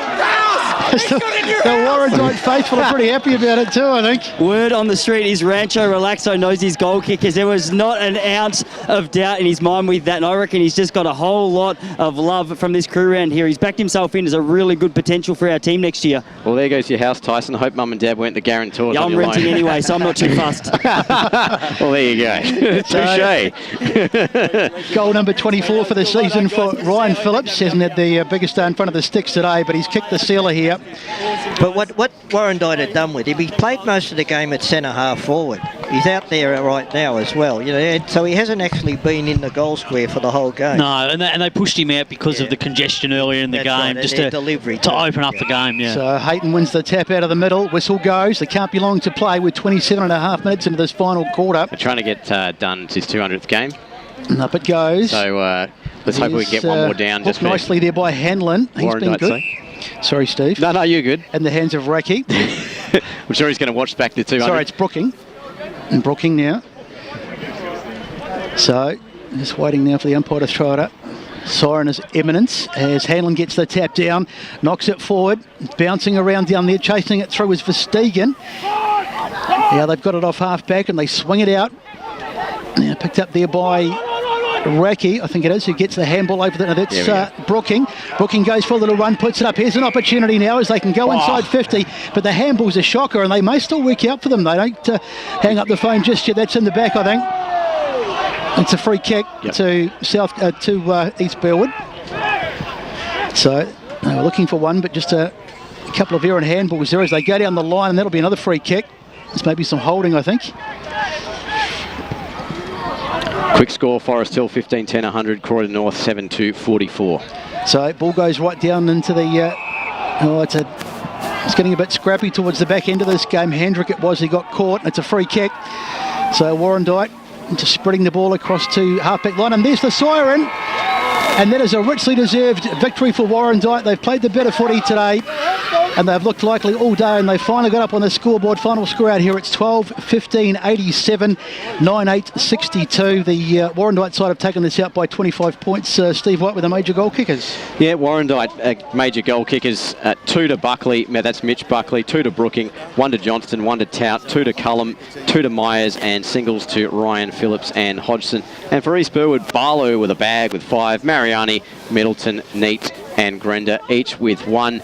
And, well, gentlemen, just looked a little shaky there in the first 5 minutes of that fourth quarter there, did Warrandyte, but they came home with a victory in the end. Yeah, and Spidey, when you analyse at the end of the game here, Warrandyte, they won every quarter, okay, and as I said here, they controlled the game, but your side, East Burwood, they just found a way to get goals and stay within reach. Yeah, look, they did stay for majority of the afternoon in touch, but look, they'll be disappointed that they just fell away just at the back end of the last quarter, and in the end, just weren't quite good enough on the day. And a 25-point loss. Look, Stuart, although he'll be very disappointed with the loss, he can definitely take some positives out of the game, but still, there's just some little things within East Burwood's game. They've got to be a little bit sharper in turnovers with a key at just some critical times, and Warrandyte just punished them on the scoreboard in the back end of, particularly in the third quarter and also in the middle part of this last quarter when they needed to get a couple of goals. And 5 goals to Braden Barlow there, that's a great effort in a losing side. It is. It's a good performance. Barlow's been a really good player for them for the majority of the season. A couple of really telling goals for him, and he kept the Rams right in the game when they were only 7 points adrift. But in the end, it was the story is Warrandyte, and that they got the win today. They'll be disappointed, East Burwood. They're 3 losses in a row, so a little bit to think about, and probably just need to reassess where they're at going forward over the next couple of weeks. And also have to say the effort of called his name quite a few times. Max Wills at the back line for East Burwood. I think he was a bit of a lone hand there. Yeah, he was quite easily, I thought, East Burwood's best player. Look, Barlow kicking 5 goals in a losing side, but I thought Wills really provided some run and carry and some linking up, and really kept them in the game for the majority of it. Particularly to keep Phillips and Dunn 1 goal between them too. That's a fantastic effort. He had the job on them at varying stages of the game. And when the ball's coming in, as it was, particularly early in the game when it's so hot, it's, as the Warrandyte faithful clap and cheer as they come off the ground. We'll make sure we'll get the club song in just a moment. Thanks BWS and Tyson. Just a couple of quick scores from around the league. South Croydon 16-14, 110, easily in front of Doncaster East 6-8-44. Noble Park 11-7-73, leading Blackburn 9-8-62. Doncaster 9-9-63, leading Berwick 7-7-49. And Vermont, this is a half-time score. This is the last one we have. 6-10-46, leading North Ringwood 3-5-23. And I think we're just moments away from the club song. Let's cross down to the boundary, just cross down to the club rooms now for the song.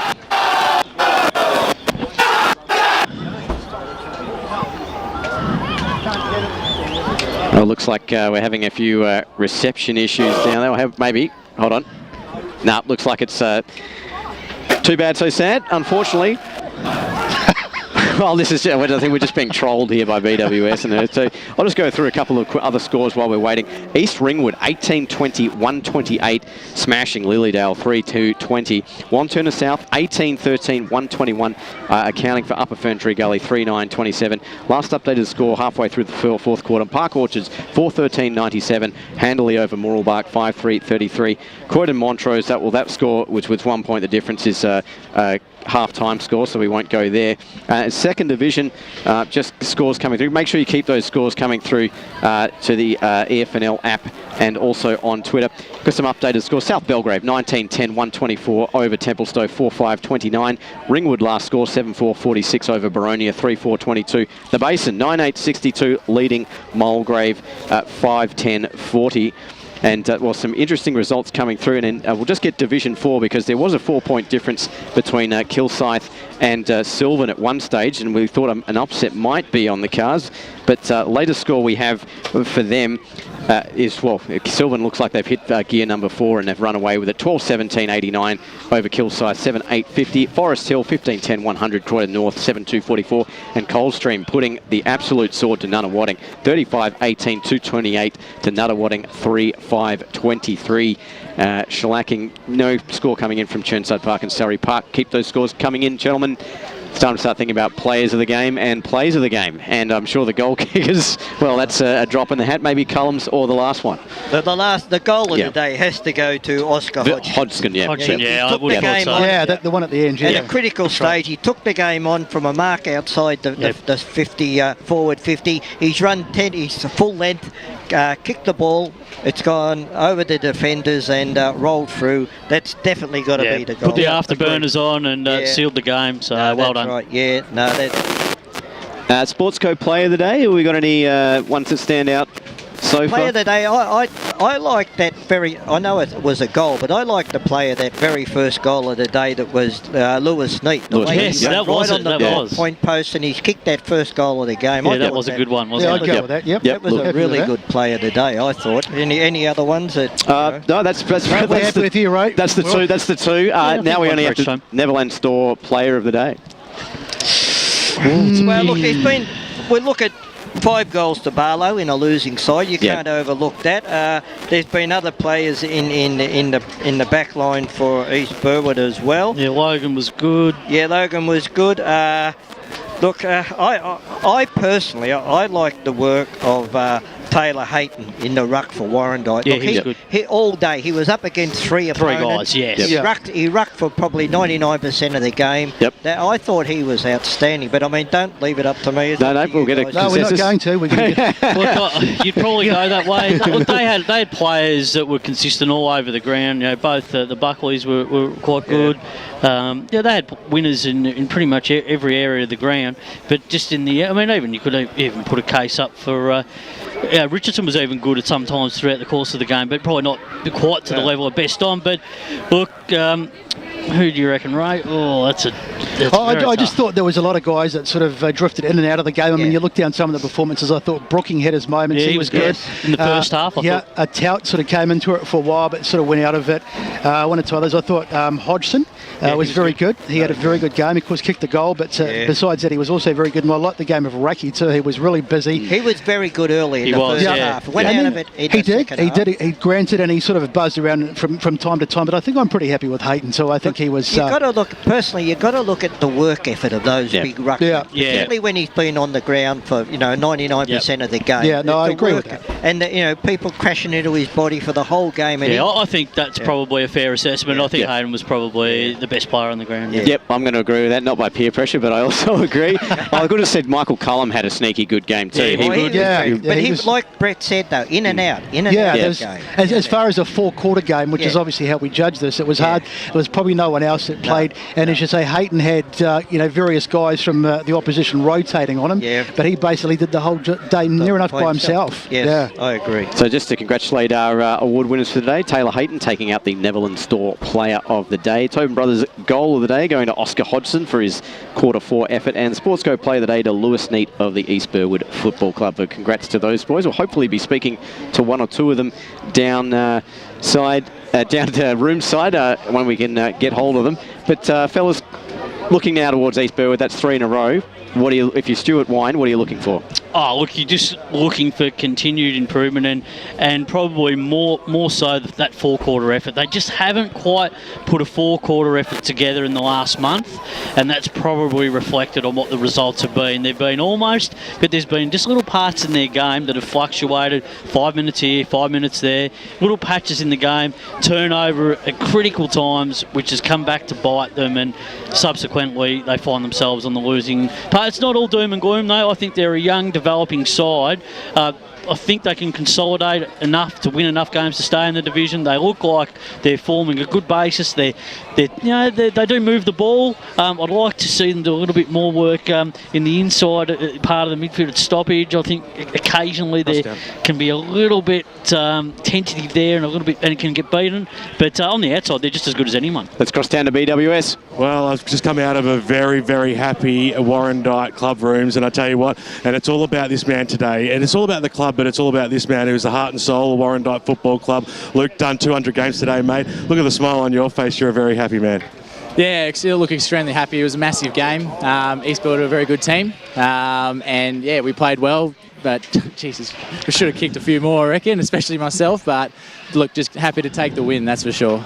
You did miss a couple today, but and we pulled out the Ray Baird Moz because he was on you. He was on you all day. He's a big fan of you. But talk to us about the journey of the Warrandyte Football Club since you've been here. 200 games is a long time, and from where you started to where the club's at now. Talk to us about how that transformation is and how you feel about your football now.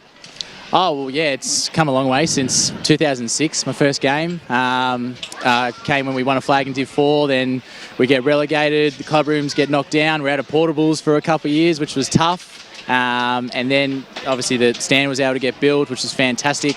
But it's a great place, great area. The people here are fantastic, and I've been here for so long because I've just made such lifelong friends down here, and there's nowhere else I'd rather play my footy. Do you live down in the Warrandyte area? From Donvale. Lived in Donvale, live in Blackburn now, and just a couple of schoolmates brought me down, and haven't left since. They've been trying to get rid of me for a while, but we're sticking around. I love this place. Very much doubt that. The resilience of the football side in that last quarter shows a lot of character, with East Burwood just chipping away. They were just chipping away at you. If they got a goal every 5-6 minutes, they could get the lead back, and then all of a sudden you guys, you picked yourselves up because you did go off there for a little bit, and really strong, above the shoulders type performance in that last 10 or so minutes. Yeah, absolutely. And some of the guys, Nakota, Chris Tout, Mitchie Buckley, they were fantastic coming through the middle. And yeah, we were able to just get our hands on a couple late. Luckily, they missed a couple. But I thought overall we were really good today, and we just need to obviously kick a bit straighter. But there's so much potential coming through. We're quite a young team as well, so we feel confident that if we can keep running, keep moving for 4 quarters, that we should be able to perform well. Boys up in the pretend caravan. Ray Baird here, Luke. Well, congratulations, mate, on a great career, and there's many more seasons to come. Now that you're playing with big Ryan Phillips, and he's the #1 man down there, you're slotted into the #2 slot. You happy with that? Yeah, no, absolutely. It's great to have big buckets down. He's a big boy, so it means he gets the bigger defender, which I prefer not to get the big ones. They kind of monster me around with my spaghetti arms. But no, he's fantastic. He's been clunking them, kicking straight. And we made a couple of changes today where he pushed up, I went deeper, but we've even got Nick Johnston, #7. He was fantastic today. He's got unbelievable hands as well. So yeah, it's nice having a bit of help down there. That's for sure. Luke, congratulations, Brett, up here in the comm box. You're talking about the goal kicking, and of course we've talked a lot before the game started about how Ryan Phillips had dominated. I mean, 23 goals, 5 last week. But the pleasing thing today was that there was a real spread right. I mean, Ryan really didn't he struggled to get on the scoreboard, but there were others that got. You talked about Brooking, Myers, 1 or 2 others as well. So that must be a pleasing aspect for you. Yeah, absolutely. We feel we're a dangerous collective, 6 or 7 that roll through there. So, some weeks Buckets has been able to get on the end of a few. I was able to get on the end of a few round 1. But yeah, we feel that we don't need Buckets to kick 10. We can have, Nakota come through, Joshy Myers come through, Jono, myself, Mika Cullum. little forward pocket get on the end of them. So we feel we're potent enough, and we just think if we can get the footy in nice and quick, then we can be dangerous. Yeah, good afternoon, Luke. It's Matt Spiderley here. Well done on the milestone of 200 games. It's a great achievement in anyone's language for any player in suburban football. Let's have a look at the midfield battle today. It was you must have discussed it during the week. You knew you were going up against some quality midfielders at East Burwood, and you tended to get on top early at clearance. That was something you must have discussed, because it was a real important factor in the end in the contest.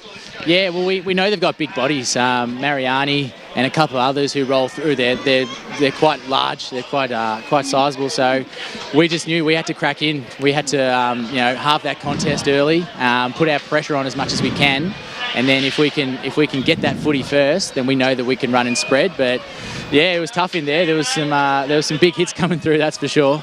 Yeah, it was a very physical game, wasn't it? Is that probably one of the more physical games that you've been a part of, especially this year, but throughout your career? Because you don't. Sometimes you can play games and you go, well, gee, that was some big bodies, as you just mentioned. Then you can play other games where it's just a wide open, and in a sense, it's just a game of athleticism. You're just trying to, an endurance battle at the end. Yeah, look, we always have physical battles with some teams, like Fentry Gully, always good, Donvale. But I don't really head into the contest too much there. I like to sneak out for the uncontested footy as much as possible. So I don't go in for that hard footy as much. I leave that to some of the smaller fellas. Is there going to be a function there upstairs tonight? I feel a sense it's going to be quite a large one down here.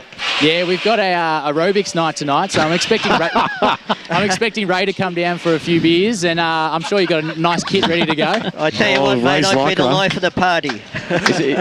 He's already got the leggings on. Do you know that I've never actually seen a crowd be so upset that the siren sounded this afternoon when Warrandyte won, because they wanted this man to kick another goal and celebrate it through. But what a champion he's been, and plenty more games to come as well. Luke Dunn, congratulations, mate. Have a great night tonight in the Lycra. Thank you, guys. Really appreciate it, and thanks for all the hard work. And hopefully we can stick around for a few drinks upstairs. Thank you very much. Thanks, mate. Thanks, Luke. Luke Dunn there in his 200th EFNL game, and what a way to celebrate it, getting the win. Unfortunately, the Cheer Squad wanted him to get the 6, but and it doesn't matter if they got the win. Well, it probably matters to him, but good win nonetheless for Warrandyte. As we're going to have one more chat. It looks like BWS has got Josh Myers standing by, and we'll just cross down to him in just a second. We've got some more scores coming through, so let's go down to BWS. Yeah, thanks, guys. Down here with Josh Myers, had a great game, and we just talked to Dunny, mate, and what a club favourite he is, and just to be around on the park with someone of his ilk, that's inspiration enough, isn't it? Mate, 200 games is a lot of games at local footy, because you play, 16 a year. It's awesome. And he's such... The things you see on field is nothing in comparison to the stuff he does off field. You know, coaching the Colts, he's always first at training. He's always organising stuff, social stuff, behind-the-scenes committee stuff. So he's an absolute legend, mate. How did you see the way the game went today? Because you came out in bursts, especially in that first term. You could have really put the game away relatively early, but you missed a lot of shots that might have probably gone through. But the resilience of the side has been really strong right throughout the game. And East Burwood came, but you guys really held your heads high there. I thought that first quarter was one of the better starts we've had, to be honest. We haven't been starting that well. We just didn't finish our work, and that kept them in. And they were a good side all over the board. You know, they keep coming. They got a lot of good players. But it was just a grind for us to start finishing. And then I think that the way we started that third quarter was awesome. That was really good, and it put a few on the board, and that really stamped our kind of authority all over this game. So it was good. Josh, it's Brett Beston here, mate, up in the comm box. A great win for you guys today. You really are playing some great footy, great little ground out here. We haven't been out here for a while, but really enjoyed coming out here today. I know that you'll be trying to keep a lid on things, but you've gone to second after this win today, and you've beaten a fellow finals aspirant. I mean, how far do you think this club can go? No, we're like, if you had to watch last week, we got over the line against Fair Park in a scrap at their ground. It was really icy, but it was kind of, I don't know, I feel like we're a side that when we play a better opponent, we're gonna lift and kind of come to the party, and I think you saw that today. Like, our ball movement was awesome. You can't give enough credit to our back line.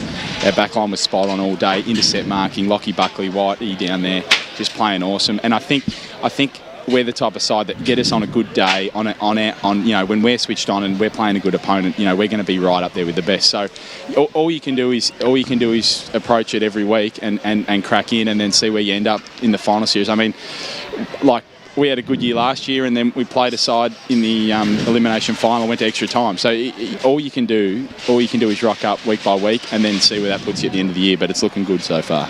Josh, it's Ray Baird here. Josh, look, you're 2 points deficit at half time, and the coach Paul's obviously got into you a bit, and you've come out and you kicked 6 goals to 2 in that quarter, but you've snared 2 yourself, so that must be pleasing.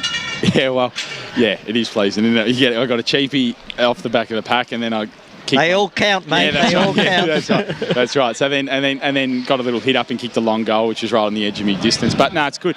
Like, we knew we were right there. Like, energy levels wise, skill wise. Like I said, the back line was playing sensational. It was just us forwards. We weren't finishing our work, so it was kind of like I was happy to have that responsibility there at the start of that third and just say, let's go. Like, we want to be the better side. We want to be the best side in this comp. So.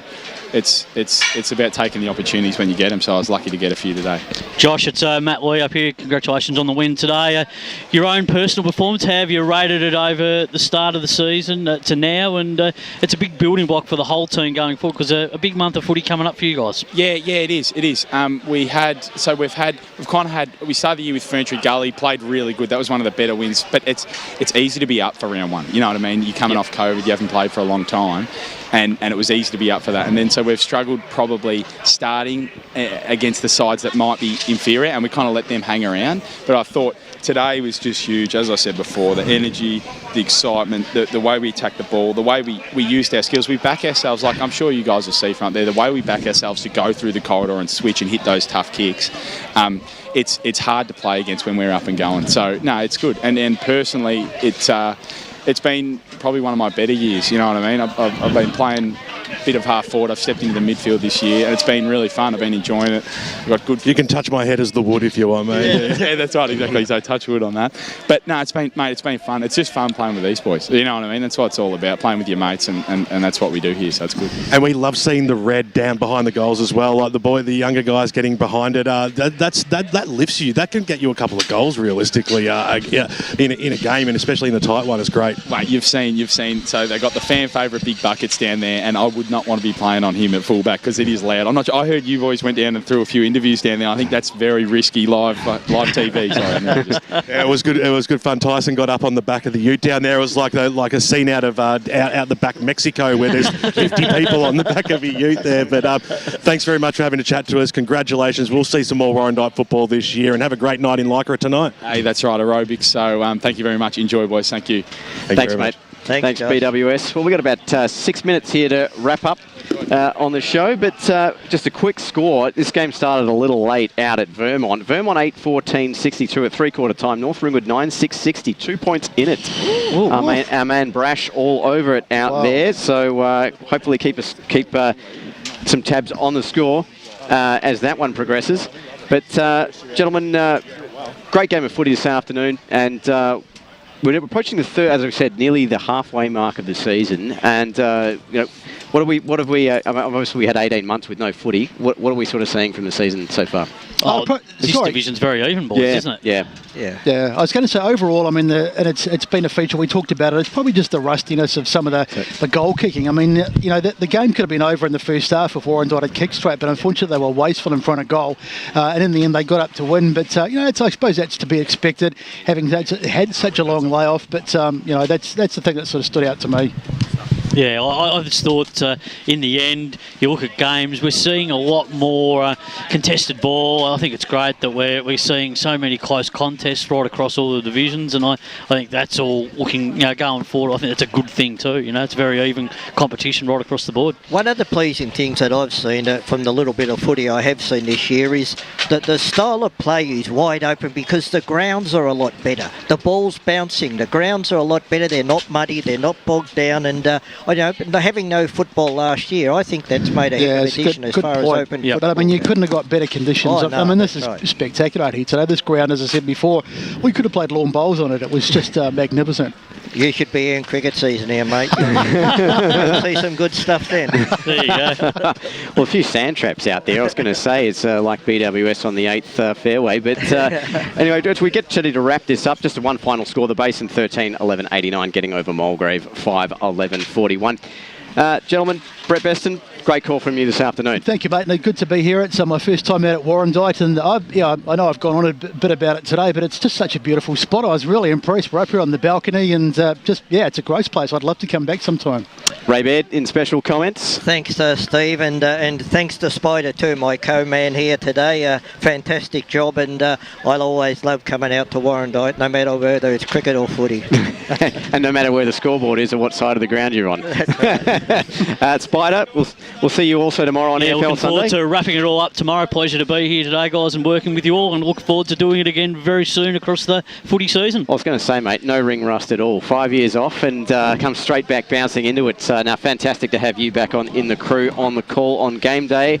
BWS. It was great to be down at ground level again. The last time me and Tyson did it was actually out at Park Orchards, which had the same sort of feel, this ground out here where you guys were, where we guys were, but just going down there behind the goals at the end there was sensational, great stuff. And well done to Tyson, who had to head off home early because he lives 400 hours away. So well done, Tyson. You did a great job, buddy.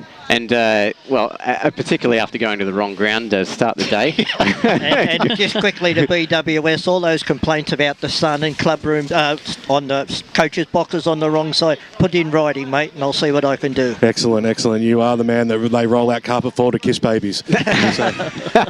Also have to say big thanks to Lethal Leroy Green. Yeah. Another fantastic job from him this afternoon. And actually not a bad filming position, I actually think, out here, despite Bruce Press chance at a grab there in the fourth quarter over the railing. We'll have to make it higher for him next time. But no, another great job from Bruce, our sound wizard.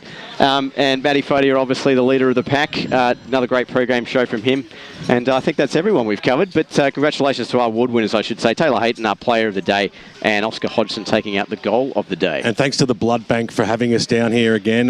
What a beautiful spot to watch football from. And the best hamburgers in the league too, Warrandyte, the Blood Burger. Yeah, it was a good one. I enjoyed that one.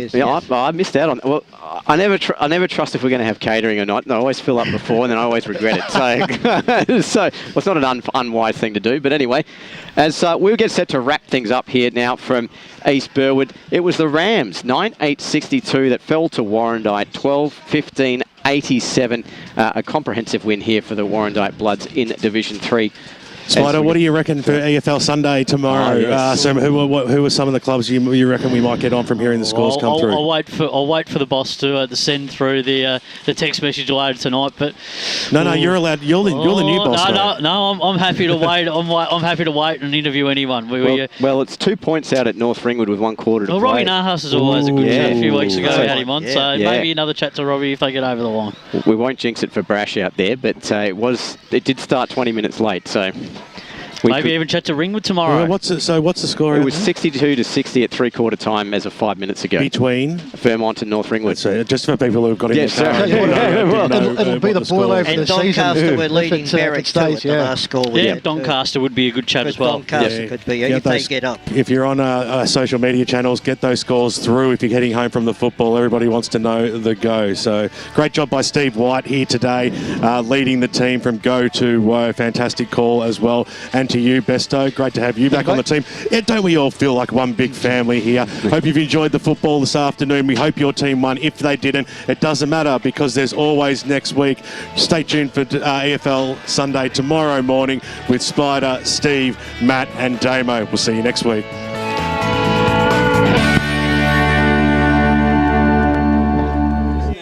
Hello, I'm Peter Hitchener. Hi, that's a wrap. Thanks for that, guys. Good stuff today. Number one news, Tony Jones with the latest sport, including the footy, plus Lavinia Nixon's weather forecast. 9 News, proud supporter of the Eastern Football League. Only 19 shots from 53 inside 50s, down on clearances and can't lay a tackle. What was the seniors coach going to do? Jono surprised himself and everyone else. The spray he gave the boys at halftime worked. Well, he did finish it by saying he'd shout him a post-game feed and frothies at Eastland if they won. For all of life and footy's little moments, there's Eastland. proud sponsors of the EFL. Eastland, live real. You've all been to